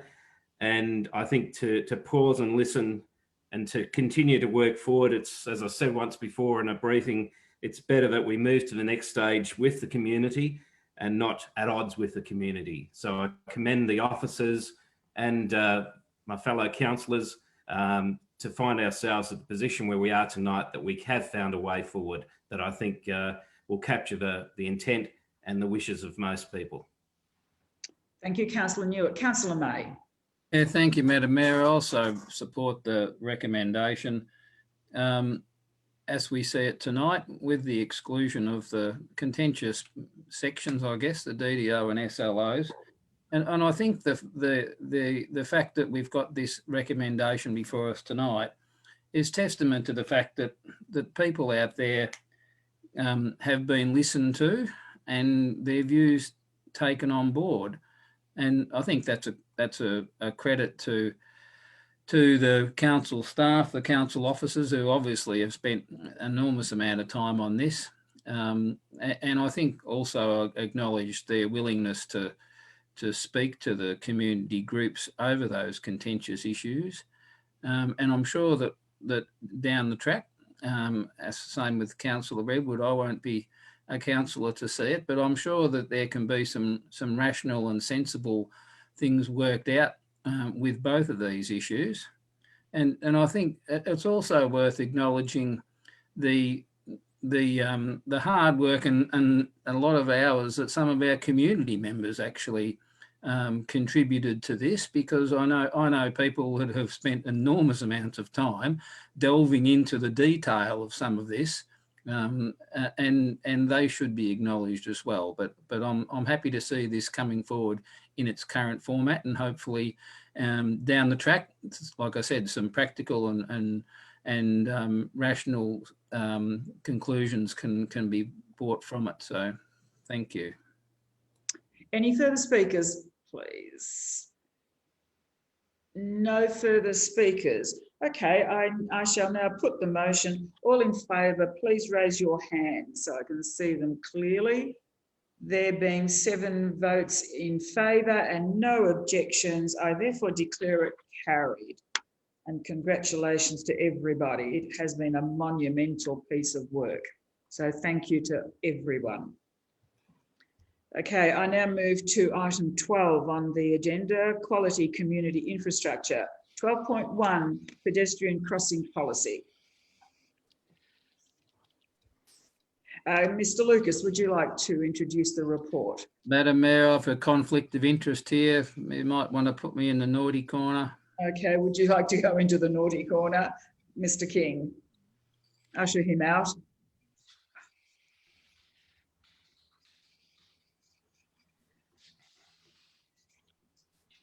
Okay, we're all ready to go. Okay. Thank you, Madam Mayor. And just on the back of that last item, it would be remiss of me to not also acknowledge and commend the team, the whole team, and I say the whole team, on the piece of work that's been done. I mean, community, councillors, staff, consultants, the whole team. It's been a massive effort. Of course, this is just another step in the process, and there's still many more steps to go. But to commend the team, the whole team, for those efforts. Okay, item 12.1, pedestrian crossing policy. So, councillors, this report is to present a draft pedestrian crossing policy for council consideration. At the February 2020 ordinary meeting, council resolved to accept the Disability Advisory Committee's meeting's recommendations, and that was to adopt a policy position requiring pedestrian crossings in 4 townships across the municipality. Councillors, the draft policy before you provides a framework for council to achieve improved pedestrian access and establishes council's commitment to improving pedestrian permeability across the municipality. The policy incorporates the advice from the Disability Advisory Committee and also includes some additional principles and key considerations in the assessment of any prospective pedestrian crossings that may be considered into the future.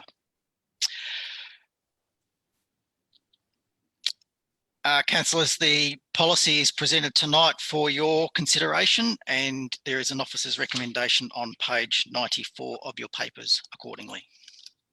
Thank you. Now, I have an officer's recommendation, and I have a motion. Questions? Questions? Yes. Okay. If you have any questions to Councillor Newitt, have you got some questions to Mr. Lucas? Thank you, Madam Mayor. Mr. Lucas, I believe this was generated out of a desire of council back at the February 2020 meeting for council to develop a pedestrian crossing policy for the entire Shire. Could you just, I believe that there's no other, from what I could find, there's no other council in Victoria has a policy. Would you consider it would be worthwhile if we're introducing a policy that we would take that to the community to gather their feedback on that, given that we've taken it to the Disability Advisory Committee, but seeing it's a new policy, one that's not other councils don't have, would it be quite reasonable to expect that we would lay it on the table or expect some feedback and some considerations from the community in general? Through the chair, just in response to that, that is absolutely an option that council can consider or determine on tonight. The officer's recommendation is for council to consider the adoption of the policy, and the basis of that is that it effectively reiterates the requirements of current Australian standards and legislative frameworks for disability provisions or the Disability Discrimination Act, and therefore didn't feel like there was much that was to be negotiated on in terms of a community engagement process. That said, it is important to note that any projects that might come as a result of council's commitment to improving pedestrian permeability would go through a community engagement process in the concept, design, and potential location of those crossings in the respective townships. So I didn't feel like it was a need to go with the policy position, but certainly any projects coming from it would go to the community. If council was of a desire to take the policy to the community, that is absolutely able to be done. Thank you. Any other questions, please?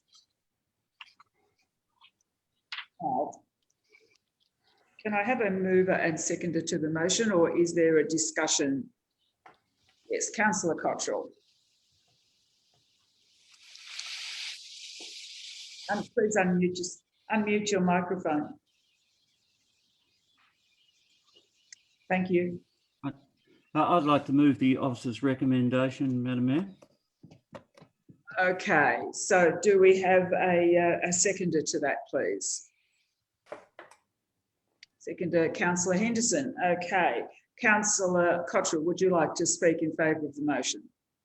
Thank you, Madam Mayor. Initially, in reading this policy, I was concerned that the way it was written was confusing. That it covers many areas. And some might suggest that we do not require a pedestrian crossing policy with emphasis on accessibility. But the fact that many people with a disability who live in or visit our shire do not currently have protection in crossing the major streets of two of our towns would suggest that we do need a policy. So I'm happy to recommend this policy to councillors. Okay, now the seconder was, I didn't write it down, sorry, Councillor Henderson, do you wish to speak? No, I'm quite okay, Madam Mayor. Okay. Any opposition to the policy, to the motion? Councillor Newitt, do you wish to speak against? Thank you, Madam Mayor. Speak against the policy because it's not gone to the community for any input into it, and I foreshadow that I would be seeking an alternate policy if this happens to not get an alternate motion, if this doesn't get up, purely along the lines that we've worked this hard to develop a policy. I think it would only be fair that we adopt it in principle and let it lie on the table for a cycle, just to get some feedback from the community to get them to have a look at it. So I'd foreshadow if this doesn't get through, that's what I would be looking to put up in a motion. Okay, is there any further speakers to the motion, please? No, I don't see any hands. Okay, I will move the officer's recommendation. Moved by Councillor Cottrell, seconded by Councillor Henderson. All in favour, please raise your hands. There are 1, 2, 3, 4, 5 in favour, against, and 1 against. So I declare it carried. So thank you, councillors, and Councillor May. He can come back in. You're on mute. The CEO is currently on mute, but it's bringing Councillor back in to the meeting. If Madam Mayor, you could let the Councillor May know the outcome. Okay, Councillor May, the council has adopted the officer's recommendation and moved by Councillor Cottrell, seconded by Councillor Henderson, and it was adopted. It was passed. Thank you. Now, I move to 12.2, item 12.2, Hammond Park Trailhead Community and Youth Hub Master Plan for adoption. Thank you, Madam Mayor. Hammond Park, Creswick, as we all know, is proposed as the sole trailhead for the Creswick Trails project. Once constructed, will provide key recreational infrastructure and become a key recreational asset for not only our local community but for the region and maybe even arguably the state. The master plan before you, councillors, is a result of extensive community engagement as well as engagement with key stakeholders and user groups. There's a number of key focus areas for the master plan. There is focus on accessible infrastructure for all abilities, for play and mobility. It provides a variety of cycling offerings, such as learn to ride courses for young cyclists. It provides adaptive mountain bike trails as part of the trail project, and so connections to those that infrastructure, and also provides a cycle playground for beginners who are learning in terms of mountain bike riding to develop their skills.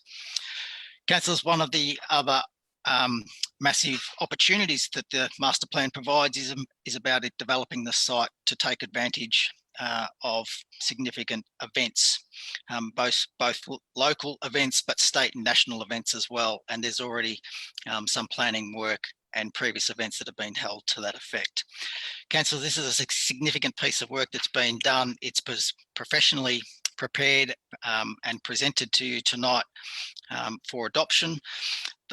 The projects that result or that are included in the master plan close to $2.5 million, and the master plan has been established in a way that we could progress with all or delivery of all of the elements, or they can be undertaken in stages depending on funding opportunities.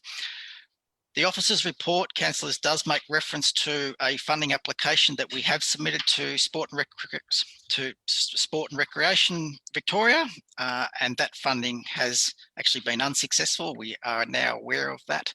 So we will continue to lobby and advocate for funding to implement the master plan should council adopt it tonight. There is an officer's recommendation on page 97, which seeks council to adopt the Hammond Park Trailhead Community and Youth Master Plan. Point 2, to formally release the Hammond Park Trailhead Community and Youth Hub Master Plan to the community. 3, to fund detailed design and construction documentation of the Hammond Park Trailhead Community and Youth Master Plan as part of council's commitment to the Creswick Trails project. And 4, to consider funding the implementation of the master plan as part of the annual capital works budget cycle in subsequent financial years and as grant funding opportunities become available. Thank you, Mr. Lucas. Any questions of Mr. Lucas on this item? No, I have a motion. I'm now in search of a motion. Do I have a mover and seconder, please? Move Councillor Henderson and seconded Councillor May. Sorry, did I miss you, Councillor Robson? Okay. I think it's very appropriate that Councillor May does it. Thank you. Okay, thank you. Okay, Councillor Henderson, do you wish to speak to the motion? Well, I couldn't stay silent on this one, Madam Mayor. This has been a long-term plan from a number of people in Creswick, and there's a couple of iterations of this. Many years ago, a professor from the university and a local medical practitioner came with an idea about mountain bike trails, and that was fine, and we battled along for years to try and get that going. But aside from that, what happened is that we built a splash park and a skate park, and I was thinking one day, well, wouldn't this be a wonderful thing? Because the small kids go down to the skate park, there was nothing for the bigger kids. So I approached the doctor and I had this wonderful idea, perhaps we could have an extreme BMX track. And he looked at me and said that I was a bit out of date. They didn't call them BMX tracks anymore, they were pump tracks. I'd quite frankly never heard of the idea, but with the coming of the pump track, that opens up whole new areas, Madam Mayor. This isn't just about a mountain bike trail. This particular development of this is for all sorts of community uses and for all levels. And in a way, it wouldn't matter if the bike track was over there separate. We've had all sorts of national and state events, cyclocross and all sorts of things using that park already, even just with the pump track. So it's right in the centre of Creswick. It will bring visitors and it will bring business to Creswick. It'll revitalise the place. And I just looked today, I got from Ride Creswick the unbelievable news, nearly 27,000 views of that, which has gone nationally and even probably internationally, because we've had international people come, and 190 something shares, if I'm not wrong. So people who've shared that and viewed our master plan and our agenda. So Ballarat and people like that are very envious of what's happening here. They're not envious, they're so pleased to see it. And it's a great partnership, if you like, to have Ballarat with their cycling, and they've got something, we've got it, and it forms a part of somewhere to go. Not everyone wants to go to Tasmania, and if they do, they still want to come to Creswick. They'll want to come later on when we develop other cycling opportunities within the Shire. So someone has to go first, and this, I can tell you, this will be a huge success. My focus on this was for the youth, but I see a lot of older people on this down on that pump track, and not me, because I'm not that much of a chance taker these days. But I really think it's a great bit of work, and to get something up with that many people viewing it, no one saying it's no good, is something of an achievement. Usually we get something going up, a post or whatever goes up, and people say, "Oh yeah, that's no good, but what about it?" I mean, some people have said, "Well, you know, it's taken a long time to happen," but you know, of course, they're frustrated about the time it takes sometimes to get the ducks in a row. But and look, I'd like to thank not only the staff that have been part of this, but also my councillor colleagues for supporting this, and indeed the community. And this is a good example of where you go out to the community and you involve them, because they drive us mad, but they don't drive us mad going crook at us. They drive us mad wanting to get it done. So, and they're very, very supportive. And I think that's a really good sign when you've got so many people on board, really, really positive about something. So I commend this, and I know I've rattled on, but it's been a long time coming, and it's been something that has exercised my mind, as I said, for probably 8 or 9 years now. It might even be more. So thank you very much, and I commend it to my colleagues. Thank you. Councillor May, do you wish to speak? Very briefly, Madam Mayor, given that it's already a late night, I'll just say that I'm really pleased to see this coming forward, and it's got to be a great thing for Creswick and the Shire generally. That's all. Thanks. Any other speakers against the motion or for the motion? No, I don't see any hands raised. Okay, I will now put the motion. All in favour of the motion, moved by Councillor Henderson, seconded by Councillor May. Hands up, please. 1, 2, 3, 4, 7. There's 7 votes in favour, none against. I declare it carried. 12.3, final draft of the Doug Lindsay Recreation Reserve Master Plan. Mr. Thomas, would you like to introduce the report? Thank you, Madam Mayor. Great pleasure to bring the Doug Lindsay Recreation Reserve Master Plan final draft to Council tonight.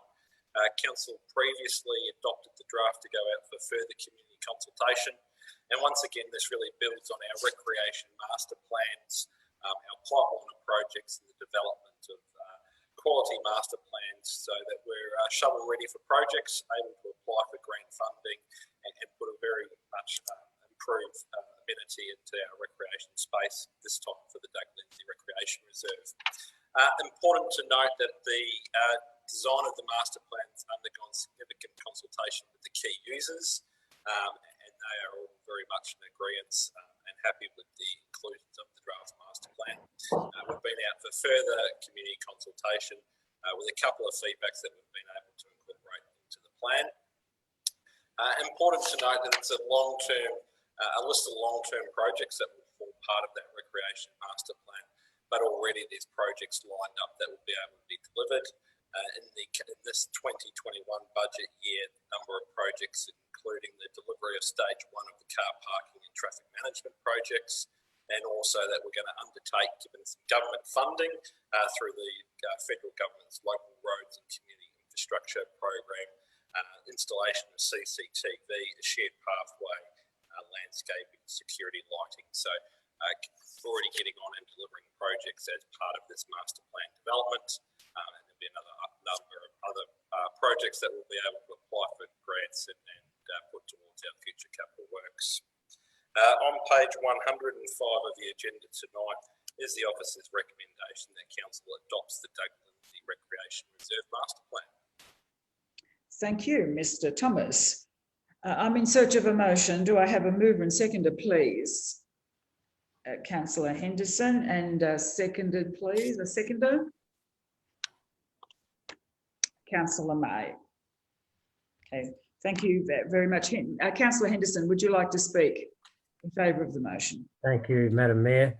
Madam Mayor, this is another project that is in the making, and just this precinct was was helped along by a great deal of work by the local football club, the Bowls Club. The Bowls Club putting in something well over, I think now, I was up the last time I spoke to them, they put in $250,000 out of their money. The footy club have done all sorts of work there. And the shame is that the Oval isn't up to scratch. And I notice in this master plan that one of the things is to put a proper drainage system into this Oval. Now, I tried unsuccessfully in 2012 to have that drainage put in there and under a remediation work because the first Oval iteration of the Oval failed. It's now 2020 and we're finally getting around to getting that drainage put in. This is a wonderful facility. It does look a bit unloved and unfinished, and this project will help that. It's just not a beautiful facility there shoved in the middle of a rough old paddock. Already we've got local people wanting to become friends of Doug Lindsay, and they want to come and help to beautify the back area and the rough areas of the place. So people will have pride in this place. And it could be a place, and I spoke to the vice president of the Central Highlands Football League, and they said we should be hosting finals at this ground. This is a fabulous place.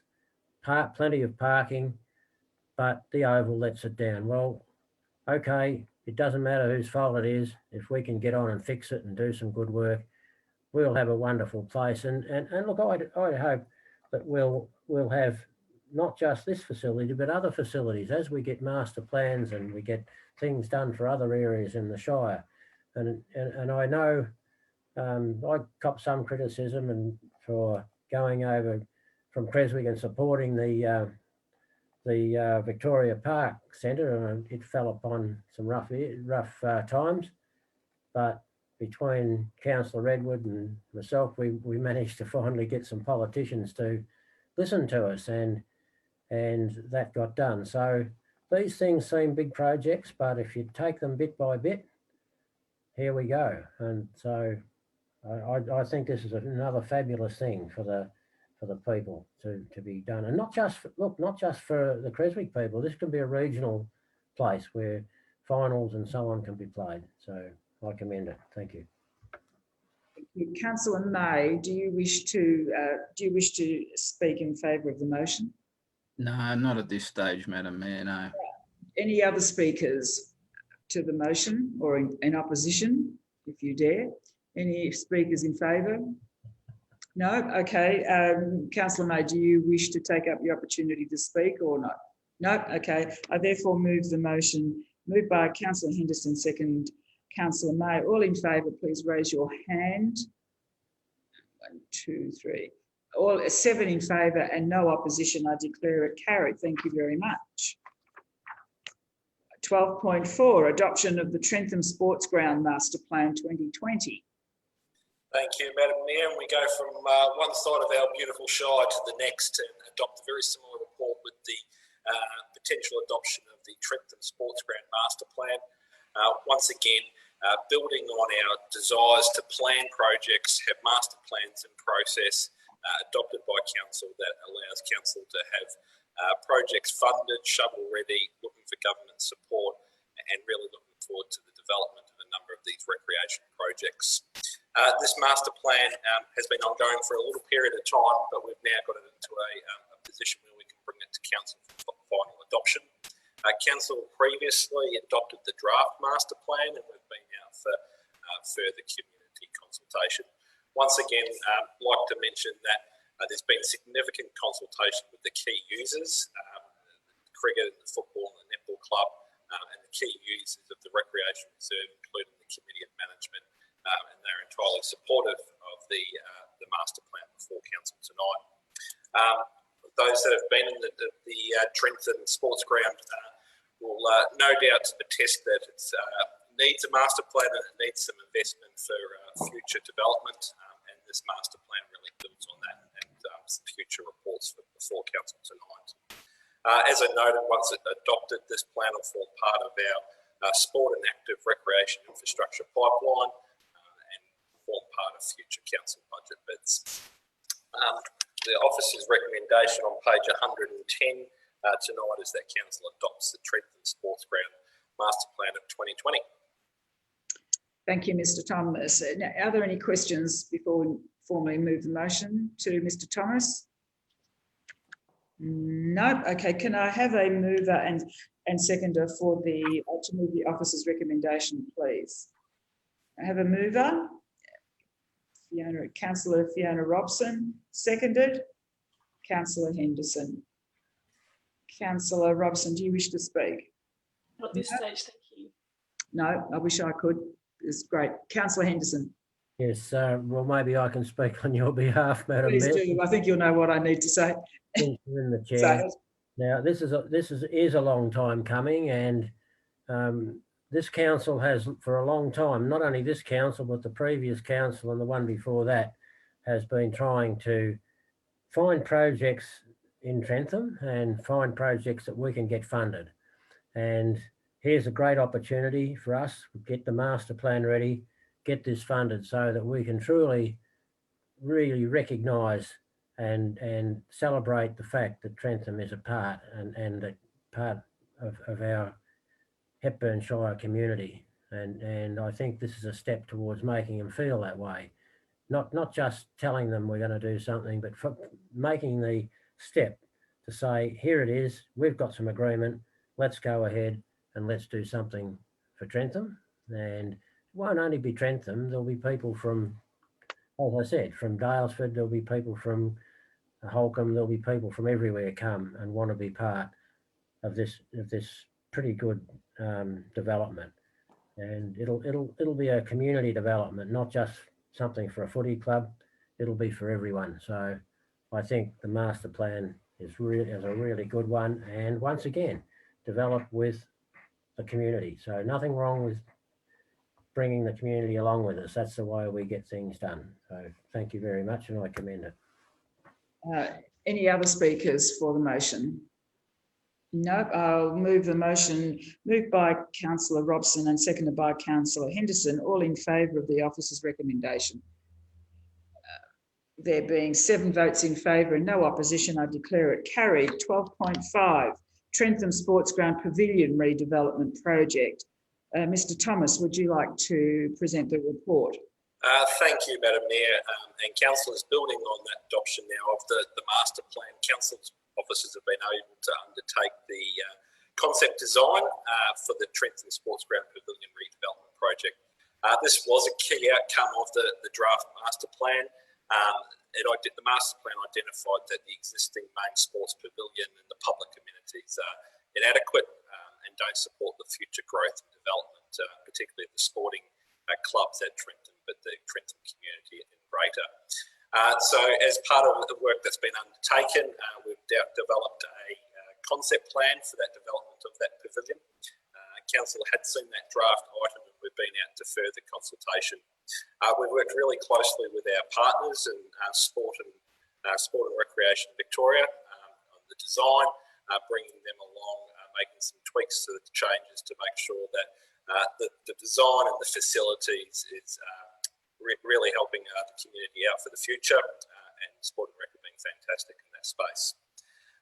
The design that's put before council tonight includes a multi-purpose community room, home, away and umpire change room, public amenities, kitchen, kiosk and bar, and meeting rooms, first aid and storage to bring the facilities up into current standards. Once again, it's been highly supported by the groups and they've been fantastic to work with, and I thank them for that. This project has also come along and also part of a funding application that we've recently put together with Sport and Recreation. The cost of this project is at nearly at $2.4 million, and therefore we'll need some significant government funding to assist in the construction. Unfortunately, we were unsuccessful in that project, but the feedback from government bodies is the funding application is really great and really merit in this project going forward. The design now, council in the 2021 budget also has funding allocated to undertake the detailed design of this project, and officers moved towards Act following adoption, consideration and adoption by Council. Can I just take this opportunity to also quickly thank the Sport and Recreation team here at Hepburn Shire. This is the third project being presented tonight, which is really the future of our sort of sport and recreation pipeline. I really want to thank the officers in that team, and particularly Project Officer Kathy Schnur, who's really driven those three projects over the last 6 months. So particularly thanks to that team. On page 114 is the officer's recommendation that Council endorses the Trentham Sports Ground Pavilion redevelopment project to progress the design to a delivery-ready design package. Thank you, Mr. Thomas. Any questions of Mr. Thomas? I have one. While you've this particular redevelopment project of the pavilion is 2.4 million, the actual master plan itself, what's the value of that? I'll go back a couple of pages. The total, I'm not sure the total master plan off the top of my head, sorry, Councillor. There's a varying level of projects from quite small $10,000, $20,000 projects through to quite significant ones as well. I was only asking if you wanted to bundle it all up, what would we be talking about? Multi-million dollars, Councillor. Okay, thank you. Any other questions to Mr. Thomas? No other questions. I have the officer's recommendation that Council endorses the Trentham Sports Ground Pavilion redevelopment project to progress the design to a delivery-ready design package. Can I have a mover and seconder, please? Councillor Redwood, and second, Councillor Robson. Councillor Redwood, would you like to speak? Once again, this is a long-awaited development. When I think about the success that we've had with having a pavilion which has multi-purpose use at Victoria Park, I can see that for Trentham, having a facility of that kind would make an enormous difference to many, many community groups across the community, including the sporting groups that use the sporting facilities there as well.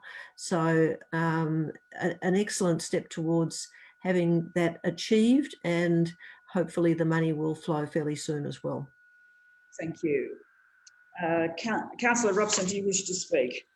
I'll just say that it's really great to see the community come together to talk about, to work through this. I've used that facility in the past, and it would be great to see it have a facelift. It'll be really helpful to bring people together. Thank you. Thank you. And any other speakers for the motion or against the motion? No. Okay, I will therefore put the motion, moved by Councillor Redwood, seconded by Councillor Robson. All in favour, please raise your hand. 1, 2, 7. There being 7 votes in favour and none against, I declare it carried. Thank you very much, councillors. Item 12.6, Hepburn Hub at the Rex project, September update. Mr. Bruce Lucas, would you like to introduce the report, please?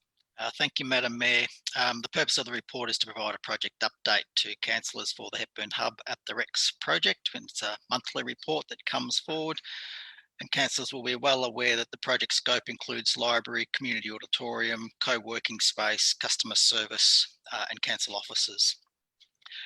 Councillors, the project scope remains consistent with that's previously been endorsed. There is a proposal, if you like, to increase the budget for the project to $7.13 million, and also an adjustment to the date for practical completion that has previously been endorsed by council, and to push that out to the 14th of June 2021.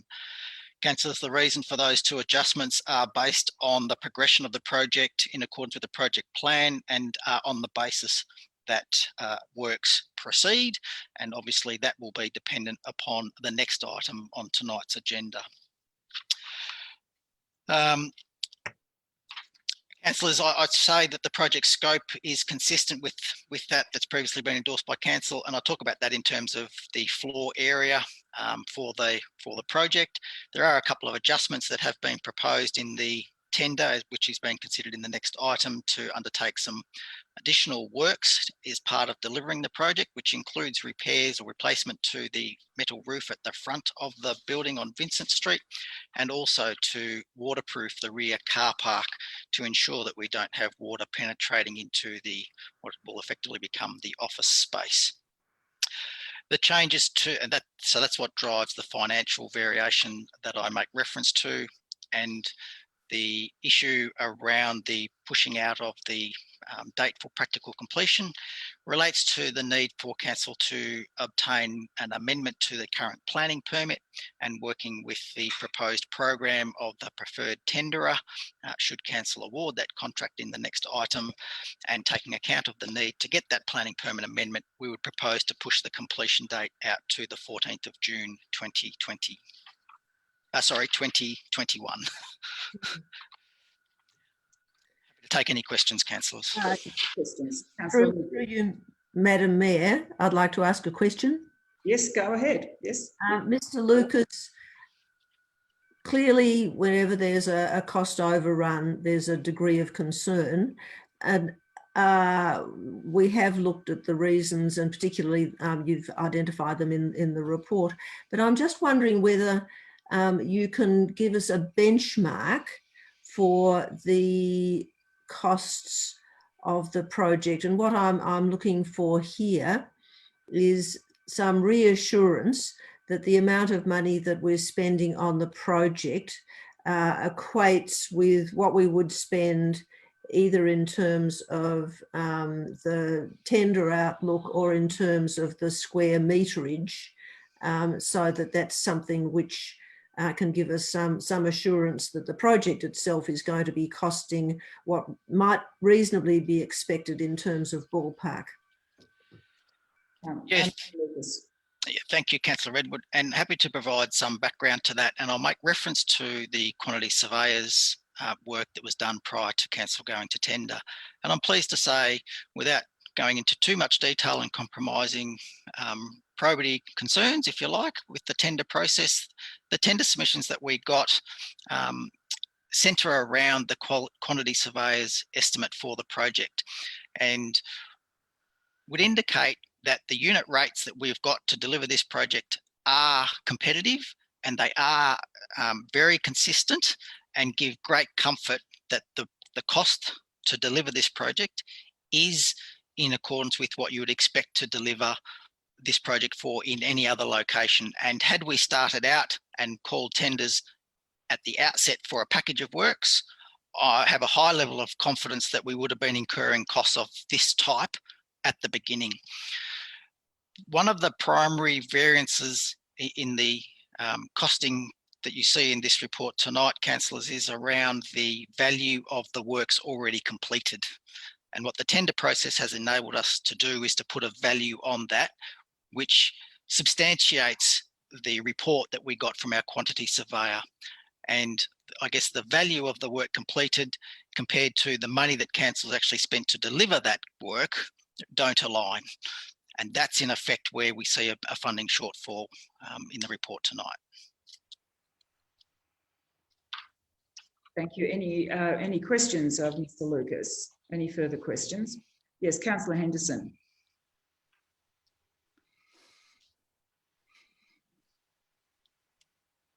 So, Mr. Lucas, you'll probably know what I'm going to say, but can you give me an assurance that we have a building surveyor that will be meticulous in seeing that this is built to the building code and built to the appropriate Australian standards and the appropriate building and engineering standards? If they don't align with the Australian standards, there are Australian standards not apply to everything, but that they will apply to appropriate engineering standards and practice. That's what I've been asking since this project started, and I haven't had, well, until lately, I haven't had those sort of, I've had those sort of assurances, but they haven't been kept, which has led to some of the work not being up to that standard that I would expect from a building project. So I need that assurance that this is going to be inspected properly. We're going to have the appropriate qualified staff on site from a council point of view be they hired in or whatever, that will see that this work is done by the contractor and done according to the plans and specifications and engineering computations. Thank you, Mr. Lucas. Thank you, Councillor Henderson, and I can absolutely provide you with that assurance. We have an external building surveyor that will monitor the project and do all of the relevant inspections that are required under the building code. That hasn't been done with the first stage of works, and we're in the process of trying to rectify that currently, and to be able to sign off the building permit for the stage 1 works, and we'll have a new building permit issued for the stage 2 works. In addition to that, we have a highly qualified, well-experienced project manager running this project on behalf of council now, and he has been with us for probably 12 months or so, and be fair to say we probably wouldn't have got to this point without the support of that dedicated resource. So just to recognise the efforts of Bruce McIsaac in getting us to this position. And we also have a team of consultant experts, if you like. So we've got a fantastic architect that is working with us to get us to this point. Mechanical engineers, as I mentioned, the building surveyor, we've got planning consultants that are guiding us through the planning permit amendment process. So we've got a team of people to be able to make sure that we tick all of the boxes, deliver to the standards and to the building code. Thank you for that response. Any other questions? No. Now, I have an officer's recommendation, so I'm in search of... Sorry, I did have my hand up, sorry. Put a motion. Sorry. A motion. Did you have a question, Fiona? I did. Can I just ask a question, please?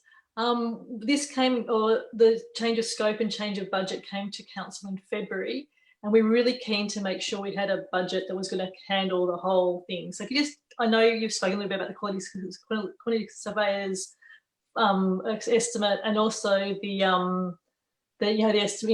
work that has already been done hasn't actually provided the value that we've actually put into it. Is there anything else that we need to know about the budget and how we're going to be sure that this is the budget that's going to be able to cover the completion of the project? Yeah, thank you, Councillor Robson. I guess to reiterate, when we brought forward a report in February, we talked about a number of the risks that were associated with the project, and the cost estimate, I guess, was one of those risks that we talked about. And the value that we placed on the works already completed was done so based on the actual cost incurred. So we've now gone to market. We now know what the market is telling us the project will cost to deliver. So we have a high level of comfort that we can now move on and deliver the project. If council awards a contract tonight, or at some point council awards a contract, then we will be able to deliver it. And unless there is something that is substantially unforeseen, which we do not anticipate, then we expect to be able to deliver it for the costings as identified in the agenda tonight. When we went to the tender process, we included a number of options that weren't originally included in the scope, that we identified were essentially required to be done in order to waterproof the building. So in order to get a high level of confidence, in fact, to get some accurate cost by way of a tender, we had those options costed as part of the submission process. So again, we believe we've got it all covered, and we believe we can deliver the project for the cost that's outlined. Thank you. Now, Councillor Cottrell.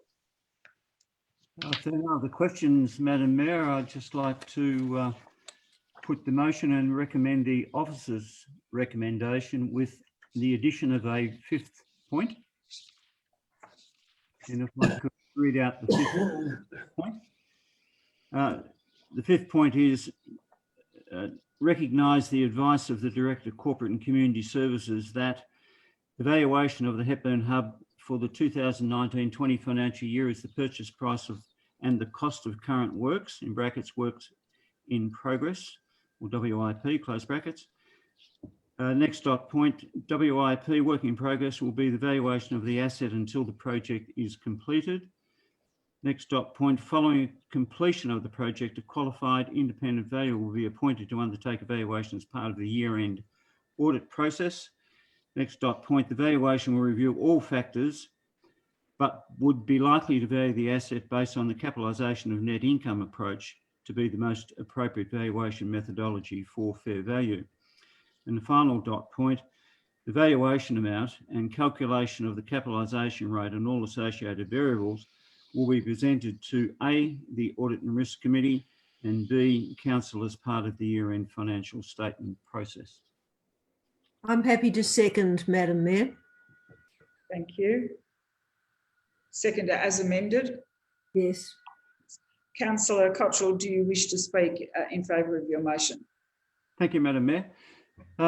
Just to, if I can, to recognise the work that's been done on this, and particularly for Mr. Lucas, if we all go back to June of 2018, Mr. Lucas kindly accepted the role of interim CEO, and very shortly after that, Council sort of handed Mr. Lucas the proverbial hospital hand pass, asking him to seek an independent audit of the Rex and the status at that point in time. He and a team of people that he brought on have worked methodically through this process since then, and have now brought this project to a point where we can have pretty good confidence that we're going to see a successful resolution and the production of a first-class asset for the staff and the community of Hepburn Shire.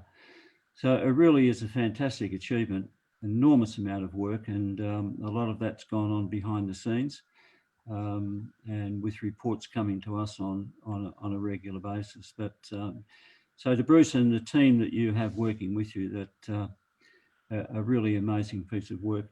The last point on the motion, Madam Mayor, was came out of discussion some time ago, and had been through the Audit Risk Committee and discussed with Council in briefing session, but it was about Council recognising the substance of this asset, the size of it, the debt that we're carrying on it, and the interest in the community, for us to display that we're aware of the asset. The asset is not your standard type of town hall. It is a commercial building, and there's every reason that we should look as to how this asset will be valued in the fullness of time. And as the Director of Corporate and Community Services advised, the most likely outcome methodology for a fair value is the capitalisation of net income approach on the building. So, Madam Mayor, I recommend the motion to councillors.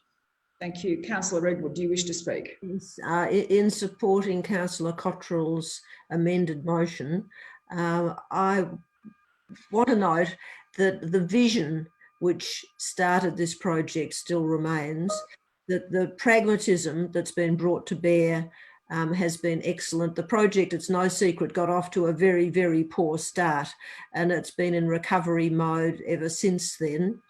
I believe that what we've had put before us by Mr. McIsaac is a very accurate presentation of the cost associated in completion of the project, and also we now have a clearer picture of what the timelines are likely to involve.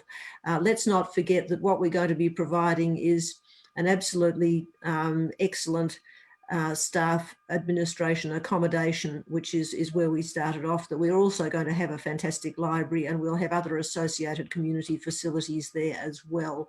So yes, it's always disappointing to know that you're going to have to pay more in order to achieve the end outcome, but now we have a very clear roadmap of what getting to that outcome actually is, and what it will cost, and what the value pragmatically will be at the end of the day.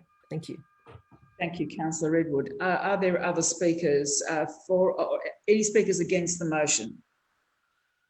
Councillor Robson. I absolutely acknowledge the amount of work that's gone into this, especially in the last 12 months. It's actually, the risk is reducing all the time, but I just have this really not great feeling about This has been problematic. I don't have a great sense of confidence that this is going to be the final price and the final time frame. It just feels, I don't know, it's not, I don't see the value we're going to get now. I get we need accommodation and, you know, the facilities will be really great, but I find myself in a position where I'm going to be hard to support this motion. Any other speakers for the motion? Yes, Madam. Councillor Henderson.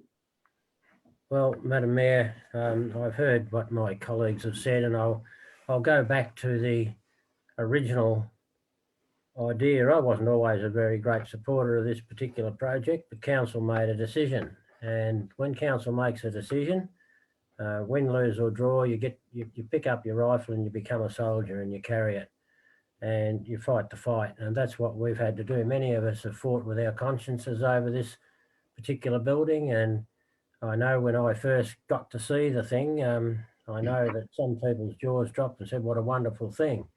I didn't want to be negative, but I did say to Mr. Millard at the time, this building looks like a second-rate residential building, and the quality was so poor, and I went away from there, unlike most, with a very, very heavy heart. I'd always looked at this building, and having been involved for a lifetime, 1964 I started in the building industry, and I've been associated with it, and I'm still continuing to do work in this industry. And I don't say just building houses, I've worked on major projects all over this country. So I know roughly what things cost. I couldn't believe what we said. I always thought that a reasonable price, and I don't think we're paying any more. I've looked at all the documentation. We're not paying any more for this building than what we would have paid had we done the due diligence in the first place. And I'm part of that. I'll take some credit for not being stronger, perhaps in what I should have been doing.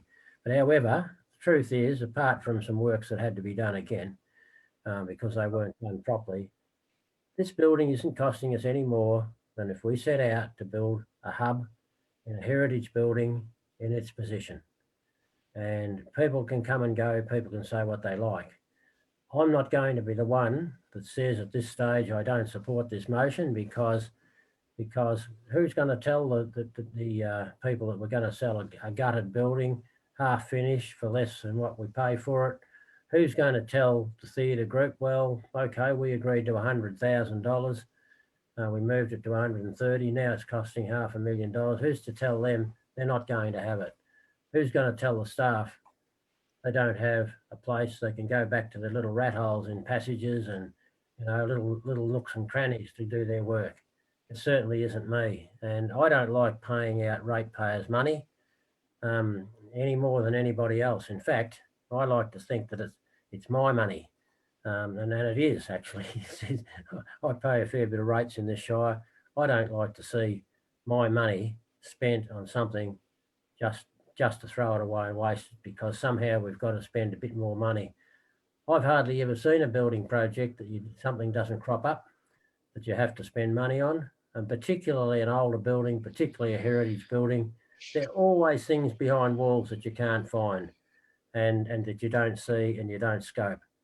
That makes no excuse for the previous administration who didn't only go looking for things behind walls, they hid them behind walls. So, and I'll say that without any fear. I know I can be sued for defamation, but I think that we weren't told the truth. We have the truth now, and I think we ought to get on with it, finish it, put it in the past and say, move on. And in a few years' time, people will say, what a wonderful building this is. And isn't it great that we've got this facility? People will enjoy the library, people will be in there, populate it, people will go to the theatre and they'll love it. And so I really, and I understand where Councillor Robson's coming from, but you know, there is no alternative but to continue and finish the project as much as it hurts. We started this race, and I know that, and the CEO will concur with what I'm saying, you know, the lactic acid's kicked in, but we've still got to keep going. We've got to reach the finish line. So I really commend this, whilst taking on board everyone's concerns in the community. I still think we've got to go ahead. Thank you. Any other speakers in favour or against the motion? No. Okay. I'll therefore put the amended motion, moved by Councillor Cottrell, seconded Councillor. I'm remiss. Councillor Cottrell, do you wish to sum up?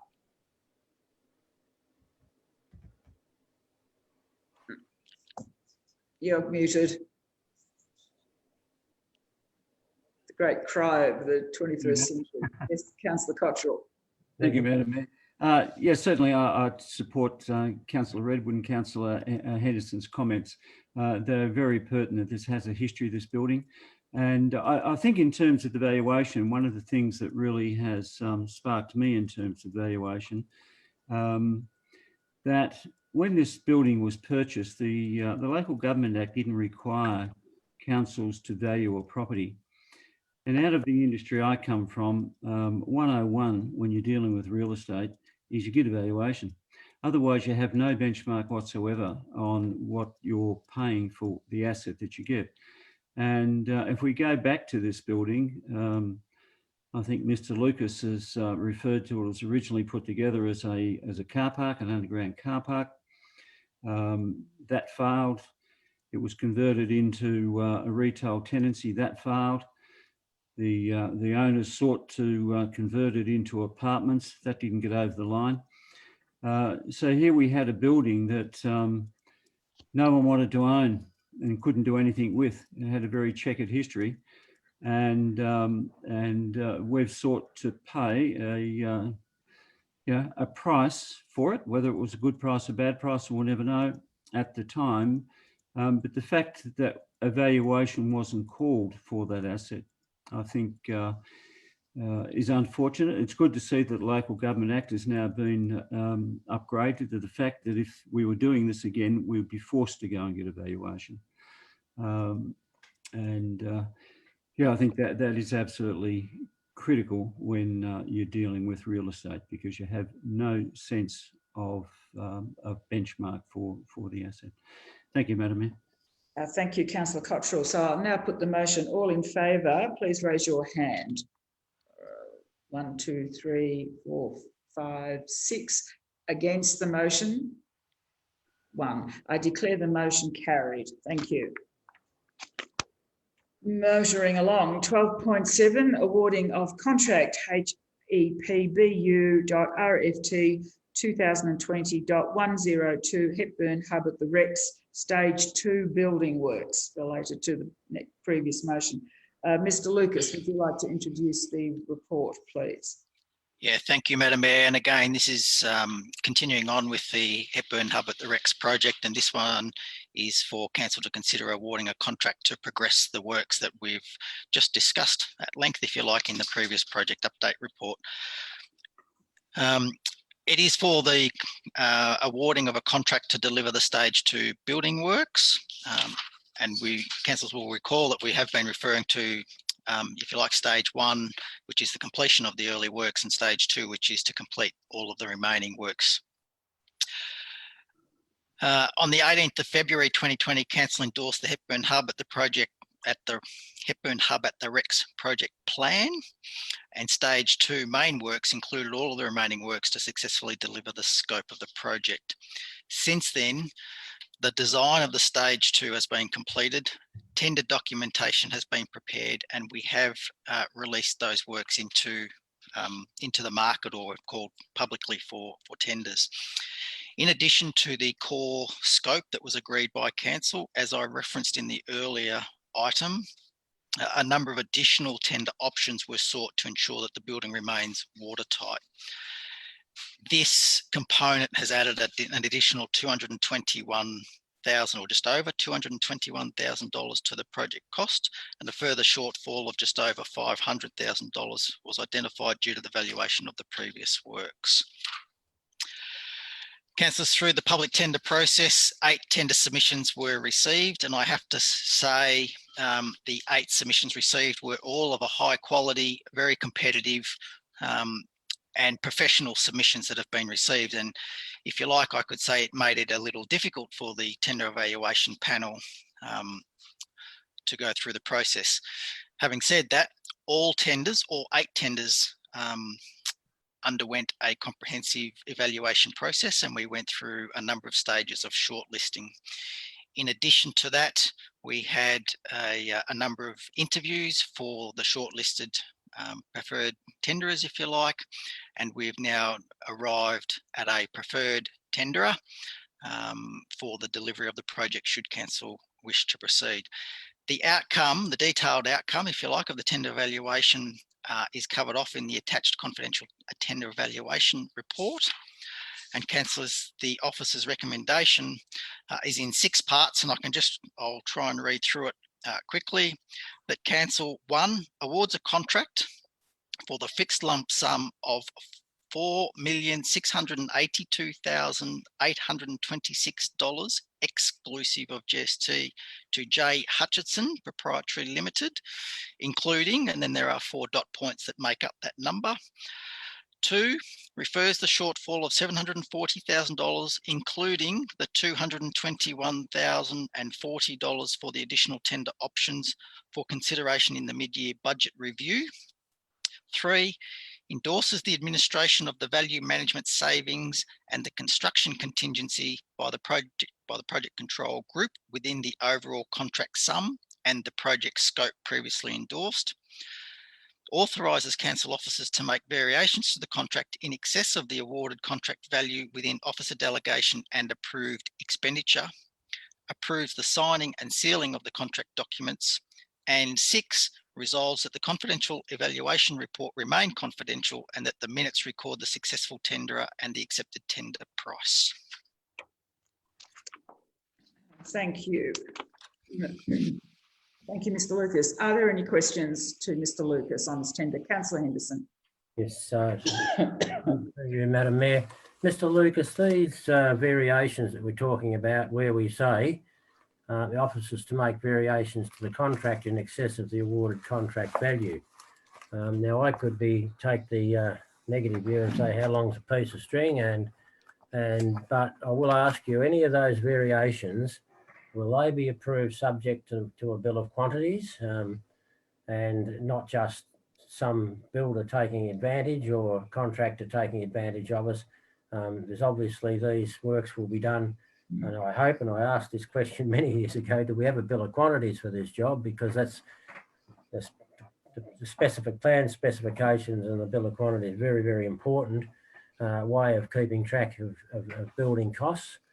And there will be overs and unders on sometimes on those things. So is that how it's going to work, Mr. Lucas? Yes, it is.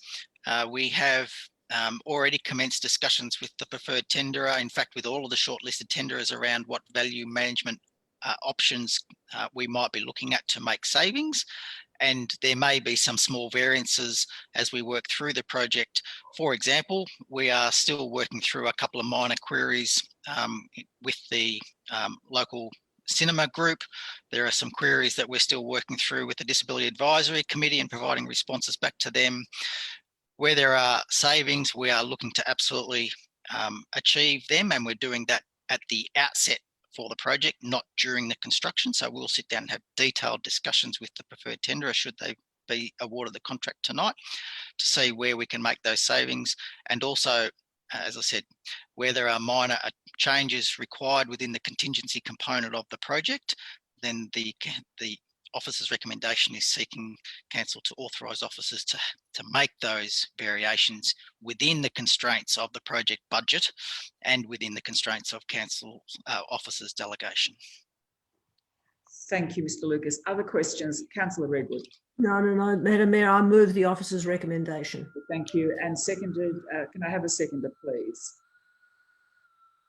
It's Councillor Henderson. Okay, so do you wish to speak, Councillor Redwood? Yes, what I'd want to say is that I believe that we now have confidence in the information that's being brought forward to us by the officers from Mr. McIsaac and from Mr. Lucas and from Mr. King.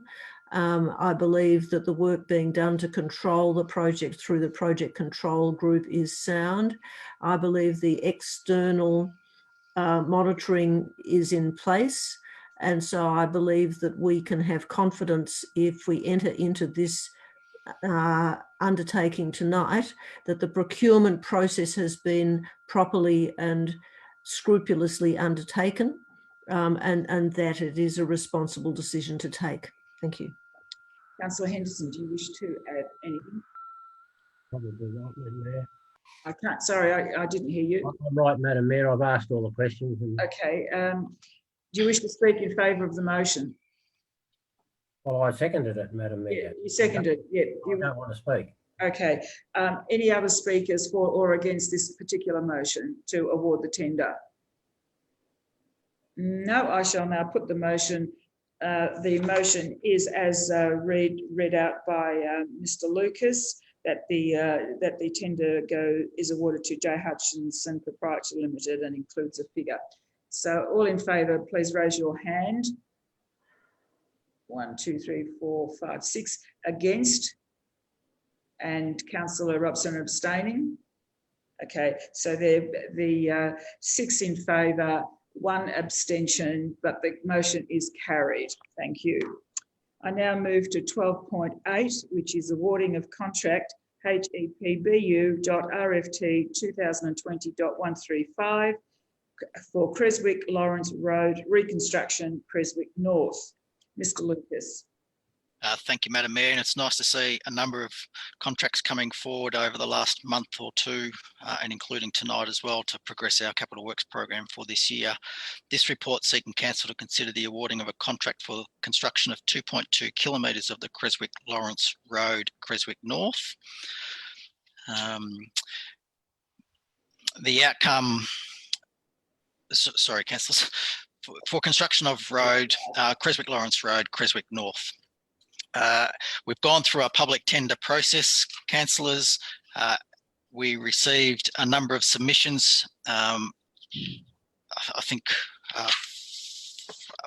14, I think we received 14 submissions, which would suggest that it's a competitive environment at the moment. We've gone through a comprehensive tender evaluation process, and there is a preferred tender identified in the officer's recommendation. Councillors, I will just draw your attention to council officers having applied for some grant funding through federal government round 7 of the Heavy Vehicle Safety and Productivity Program for this project. That funding has not yet been announced, and I can only indicate that it is expected shortly. We would look to delay the commencement of these works until such time as that funding may be announced, and if successful, then council will make use of the grant funding to deliver part of the project. Councillors, as I said, there is an officer's recommendation on page 134, and to read that out, it's in 5 parts. That council award the contract for the Creswick Lawrence Road reconstruction, Creswick North, for a fixed lump sum of $634,916.23, exclusive of GST, to Fulton Hogan Industries Proprietary Limited. 2, notes that the federal government's Heavy Vehicle Safety and Productivity Program grant outcome is pending, and that the contract execution date will be actualised after the grant outcome is announced. 3, authorise the CEO to sign and seal contract documents.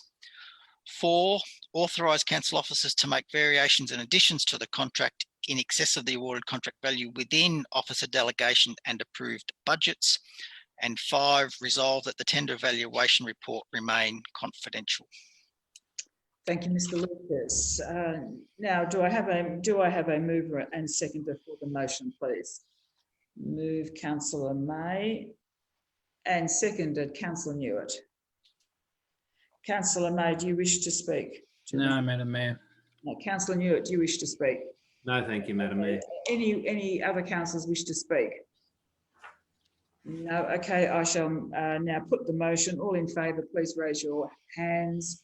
There being 7 in favour and no objection, I therefore declare it carried. Thank you. Now move to 12.9, awarding of contract HEPBU.RFT 2020.144, annual supply CRS 170/60 in Mr. Lucas. Madam Mayor, I'll just move Councillor May into the waiting room. Thank you. Please go ahead, Mr. Lucas. Thank you. Councillors, the purpose of the report is again to consider the awarding of a contract, and this time it's for the annual supply of our emulsion. Council's operational maintenance activities use a regular supply of emulsion to maintain council's sealed road network, and such as patching of our potholes, repairing our sealed edge breaks, minor sealing works across our sealed road network. Councillors, the contract before you has a 2-year contract term with an option to extend for a further 1 year plus 1 year option. The tenders for the supply were invited by a public advertisement, and 3 submissions were received. They've been evaluated by the attend evaluation panel in accordance with council's procurement policy. Councillors, it may be of interest, it may not, that we consume around 100,000 litres of emulsion annually for the maintenance of our sealed road network. And there is an officer's recommendation to award the contract tonight to Fulton Hogan Industries Proprietary Limited with a unit rate of 99 cents per litre exclusive of GST. That officer's recommendation in its extended form is on page 138 of the agenda.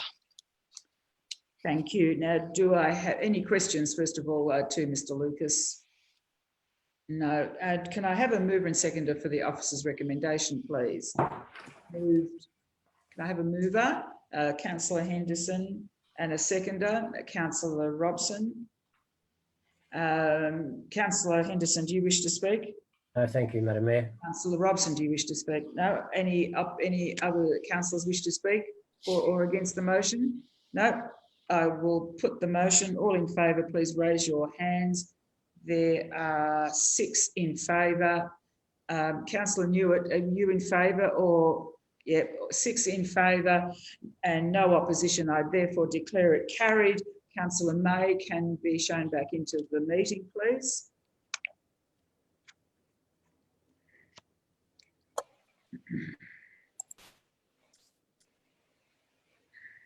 Madam Mayor, if you could just give Councillor May a brief summary of the outcome.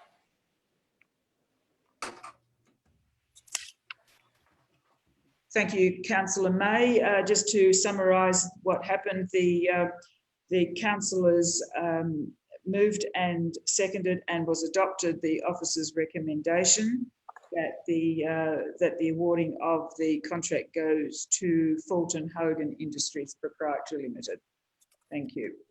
Now, I move to item 12.10, Glenlyon Recreation Reserve Community Asset Committee request to manage Glenlyon Dam and surrounds. Thank you, Madam Mayor. Council at their special meeting on the 25th of August established a number of community asset committees, one such being the Glenlyon Recreation Reserve Community Asset Committee.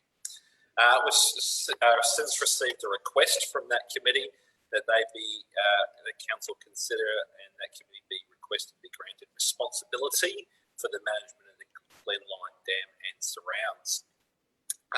Council officers have considered that request and have put an officer's recommendation tonight for councillors to consider that in principal support, allowing time for officers to work with the committee to ensure the risks are appropriately designed and managed, and work through the design and drafting of an instrument of delegations, which the CEO would be authorised to sign. Therefore, the recommendation by officers on page 141 is that council provides in principle support for the Glenlyon Recreation Reserve Community Asset Community to assume management of the Glenlyon Dam, subject to a review by officers to ensure responsibilities and risks are managed appropriately. Councillors. Any questions to Mr. Thomas? Councillor Cottrell. Madam Mayor, I'd like to propose a motion which is different than the officer's recommendation. Okay. Go ahead with that. Go ahead, yes. Thank you. Thank you, Madam Mayor. I'd like to put the motion that council transfers management of the Glenlyon Dam and surrounds to the Glenlyon Recreation Reserve Community Asset Committee and requests the CEO to determine and execute with the Glenline Rec Reserve Community Asset Committee all responsibilities, delegations and reporting requirements appropriate to the management of the Glenline Dam. Thank you, Madam Mayor. And is there a seconder for that motion? Councillor Henderson seconded. Would you like to speak to the motion, Councillor Patrick? Thank you, Madam Mayor. While an in-principle commitment is encouraging, the one we receive from officers, the oftentimes glacial speed of local government in bringing items to fruition will inevitably cause unnecessary frustration and tensions in the community when recovery from COVID-19 restrictions so desperately require shovel-ready community initiatives. An immediate transfer of the management of the dam will enable the committee, the Upper Loddon Landcare Group, or Landcare, other interested groups to engage with the community to commence improvement around the dam.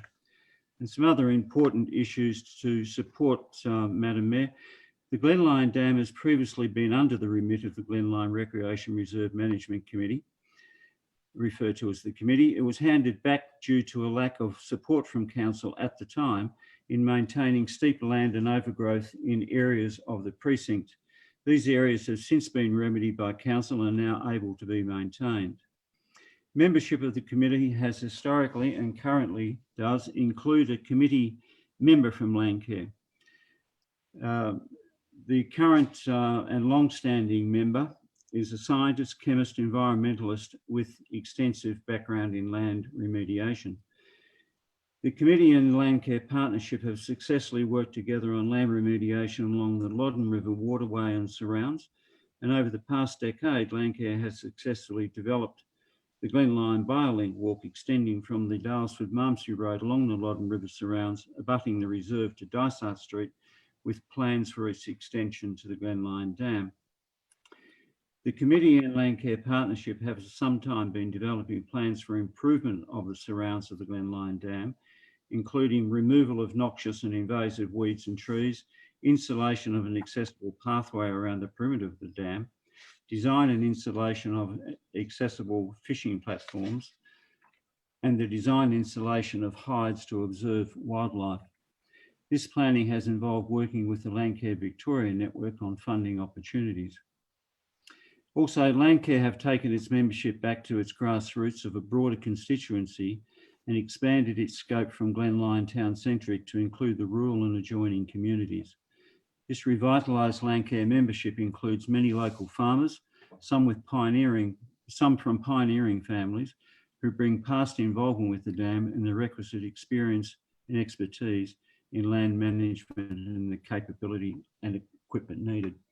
Also, Madam Mayor, I'm conscious of the issue of the contamination of the Glenline Recreation Reserve as we experience a question time tonight, but certainly believe that this is a separate matter which will be resolved in due course appropriately through requisite process. So I do recommend the motion to councillors. Thank you. Seconded. Councillor Henderson, do you wish to speak? Yes, just briefly, Madam Mayor. Sometimes we've got to bite the bullet, pardon the pun, out at the Glenline Rec Reserve, but we've just got to go and get these things done. We're always looking for ways to do something for the Holcombe ward. Wherever budget time comes around, what is there out in the Holcombe ward that we can do? We'll fix a road, we'll do this, we'll do that. Here is an ideal project that if we can get it under some proper management and get some grants going, see if we can actually do something for the Holcombe ward and for that rec reserve. It is a central part of what people come to enjoy, the dam and the rec reserve. So I think that, you know, it's time for us to stop messing about, get on with it.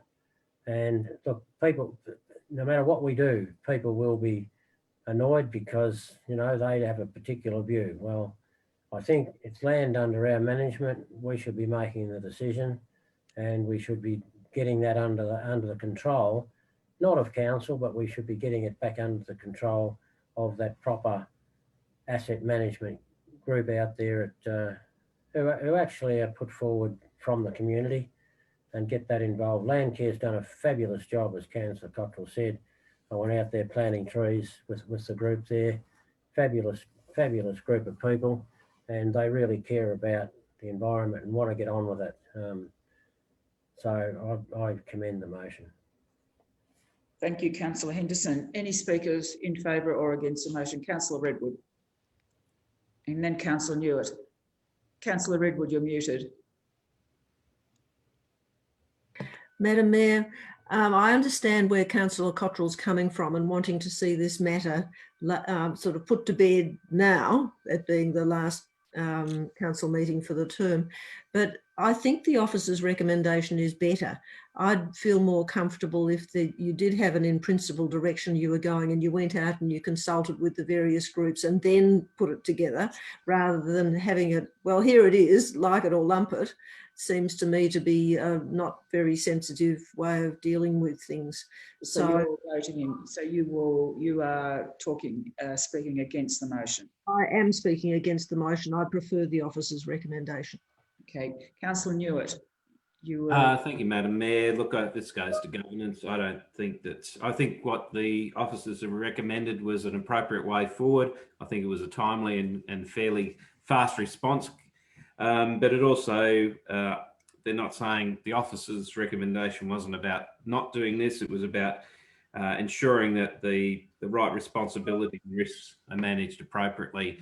I think that would be a far better course of action than just signing it over. I don't see the need to do this in such haste. Any further speakers for or against this motion? Councillor Cottrell, do you wish to sum up? Thank you, Madam Mayor. Taking it back to the community, I understand, but the Glenlyon community is fairly fractured at this point in time. As we've experienced in Question Time and other, there's quite a small group that are trying to tear the community apart. They're attacking the reserve with respect to the gun club. It's been indicated that the next target will be the pony club. And a desire to turn the recreation reserve into their own quiet little bird sanctuary. Most of the people that are complaining about the gun club and the reserve and tackling it through the environmental issue of people that live directly around it. Some have indicated that because they have developed an accommodation, can't have disruption. This is a reserve. A recreational reserve. It's there for the community. The Glenlyon community desperately needs something that can unite the community, and I think this is a project that will do that. Olive Branch can go out to all members of the community and all different groups to come together and make this work for the broader community of Glenlyon and certainly in the broader Hepburn Shire. Thank you, Madam Mayor. Okay, I will now put the amended motion. All those in favour, please raise your hand. 4 in favour, against. 3 against. I declare it carried. Thank you, councillors. Thank you, Madam Mayor. Madam Mayor, if I may be able to just interrupt quickly, I might ask our Manager of Governance to just come online. Given it is 11:58, in the evening, we may need to just do a little shuffle to abide by our governance rules. So, Ms. Forte, if you could just please explain to the Mayor what we need to do now to be able to continue the meeting. Indeed, thank you. Through you, Madam Mayor, as per Council's governance rules, we do need to adjourn the meeting to a time, place and location. So my suggestion is that a motion is put forward that Council, as per Council's governance rules, adjourn the ordinary Council meeting of the 15th of September 2020 until 12:10 a.m. on Wednesday the 16th of September 2020 to continue to be held by the virtual means, and we then list the business that's left to be transacted. Thank you, Ms Forte. And now, do I have a mover and seconder for that, please? Okay, move Councillor Cottrell. Seconder, please. Do I have a seconder? Okay, in a few places, Councillor Henderson. Okay, any discussion on the motion? No, I shall now put the motion. All in favour of the motion, move, or all in favour, say aye. Raise your hands. I'm getting tired. Raise your hands, please. So 1, 2, 3, 4. Against? 3 against. Okay, the motion is carried. We shall now adjourn and meet at 10 past 12 on the 16th, at 10 past 12 in the morning on the 16th of September. So you can all go and have a cup of tea. We need to log out, or can we stay on here? Stay online, just put mute on and then turn your camera off for the time being. Thank you. Through you, Madam Mayor, if we could just make a minor amendment to the date. Apologies, it is late. We are on the 16th of September. We will need to adjourn to the 17th of September, being tomorrow, being Wednesday, the 17th of September. So if you can make a minor amendment to that. Today's the 15th. Yeah, you were right the first time. It's late. You're forgiven. Thank you. It's all right. Let's get a cup of coffee or something. Okay, thank you. We'll meet in 10 minutes.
Gosh, Greg, I don't know that you'd be wanting to miss having more meetings like this.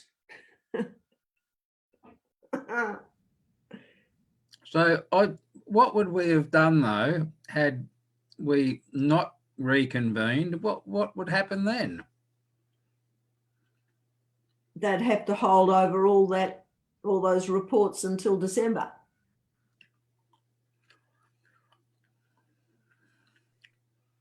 What it means for me is I'm going to miss the last of those waste management forums. No, that'll be dreadful. Yeah, I know, it's shocking. We are still streaming. Well, we're live still, Kate, so we better be careful what we say. Well, we had, yes, I've forgotten about that. Well, do you think there'll be many people up still watching us? No, I don't think so.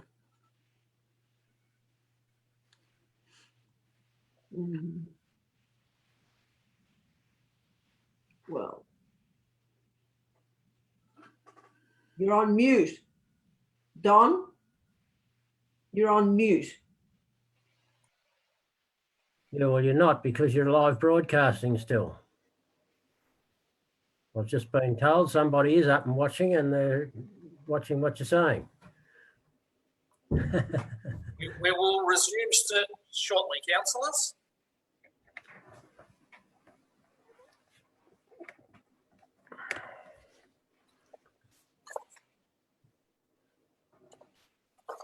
And Councillor Henderson, I think the next item you have a conflict of interest on. I do indeed. I'll go to the sin bin. But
Okay, Madam Mayor,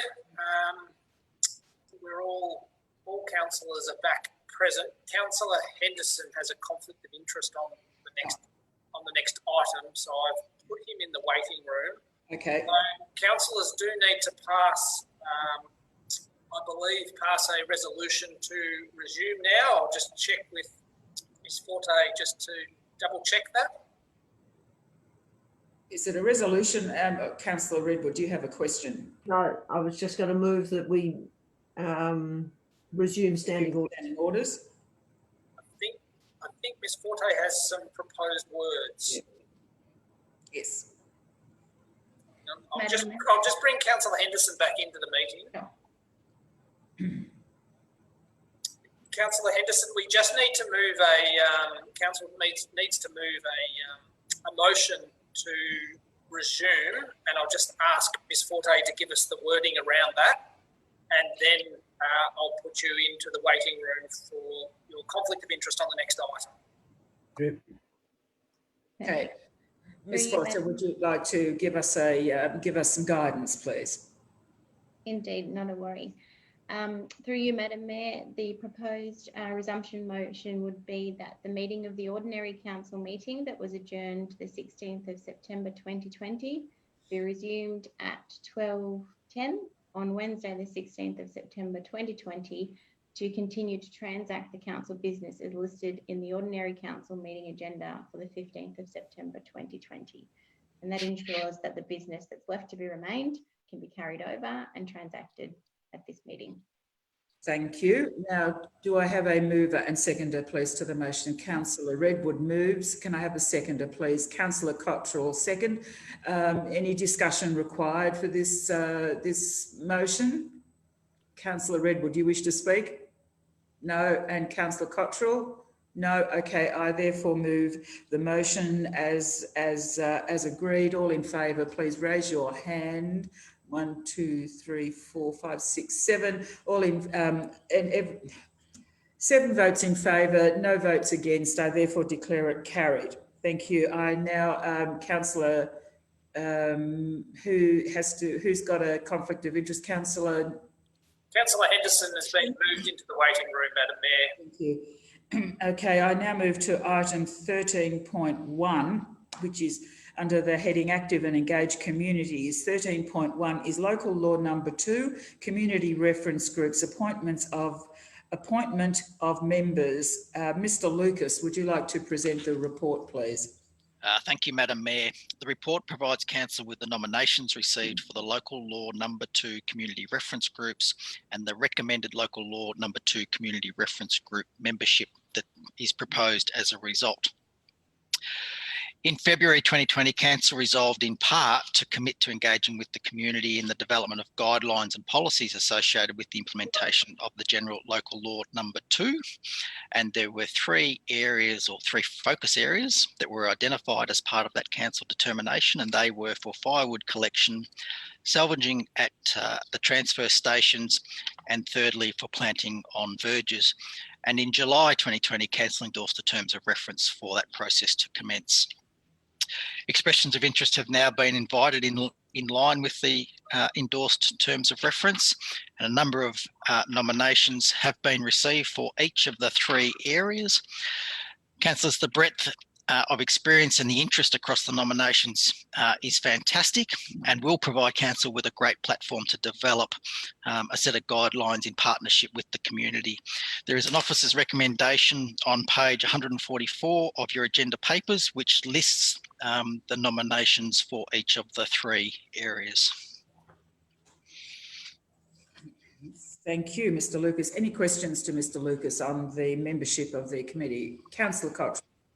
Thank you, Madam Mayor. Mr. Lucas, I note that there are some of the names listed to join these committees, the people that have indicated they're going to stand for council. Should they be elected to council, what will the position be with respect to their membership of these groups? Thank you, Councillor Cottrell. If any of the members are elected to council, they will no longer be able to take part as a community representative on those working groups. The terms of reference identify for or allow for 1 councillor to be present on each of the 3 groups, and obviously the new council will need to determine which councillor that might be. May or may not identify one of those parties, but they will not be able to take a community membership role in the working group if they become a councillor. Thank you, Mr. Lucas. Any other questions? No other questions. Then I am in favour. I am in need of a motion as per the officer's recommendation. And could I please have a mover and seconder, please? Move Councillor Redwood, seconded Councillor May. Councillor Redwood, do you want to speak to the motion? Yes, I just want to say that I'm really, really delighted that these working groups, these reference groups are actually getting going. I understand why it's taken so long, because staff have been diverted working on community safety to do with the COVID-19 restrictions. But it is very good at this late stage to see the working groups going ahead, because I know people in the community are still very, very interested in these 3 areas covered by local law number 2. And I'm firmly of the view that the working groups will produce some useful and practical outcomes. Thank you. Councillor May, do you wish to speak? No, Madam Mayor. And any further speakers to the motion or against the motion? I will now put the motion. All in favour of the officer's recommendation and as moved by Councillor Redwood and Councillor May. All in favour? 1, 2, 3, 4, 5, 6. 6 in favour, none against. I declare it carried. And would Councillor Henderson please be readmitted? I'll bring Councillor Henderson back into the meeting, and if you could provide him with a brief summary of the outcome. Thank you, Councillor Henderson. Just to advise you that the officer's recommendation was moved by Councillor Redwood, seconded by Councillor May, and voted 6 votes to endorse the recommendation of the membership of those working parties. I now move to 13.2, which is adoption of the Hepburn Shire Place-Based Strategy 2020 to 2030. Play is for everyone. Mr. Thomas, would you like to present the report? Thank you, Madam Mayor, and you're presenting the Players for Everyone strategy, which has a vision for Hepburn Shire to have a network of engaging, inclusive, sustainable play spaces that are reflective of our people and our places. In acknowledgement of the time, I'll take the report as read, councillors, but note a couple of minor points. Councillors have seen the draft strategy before. It's been out for community consultation, and we've been able to take back into some of the feedback that we've been through with councillors for a briefing session. Acknowledge a couple of points that the strategy is for a 10-year purpose, looking at our play spaces, and I suppose also taking into account that it doesn't mention all smaller towns and hamlets across the Shire, but there's acknowledgement that that the strategy does allow for council officers to work with existing communities, friends groups and such to advocate for and activate place in our local community. So, as I said, detailed in the report, I believe a fantastic step forward in our planning. And an officer's recommendation at the top of page 148 that council adopt the Hepburn Shire Place-Based Strategy 2020 to 2030, players for everyone, and note the inclusion of an annual review process that will ensure that the evolution of play space within the Shire is identified throughout the life of the strategy. Councillors. Thank you, and thank you, Mr. Thomas. Do I have any questions of Mr. Thomas on this report? Councillor Henderson. Just one quickly. I assume through you, Madam Mayor, to Mr. Thomas, that includes payment for everyone, includes everyone's dog as well. So we could actually include the dog parks, which are very, very popular. Clunes Dog Park is perhaps the first one to get off the mark, very popular. And so could that will include play with the dogs too, wouldn't it? 100%, Councillor. We've received some really positive feedback on dog parks. That's sort of part of the strategy as well. So thank you for that. Okay. Any other questions? I am in favour of a mover and seconder. The motion, Councillor Henderson moved, Councillor Robson seconded. Councillor Henderson, would you like to speak to the motion? Just quickly, Madam Mayor, to commend the officers on the way they've gone about this. There's been a lot of consultation and it's gone across a broad demographic of people throughout the Shire, right from the very young to the very old. And I think that's the way we should be doing things. And it's a good example of how I think we could move forward in doing these sorts of things. When we do things like that, they tend to be very popular because people feel included. So thank the officers for doing that, and also the community that were involved in the discussions. Thank you, Councillor Henderson. Councillor Robson, do you wish to speak? Just reiterating what Councillor Henderson said, I think it's just been a really good piece of work and really important to get that strategic view so we know where we're heading, and the involvement from the community was really, really strong and useful, and so good to have a strategy that encourages and includes everybody, so all ages, all abilities, you know, dogs and all sorts of things. So I think it's a really good piece of work, so thank you. Okay, thank you, Councillor Robson. Any councillors wish to speak for or against the motion? No, I will put the motion. All in favour, please raise your hand. There being 7 votes in favour and no opposition, I therefore declare it carried. Item 13.3, International Women's Day, Heather Mutimer Honour Roll Assessment Panel. Mr Thomas, would you like to present the report? Thank you, councillors. Councillors and council have taken a strong stance on positive messages of gender equality, non-violence and empowering women and girls, and these are key priorities of council. Council does have a current White Ribbon Committee and International Women's Day Committee in place, but we think there's an opportunity over the coming months to take a review of our advisory committees and look at how we can best place the organisation and councils to set up into the future to review our response to gender equality and some of the issues associated with that. And that'll be undertaken by officers and brought back to the new council in time. One part of our fantastic calendar of events that we do have is the International Day event and accepting nominations to the Heather Mutimer Honour Roll.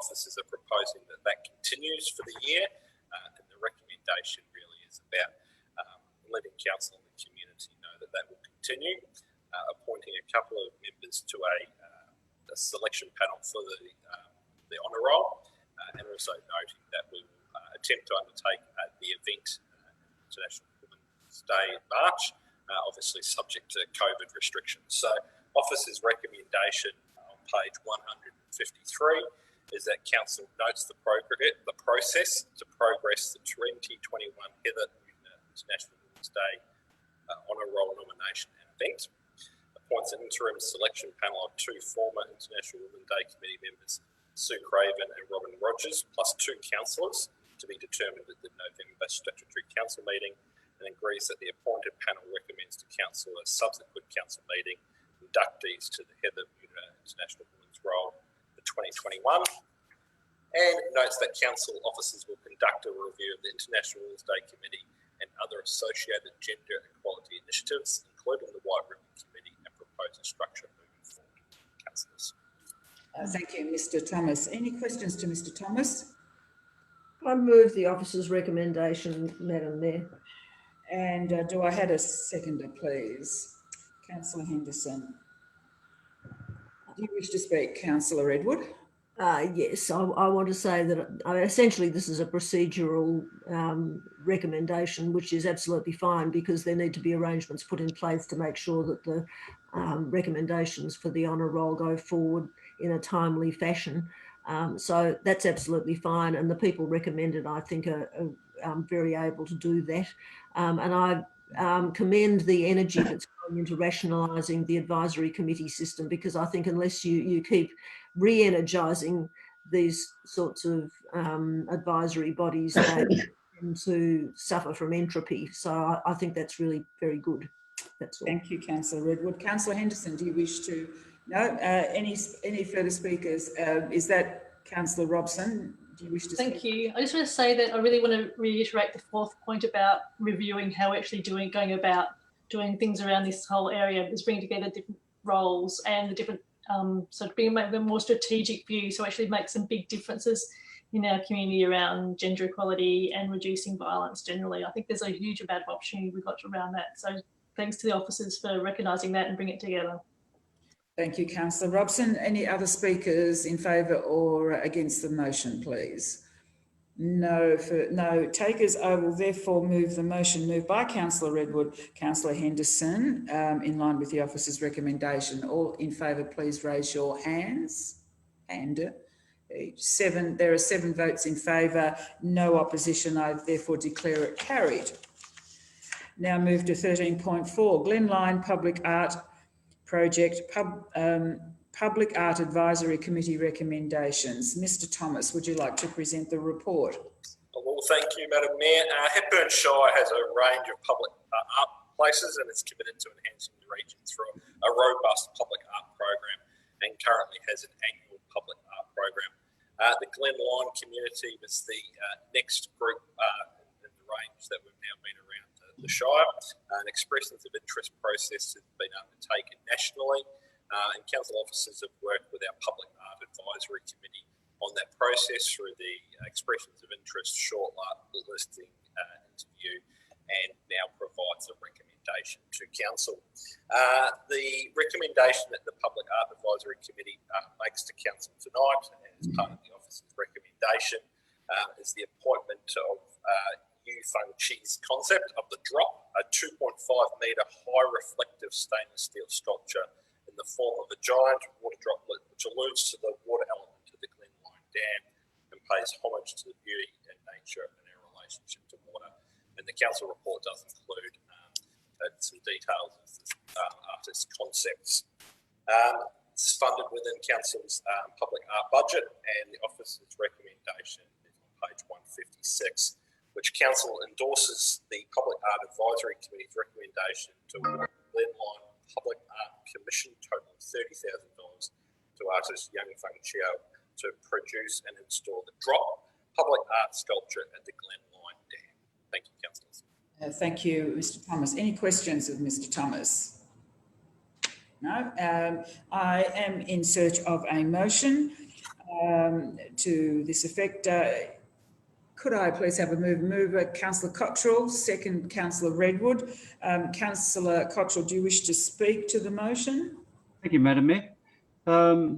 Yes, this has really been an exciting process, and one that's been drawn out a little bit because of the COVID-19 situation over this year. As I mentioned before, that Donna Speller has performed admirably in bringing this to a conclusion. It hasn't been an easy task for her, but she's done an amazing job. As you can see by the names on the short list, it was a pretty classy name of people. Some, I think many of the councillors would know. The submissions were all quite brilliant. Yu Feng is a young and upcoming artist. She's already made herself in places, but there's great expectations that she will become effectively a world famous artist. She has some amazing talent. The thing that really did inspire me through this process was the public art panel itself. And this just adds to the participation by members of our community that give their time voluntarily to take on these sorts of roles. The process this group went through,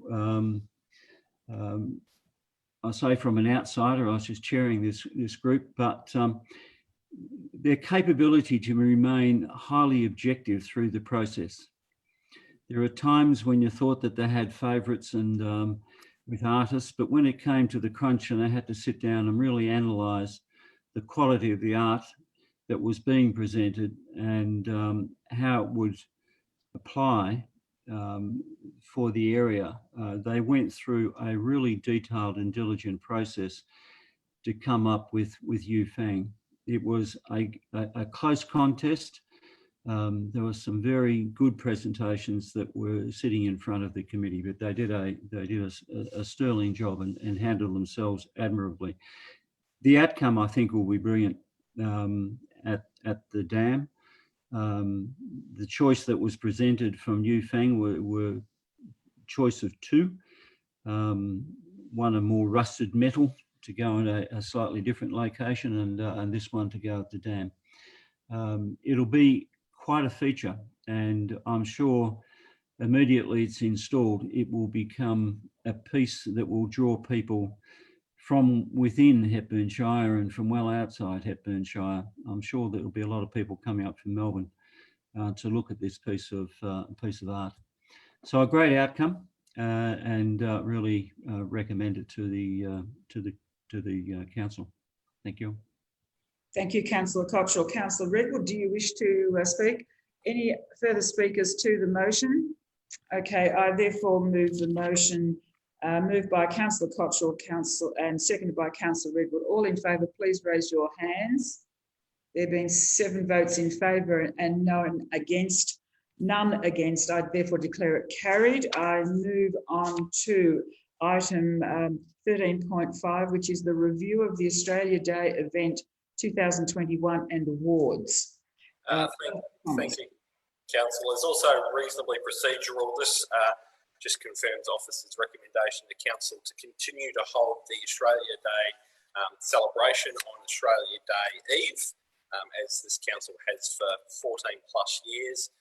Also noting some slight amendments to the award nomination process and the criteria, which is detailed in the Council reports, and that we'll continue to work towards nominations for Australia Hepburn Shire Citizen of the Year, Young Citizen of the Year, and Event of the Year, and obviously we'll take a approach to holding that award on Australia Day Eve, subject to restrictions.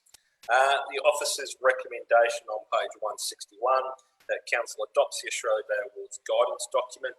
2, authorises the Australia Day Awards 2021 to open for nominations from the 26th of October 2020 through to the 22nd of November 2020. Agrees to consider Australia Day Awards nominations at the December ordinary meeting of Council, and agrees to make a determination regarding the holding of the Australia Day Eve ceremony at that December ordinary meeting of Council in line with COVID-19 restrictions in place at that time. Councillors. Thank you, Mr. Thomas. Any questions of Mr. Thomas from councillors? No. Mr. Councillor Cottrell. Thank you, Madam Mayor. Yes, just a question to Mr. Thomas, and just in terms of the time that's open for nominations of a month, with things we've put out to exhibition, other engagement with the community where we have applied a month, clearly through COVID times, and we don't know what we're going to be in that period from October to November. But is there a chance that with the restrictions on people and the inability of people potentially to move around, that we might be challenged again that that time frame is too short? We may well be, Councillor. Unfortunately, with council elections and the caretaker period, that's sort of allowing us not a lot of flexibility to go so much earlier. It'll give some officers some time to be fully in place to have a really detailed comms plan and really push out to the community. Hopefully also by bringing it to council meeting tonight, we can do some announcements around that we are continuing to hold it, that we will be opening nominations and asking people to get ready for that month's period as well.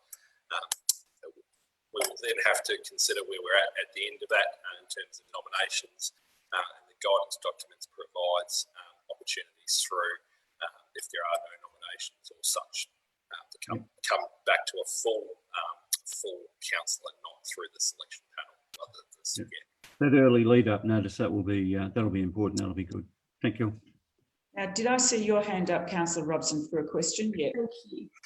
Yes, just interested in the actual Australia Day awards themselves. I remember we had a request to involve, because Australia Day means different things to different people. I remember we had a request for the Reconciliation Advisory Committee as to give some input into the rethinking or just the review of the Australia Day awards and how relevant they are around and how sensitive that sort of day is. I know for many people embrace it and love it, but also other people do feel a little bit of anxiety and sort of offence around it too. So I'm just wondering about that sensitivity and what we did to do just to explore that. Yeah. So certainly, Councillor, I suppose officers have worked towards quite a similar approach to the 2021 event, and doing a review of that, work with our Reconciliation Advisory Committee, and really taking potentially recommendations or thoughts of how we improve or change things up to the new council, so give them some ownership of the event going forward through their term of office. And what sort of timing would that be to do that review? So we would do that following Australia Day this year, and certainly with enough time to then be prepared to sort of do whether there needs to be any consultation or what the process needs to be, so that we can be in place for the 2022 event. Thank you. Okay, thank you, Councillor Robson. Any other questions? If not, we have the officer's recommendation, and I'm now in search of a motion. So do I have a mover and seconder, please? Mover and seconder, Councillor May, seconder, Councillor Cottrell. Councillor May, do you wish to speak? No, Madam Mayor. Councillor Cottrell? No, I'm okay. Thank you, Madam Mayor. Okay, I will now put the motion that as per the officer's recommendation, all in favour of the motion moved by Councillor May, seconded by Councillor Cottrell. All in favour, please raise your hand. 7 votes in favour, none against. I therefore declare it carried. 13.3, minutes of advisory committees. Mr. Thomas, would you like to present the report? We'll do straight to the officer's recommendation that council receives and notes the minutes of the following advisory committees which have been issued to councillors under separate cover, them being the Reconciliation Action Plan Advisory Committee meeting of the 8th of July 2020 and the Mineral Springs Preserve Advisory Committee of 10th of August 2020. Councillors. Thank you. Any questions to Mr. Thomas? No. I'm in search of a motion. Do I have a mover and seconder, please? I move Councillor Cottrell, second Councillor Henderson. Councillor Cottrell, do you wish to speak? No, Madam Mayor. Councillor Henderson, do you wish to speak? Any speakers? Yes, Councillor Robson. Yes, I'd like to take the opportunity to thank the people that do volunteer for our advisory committees, because they do volunteer their time and expertise and their knowledge. And I've been chairing the Mineral Springs Reserves Advisory Committee. And that group of people have got a lot of depth, a lot of knowledge, and that they do bring to that. So I just want to acknowledge that, as this is my last time to be able to do that in this term. So thank you. Thank you, Councillor Robson. And any further speakers? No, I will therefore put the motion moved by Councillor Cottrell and seconded by Councillor Henderson. All in favour, please raise your hand. There being 7 votes in favour and none against, I declare it carried. We now move to 14, which is Sustainable Environment. 14.1, Western Victorian Transmission Network Project. Mr. King, would you like to introduce the report? Thank you, Madam Mayor, and I understand that it is getting late, and I do appreciate everyone's staying power to stay in, but I think this is a fairly important report, so I wouldn't mind just going into a little bit of detail on it, if that's all right. The purpose of this report is for Council to consider determining a position on the Western Victorian Transmission Network project. It is important to note that the Hepburn Shire Council and the community is very supportive of renewable energy, which is very clear through Council's own Towards Zero program and Council's support of the Community ZNet program as well. So it is important to point out that Council is very supportive of renewable energy and understands the need to be able to transmit that renewable energy that is being produced in Western Victoria into the electricity grid. Hepburn Shire Council believes there has not been sufficient consideration of some key components of this project, and that really is the purpose of this report in the end. Just a little bit of background on this item. The Western Victorian Transmission Upgrade Project, sometimes known as Westvic, includes a new transmission line running from Sydenham to Bulgunya. It's a 500,000 volts or 500 kV line, which will run west from Sydenham and potentially enter the Hepburn Shire somewhere near Dean. It will connect into a new transmission station, which will be used to step the voltage down from 500 kV to 220 kV. The 220 kV line will then continue westward, potentially around Creswick and Clunes. AEMO first met with council officers about this project in early 2019.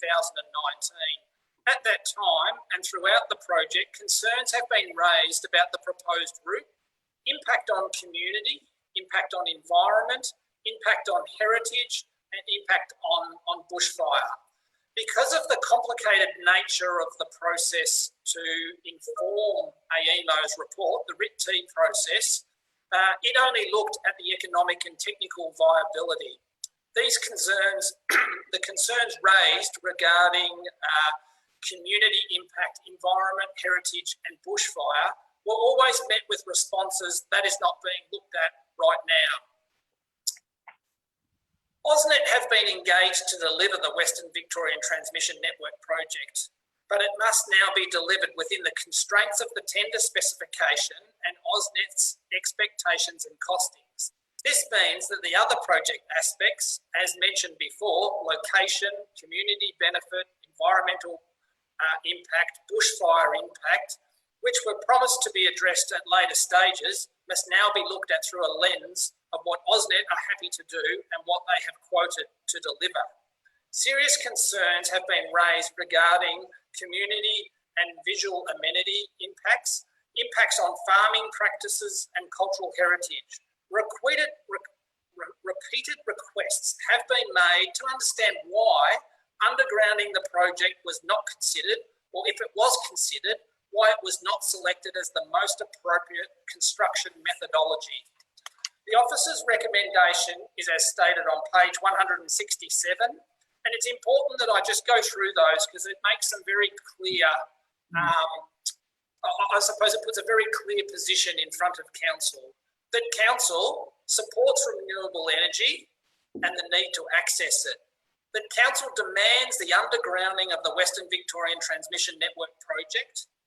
That council continues to work with other municipalities to convince federal and state government of the importance of undergrounding the power line and demands honest and transparent community engagement. The council continues to work with the community groups to get a clear and definite plan of the intended route of the proposed line.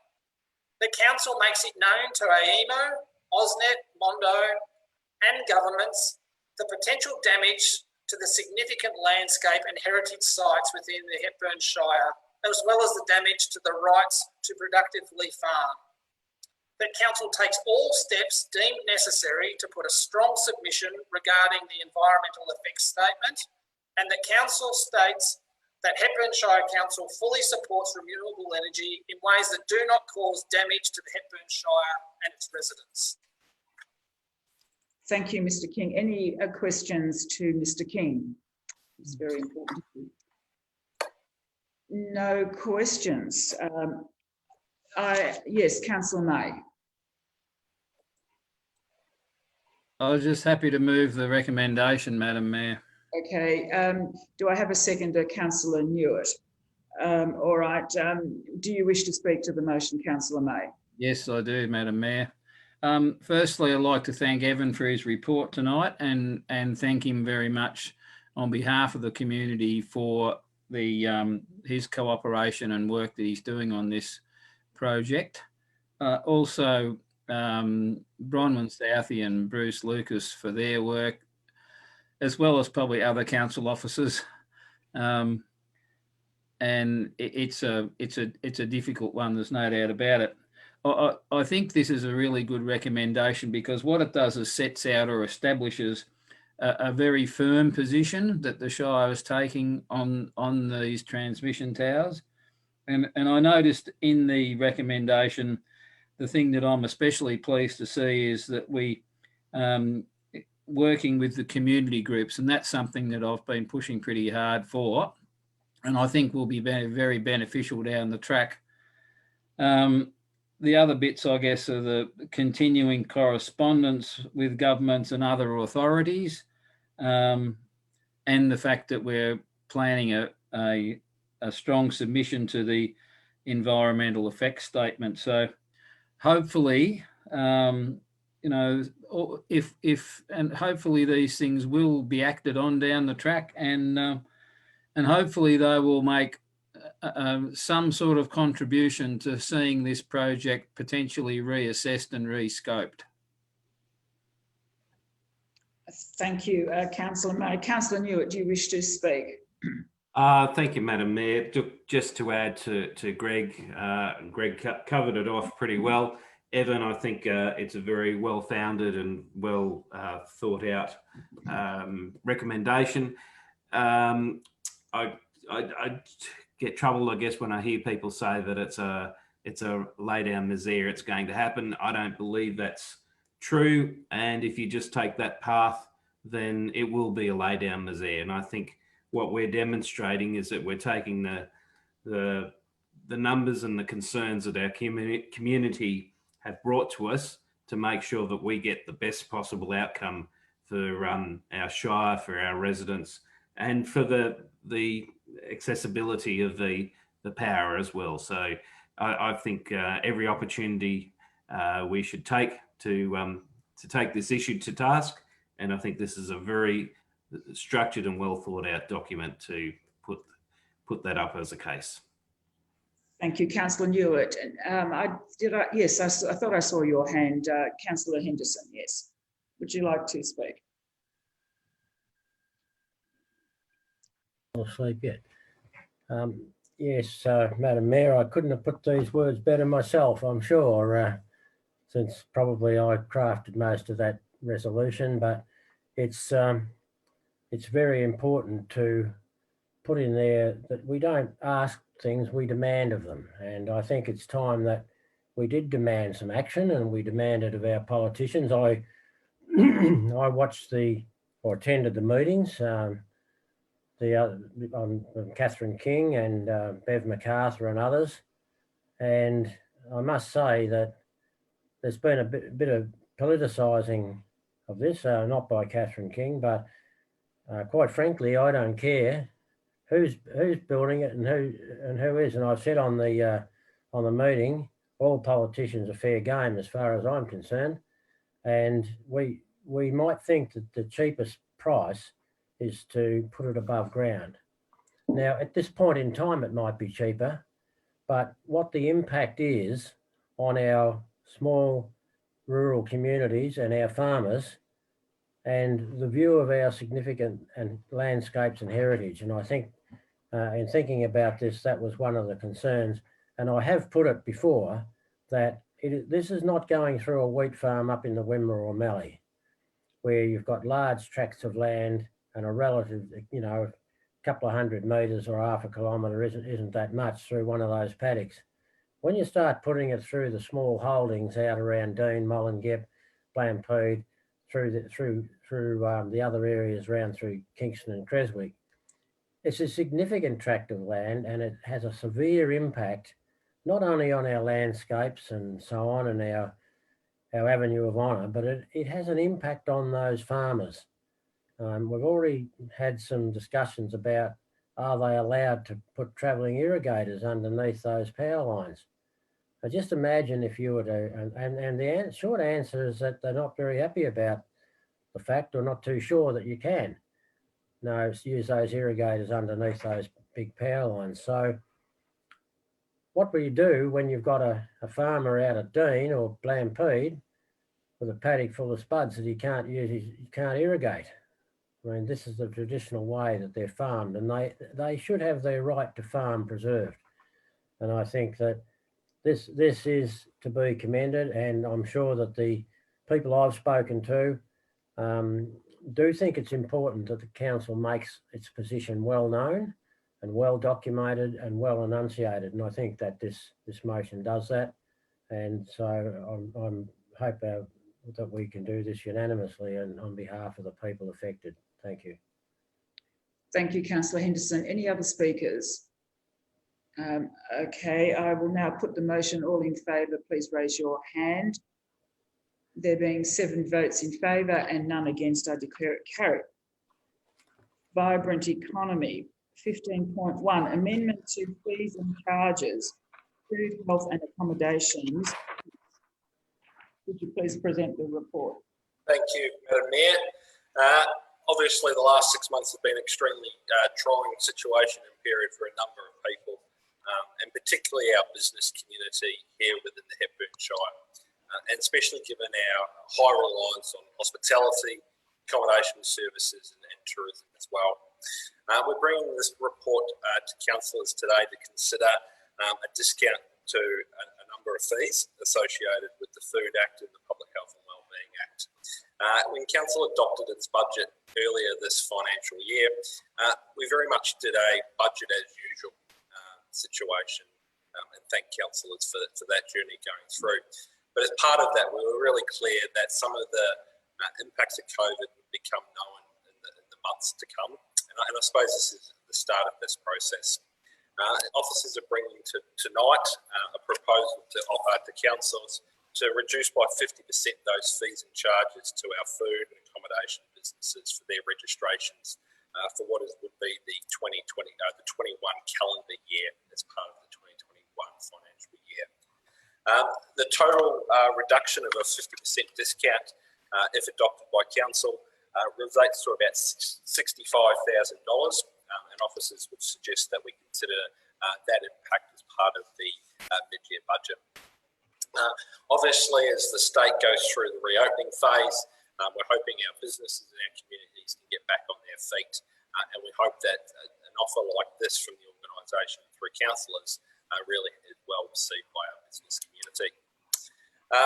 There is an officer's recommendation on page 170, and councillors will be aware, obviously, of the Premier's announcements today and further unwinding of restrictions. And councillors, as part of that unwinding, there's a real commitment by the state to really encourage and support the use of outdoor dining in a safe manner, but basically to get the economy going again and allowing individuals to participate in outdoor dining. So councillors may desire, as part of this motion, to offer further rebates to our business community as well. But the officer's recommendation as printed for this report is on page 170, and that's that council provide a 50% discount to fees and charges as detailed in the adopted budget for 2021 under the Food Act 1984 and the Public Health and Wellbeing Act for the renewal of registrations. Councillors. Thank you. Any questions to Mr. Thomas? No questions. Councillor Redwood. Yeah. I'm assuming that there's going to need to be some backing material about how this would be administered, because, I mean, just without thinking about it too hard, there's going to be some complexities around actually sort of when it applies and people who've already paid stuff and you know, whether they get money back, and I mean, just all the complexities of how these things get administered. Yes, councillor, and officers will be able to work through that. One of the benefits of council was of the mind to accept the recommendation tonight. This would be in place before renewal notices would go out later this year. Renewal notices usually go out around the October mark, so that registration can be in place for the coming calendar year. It is still important, and that'll be a requirement that businesses register. Our health and environment teams will still do the appropriate checks and balances to make sure that our businesses are safe and conducting business appropriately. And just as part of that, the fee will be reduced by 50% for this year. I'm happy to move the recommendation. Thank you, Councillor Redwood. Seconded, Councillor Robson. Any Councillor Redwood, do you wish to speak to the motion? Seems a sensible way to go to support the recovery. Okay, Councillor Robson, do you wish to speak? Likewise, I think it's very sensible, so it's really great to have this come to council and very happy to support it. Okay, Councillor Newitt, did you wish to speak? I wanted to talk about the opportunity to move an amendment, that being adding part 2 as circulated by officers today. Well, we have a. So I'd move it as an amendment and see if Councillor Redwood will accept it. Yeah, I'm happy to accept that. I'm happy to accept it as a seconder as well. Yeah. Okay, because this is in line with the announcements today, yeah? Okay, any discussion on the amended motion? No. No, okay. Yes, Councillor Newitt, did you want to say something? The opportunity to speak in support of it. Okay, if you wish to, yes. Yes, look, I'll be quick. I think early on we established that we were wanting to try and show the businesses in our community what we could actually deliver for them. I think it's been a challenge for a lot of the businesses, but I'd particularly like to point out that Mr. Thomas and the team have responded very, very quickly to announcement today, and the opportunity that we will be able to seek a grant funding to cover the 100% waiver on such items as the A-frames and tables and chairs. And I think that is a really good thing to go out to our business communities and say, well, look, we are at the front of this and we're on the ball, and this has come through and we've acted quickly and appropriately to deliver on it. Thank you. Thanks very much, Councillor Newitt. Now, any other speakers to this motion? No, I will therefore move the motion as amended. All in favour, please raise your hand. There have been 7 votes in favour and none against. I declare it carried. Now moving to 15.2, which is Signature Events Memorandum of Understanding, MOU. Mr. Thomas, would you like to present the report, please? Thank you, Madam Mayor. And we talk about our business community being significantly impacted. Another part of our community is our event sector, and the events have been basically impossible to hold in their traditional form. There is a lot of detail in the report. I will take it as read. There's some really good information in there around the amount of impact that our events has on our community. Over $15 million worth of visitor expenditure by events in our shire alone. Councillors earlier this calendar year adopted a council event strategy for 2020 to 25, which gives us the strategic planning for moving forward with our events.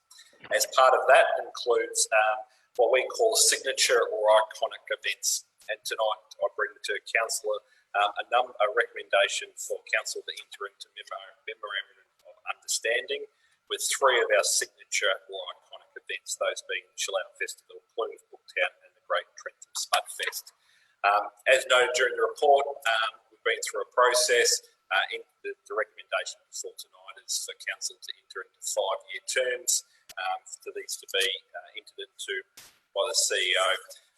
The funding has either been held at the same level or increased, and there's funding components both in cash and in kind. As I said, fair bit of detail in the report, which I'll take as read, and the Councillor's recommendation, Officer's recommendation, on page 175, that Council authorises the Chief Executive Officer to enter into memorandums of understanding, MOUs, based on this report with the following signature iconic events: Chill Out Festival, Plumes Booktown and the Great Trentham Spudfest. Councillors. Thank you, Mr. Thomas. Any questions to Mr. Thomas about this report? Yes, Councillor Robson. 2 of our iconic events seem to happen on the same day, same weekend, and have done for a little while now. I wonder what the conversations around that at the moment. Mr. Thomas. Thank you, Councillor Robson. Conversations continue with both groups, and I suppose part of this entering into a 5-year MOU gives those groups certainty too around the time frame and funding, and it'll probably make some of those discussions around the pros and cons of that. And our events officer and our Eco Dev team will continue to have those discussions and work with the community groups. Thank you. Thank you, Mr. Thomas. Any other questions? No, we have an officer's recommendation. Do I have a mover and seconder? Councillor Henderson's moved, Councillor Newitt seconded. Do you wish to speak, Councillor Henderson? No, Madam Mayor, we've been well briefed on this, so. Yeah. Councillor Newitt, do you wish to speak? Likewise, Madam Mayor, no thank you. Any other councillors wish to speak? No, okay, I shall move the motion. Moved by Councillor Henderson, seconded by Councillor Newitt. Please raise your hand for all in favour. 7 votes in favour, none opposing. I therefore declare it carried. Dales, item 15.3, Dalesford Macedon Tourism 2020 to 21 Partnership Agreement. Mr. Thomas. Thank you, Madam Mayor. This report recognises the important relationship between council and DMT, or Daylesford Macedon Tourism. We have partnered with DMT as our regional tourism board for a number of years. This report brings a detailed review of the activities undertaken during the year, and it's really pleasing to note that I think the relationship has gone from strength to strength over the last 12 months. I really commend Steve Rowe as the CEO of DMT and our council officers, Andrew Burgess and Rebecca Pedretti, for fantastic work and partnership, I think, on really bringing the two organisations together. It has been a year of two halves in the tourism sector. As I say, this report goes into the detail around what has been achieved during the last 12 months and also recommends that we continue in the relationship and partnership with DMT. Councils across the state are awaiting the state review into regional tourism boards, and based on any findings of that in the coming months, council can undertake to do a review, and the partnership agreement does allow for that to be undertaken. As I said, fair bit of detail in the report, which I'll take as read and move to the officer's recommendation on page 184 that council receives and notes the 2019-20 partnership agreement results report and adopts the 2020-21 partnership agreement between council and Daylesford Macedon Tourism. Thank you, Mr. Thomas. Any questions to Mr. Thomas? No. Do I have a motion? I'm in search of a motion. Do I have a mover and seconder, please, for this item 15.3 for this motion? Could I have a mover, please? Moved Councillor Redwood, seconded Councillor Cottrell. Councillor Redwood, do you wish to speak? Councillor Redwood? Madam Mayor, no. No. Councillor Cottrell, do you wish to speak? No, Madam Mayor. Okay, I will therefore, any other speakers to this motion? Nope, I will now put the motion. All in favour, please raise your hands clearly. I know it's late. Thank you. There are 7 votes in favour, none against. I therefore declare it carried. Thank you. I now move to item 16, which is high performing organisation. Item 16.1, which is the Chief Executive Officer Annual Performance Appraisal. Mr. King, to introduce your report. Through you, Madam Mayor, in light of the time of the night, I will take the report as being read. I will just quickly, the purpose of this report is for Council to endorse the annual performance appraisal of myself for the 2019-20 year and to set the key performance indicators for the 2020-21 year. The performance review of myself is undertaken through quarterly and annual reviews against predetermined assessment criteria and the progress towards meeting this criteria. The quarterly and annual review is reported to Council for formal consideration. The officer's recommendation is that Council endorses the 2019-20 Quarter 4 performance appraisal of the Chief Executive Officer, endorses the 2019-20 annual key performance indicators for the Chief Executive Officer, approves the 2020-21 quarterly indicators for the Chief Executive Officer, and approves the 2020-21 annual key performance indicators for the Chief Executive Officer. And if I could be a little presumptuous and also ask if Council could consider my request for some annual leave as well in this item. So we can have an amended motion, please. A question, did we not also agree that we were going to put in a recommendation for a parity review? Through you, Madam Mayor, the idea would be to do that in the confidential item later on in the council meeting. Yes. Okay. We close the meeting at the end and do it as a confidential item. Councillor Cottrell? I'll either put the motion or second the motion that we're looking to Happy to second if you move. This the motion, and also and the 6 point 5 and 6 is about the request for leave. So it's been, the officer's recommendation has been amended. So was it Councillor Cottrell? Yeah, second. And Councillor Redwood. Any discussion by any discussion by councillors? Just very quickly, Madam Mayor, I think it's the structure that we have to do quarterly performance review and annual performance review is highly appropriate. We don't want our CEO to fail, so leaving it to an annual review is just far too long. To have that communication on a quarterly basis, I think is vitally important both for council and for the CEO. Thank you. Councillor Redwood, do you wish to say something? Yes, I just want to reiterate what a good job our CEO has done, and we're very delighted to receive his reports and see how much is being achieved. Thank you, and I'd endorse that. Now, are there other speakers for or against the motion? No, I will therefore put the motion. Oh, Councillor Henderson.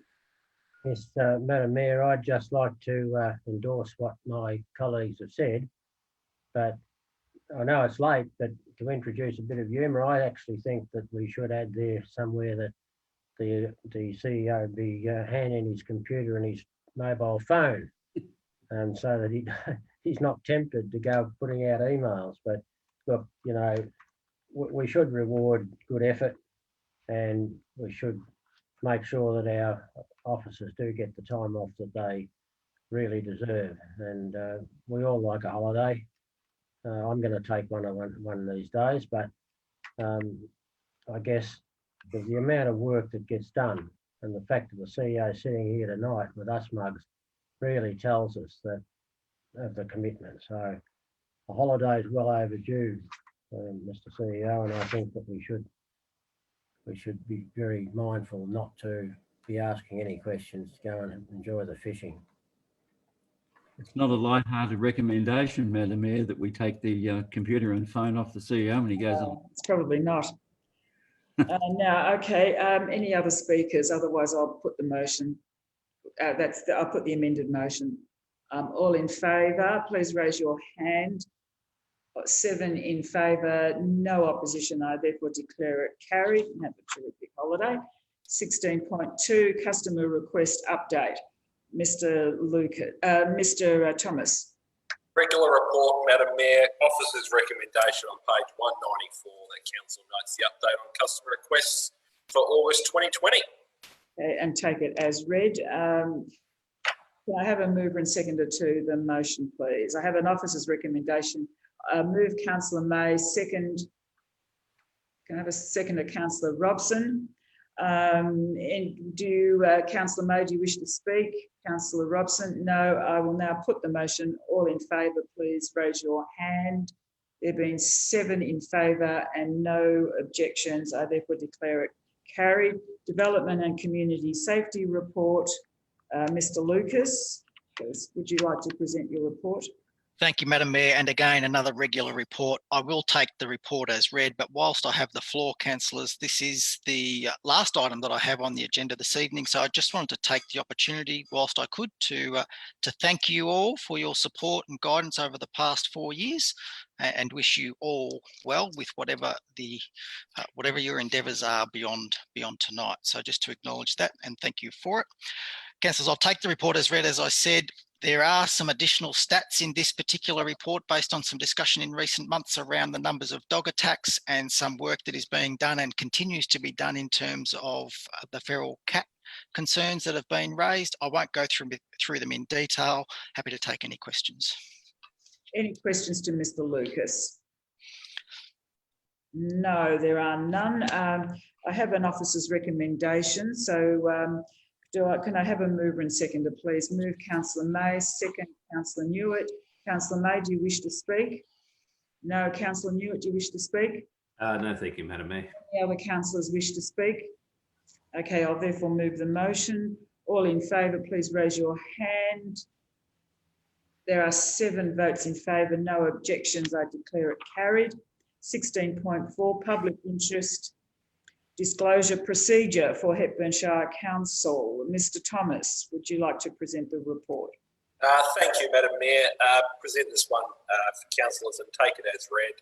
This is an update to current legislation and requirements, what was formerly known as the Protected Disclosures Act of 2012, relates to having in place processes for both community members and officers to know where to go and who to report potential breaches to. So the policy or procedures will be made available on our website and appropriate staff training undertaken as well.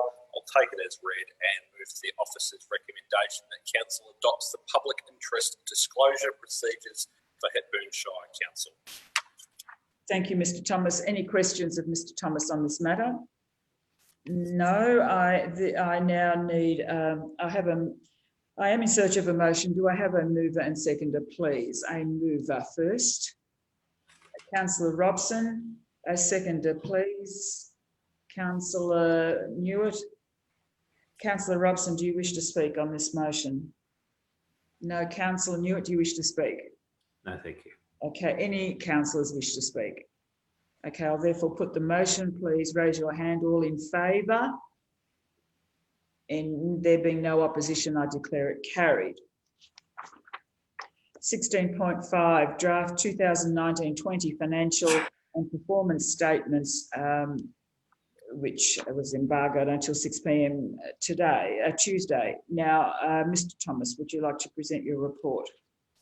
Thank you, Madam Mayor, and I'll table this report as it was embargoed. So tabling the report and the draft financial and performance statements for 2019-20, and they will be made available as part of the minutes on Council's website. I think it's important for the community to note, though, this item was embargoed while we were working through a couple of items. Councillors have had a full access to the report, the financial statements and the performance statements over the last little while have been adequately briefed. And then yesterday we attended the Audit and Risk Committee meeting where two councillors are also present.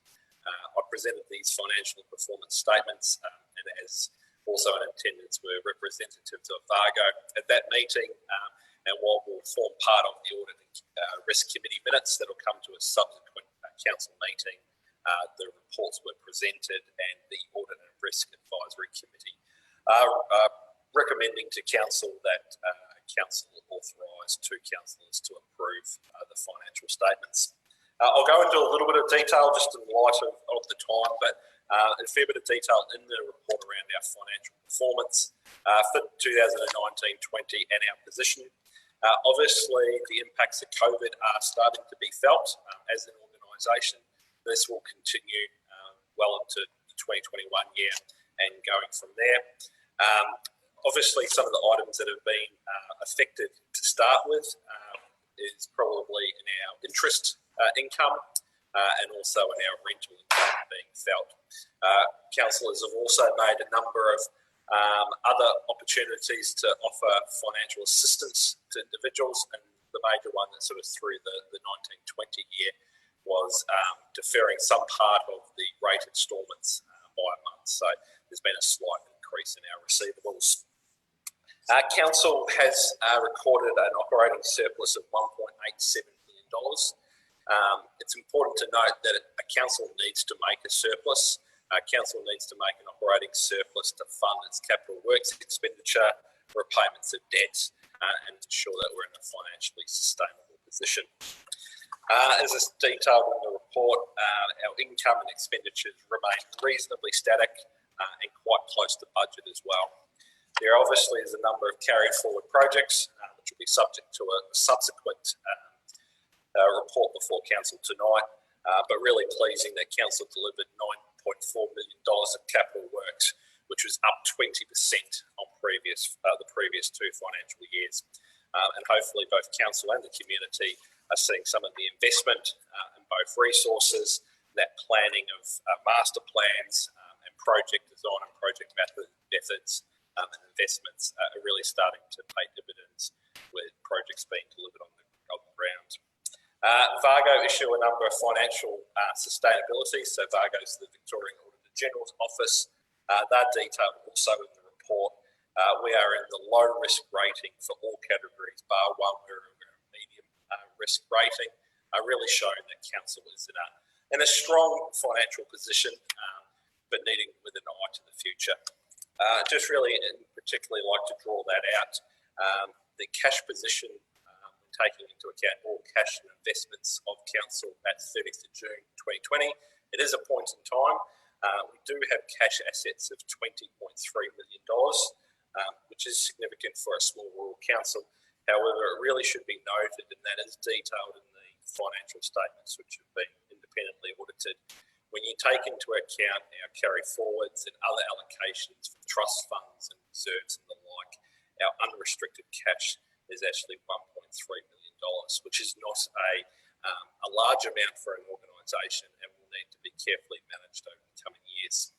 A key part of the next 6 months, 6 to 12 months, will be the development of a long-term financial plan for the next 10 years to guide the financial performance and sustainability of council. Also included is the performance statement, which sort of gives us some insights to some of the indicators. They're staying really quite similar to previous years. Just want to note that really can see the impact of council's decision to initiate free entry to the aquatics. Even though we had a cool summer, our utilisation of aquatic facilities more than doubled.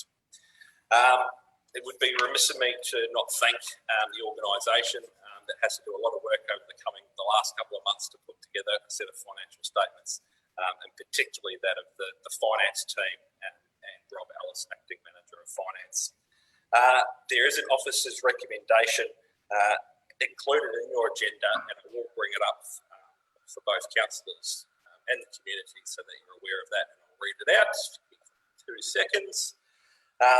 But following on the recommendation from the Audit Committee, that Council, pursuant to Section 132(2) of the Local Government Act 1989, give in principle approval for the financial statements and performance statement for the year ended 30th of June 2020. And pursuant to Section 132(2) of the Local Government Act 1989, the Council authorises councillors Leisha Kokocinski and John Cottrell to certify the 2019-20 annual financial report and performance statement in their final form after any changes recommended or agreed to by the auditors have been made. And note that once the final statements have been certified by the nominated councillors and the independent auditor report received from Vargo, they will form part of Council's annual report, which will be forwarded to the Minister by 30th of November 2020. Councillors, happy to take any questions on this item. No, excuse me. Councillors, do you have any questions for Mr. Thomas? Yes, Councillor Robson. Thank you for that report, but also I'm just interested in your perspective as to what our biggest risks are as a council organisation. 20 past 1, Councillor Robson, thank you. If I'll refer probably to financially, I think, as I said, Council's unrestricted cash is $1.3 million. That's not it's a significant lump sum of money, but it doesn't take long for that to not be utilised appropriately. You throw in the challenges of COVID, reduction in revenue, and obviously even some of the decisions that have been made tonight. The decision around part waiving of fees, that's $100,000, and 100% the right thing to do for our community, but that's $100,000 that ultimately the organisation needs to find over the coming years. So that, with the impact of rate capping and everything else, financial sustainability for all councils, but particularly small rural councils, is a challenge. We don't step away from that challenge, and I suppose that's doing that. And while delivering a really ambitious program, this community desires a really ambitious both capital and operating projects, and to deliver that in tight financial circumstances is tough. So this organisation will need to continue to plan and communicate that with the organisation and the community. Thank you. Pretty impressive for 20 past 1 in the morning. Thank you, Mr. Thomas. Any other questions? No. I now need I'm in search of a motion. Do I have a mover and seconder, please? A mover? Can I have a mover, please? Councillor Cottrell, seconded Councillor Henderson. Councillor Cottrell, do you wish to speak? You're unmuted, Councillor Cottrell. There we go. just to recognise once again the enormous amount of work that's gone into the preparation of the reports, not only the preparation of the reports, but the preparation of the underlying position that the report reports on. As Mr. Thomas mentioned, we're in a pretty good position for a small council, delicately balanced, but nevertheless in a pretty good position. And the work that's been done over the past few years has, quite frankly, transformed this organisation from a financial point of view. You know, if we look at where we were, I don't think we knew where we were 2 years ago. But the fact is, today we can put hand on heart and have a pretty good understanding of where we are from a financial position and where we're going. So, yeah, quality report, and these are the things, as I've mentioned before, that the community in time will get to understand just the good work that's been done and the position that this council's in and how it's being managed going forward. So great work, really appreciate it. Thank you. Thank you, Councillor Cottrell. Councillor Henderson, do you wish to speak? Thank you. Do any other councillors wish to speak? I will therefore put the motion. All in favour, please raise your hands. There have been 7 votes in favour and no opposition. I declare it carried. Thank you, councillors. 16.6 carry forward projects. Mr. Thomas, would you like to present the report? Thank you, Madam Mayor. Alluded it a little bit in the previous report. We do have some carry forward projects. We don't step away from that.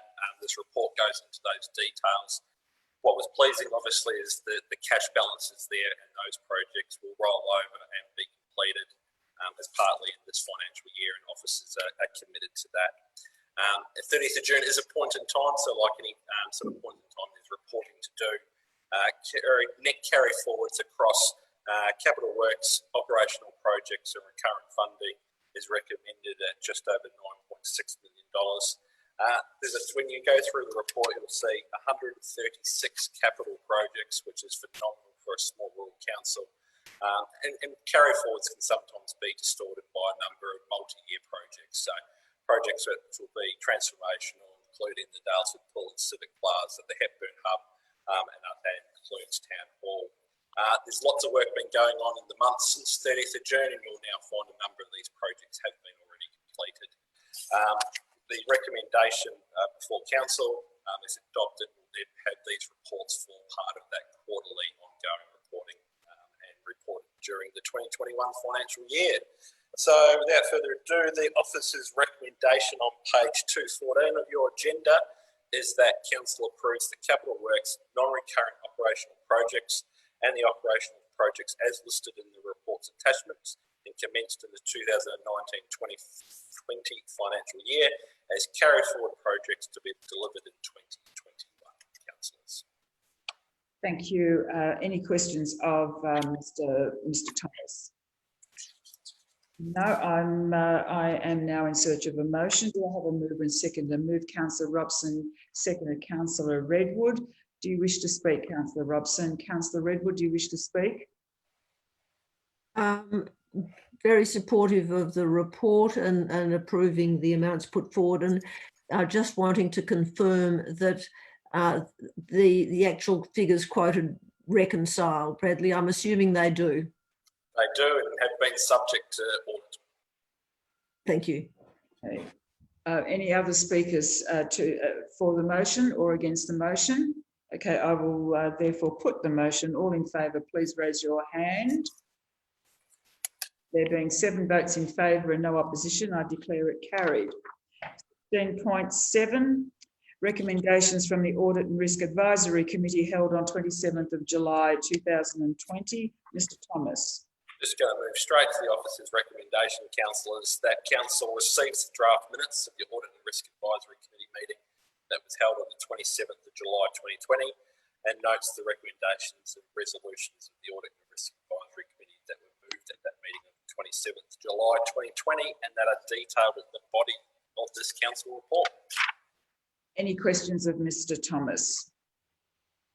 No, I'm now in search of a motion. Moved Councillor Cottrell. Second, please. Second, Councillor Henderson. Councillor Cottrell, do you wish to speak? Very quickly, Madam Mayor, we've still got to be diligent in the advisory committees in how we take our minutes, record our minutes, what is a recommendation and the process of moving it forward. But as acknowledged, we've come a long way. Thank you. Thank you. Councillor Henderson, do you wish to speak? Thank you. Any other councillors wish to speak? Okay, I will therefore put the motion moved by Councillor Cottrell and seconded by Councillor Henderson. All in favour, please raise your hand. There being 7 votes in favour and no opposition, I declare it carried. 16.8, council office closure during the Christmas and New Year period, the most important item for the night. Mr. King. Through you, Madam Mayor, this is a procedural item. The purpose of the report is to seek Council's endorsement of the proposal to close Hepburn Shire Council offices during the Christmas holiday period, 2020-21. The report also seeks endorsement of an early closure of the Shire offices on Friday the 11th of December 2020 to facilitate a staff end of year celebration pending COVID-19 restrictions. Officers' recommendation as stated on page 222. Mr. King, any questions? Councillor Newitt, do you have a question? Thank you, Madam Mayor. Yes, question every year with the warehouse, because it also includes the information centre. Every year the questions asked by the volunteers, have we progressed in a way to find to have that open during the Christmas New Year period for if things are open and people are allowed to move around the state again? Is there a response to that, Mr. King? Thank you, Councillor Newitt, for that question. Obviously, pending officer availability and volunteer availability, we're always willing to have a look at that if resourcing is available. Thank you.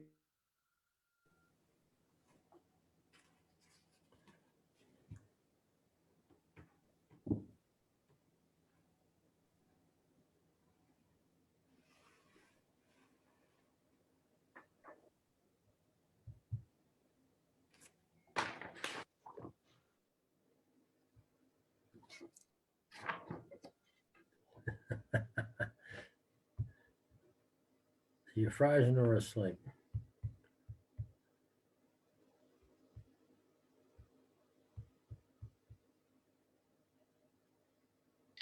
Councillors, it looks like we've got another dropout at the town hall potentially, which might have affected both Bradley, Thomas and Mr. King. Just see if I can contact them now. They may come back online in a few moments.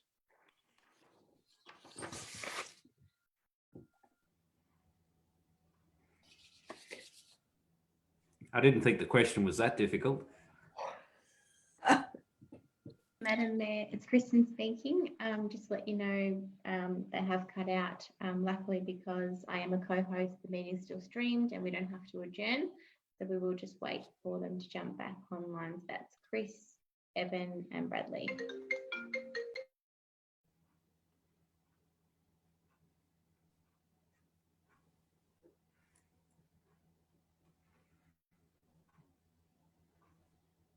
Getting close to my usual bedtime. I'm not joking either. It's well past mine.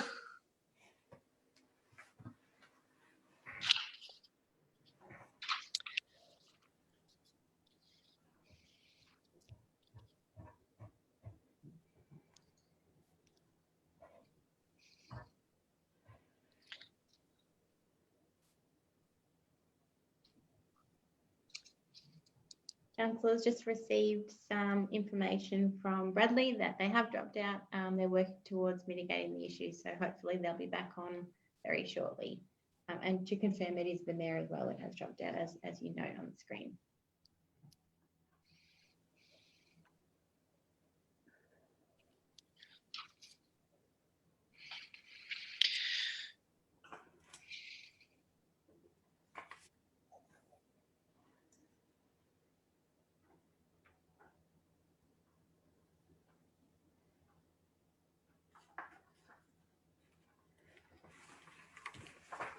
I'm just admitting Bradley into the meeting, which is a good start.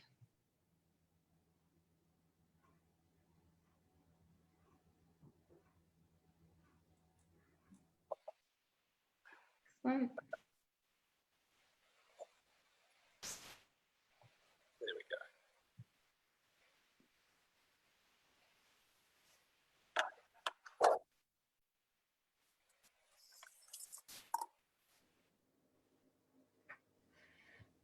Right, we need the mayor.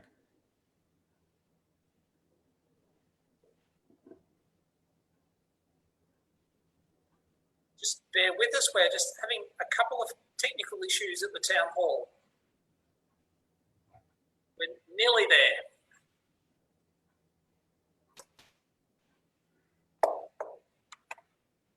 And I see it's still streaming live on Facebook. So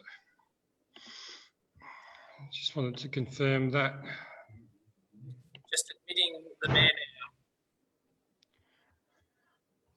now. Yeah, sorry, folks, but sorry, councillors and Mr. King and other team members, but We can't see you, Councillor Kokoczynski.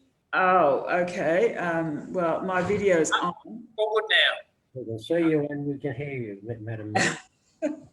Thank you, TIC team. Working furiously at half past 1 in the morning. That's dedication for you. Fantastic, thank you. Okay, okay, we're back online. So, Madam Mayor, we got up to looking for a resolution for That's item right. 16.8. Yes, and I was looking for a mover and a seconder for the motion. Councillor Henderson and move. Seconder, Councillor Cottrell. Councillor Henderson, do you wish to speak? Thank you. Councillor Cottrell? No. Anybody else wish to speak? No. I will therefore move the motion. All in favour, please raise your hand. 7 votes in favour, none against. I therefore declare it carried. Records of Assembly of Councillors, Mr. Thomas. Thank you, Madam Mayor. Like Mr. Lucas, this is my last report. Can I also thank councillors very much for the support provided to me over nearly 2 years here and for your terms and wish you well in future endeavours over the next period of time. It's been fantastic to work with councillors here at Hepburn Shire. Thank you. And I will move straight to the officer's recommendation on our procedural report for 16.9 that council receives and notes the record of assemblies of councillors. Those records of assemblies are detailed in the report. Thank you, councillors. So moved. Move Councillor Redwood, seconded Councillor Henderson. Any other discussion? No, I will move the motion. All in favour? Carried. 7 votes in favour, no objections. It's therefore carried.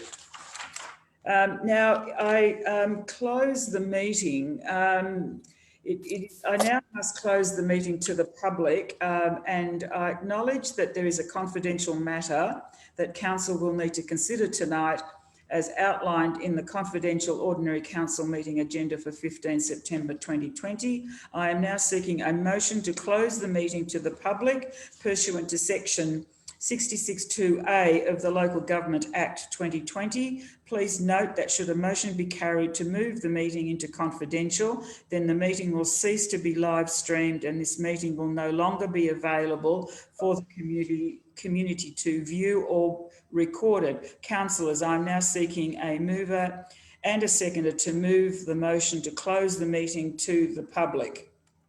Can I move Councillor Cottrell, seconded Councillor Henderson.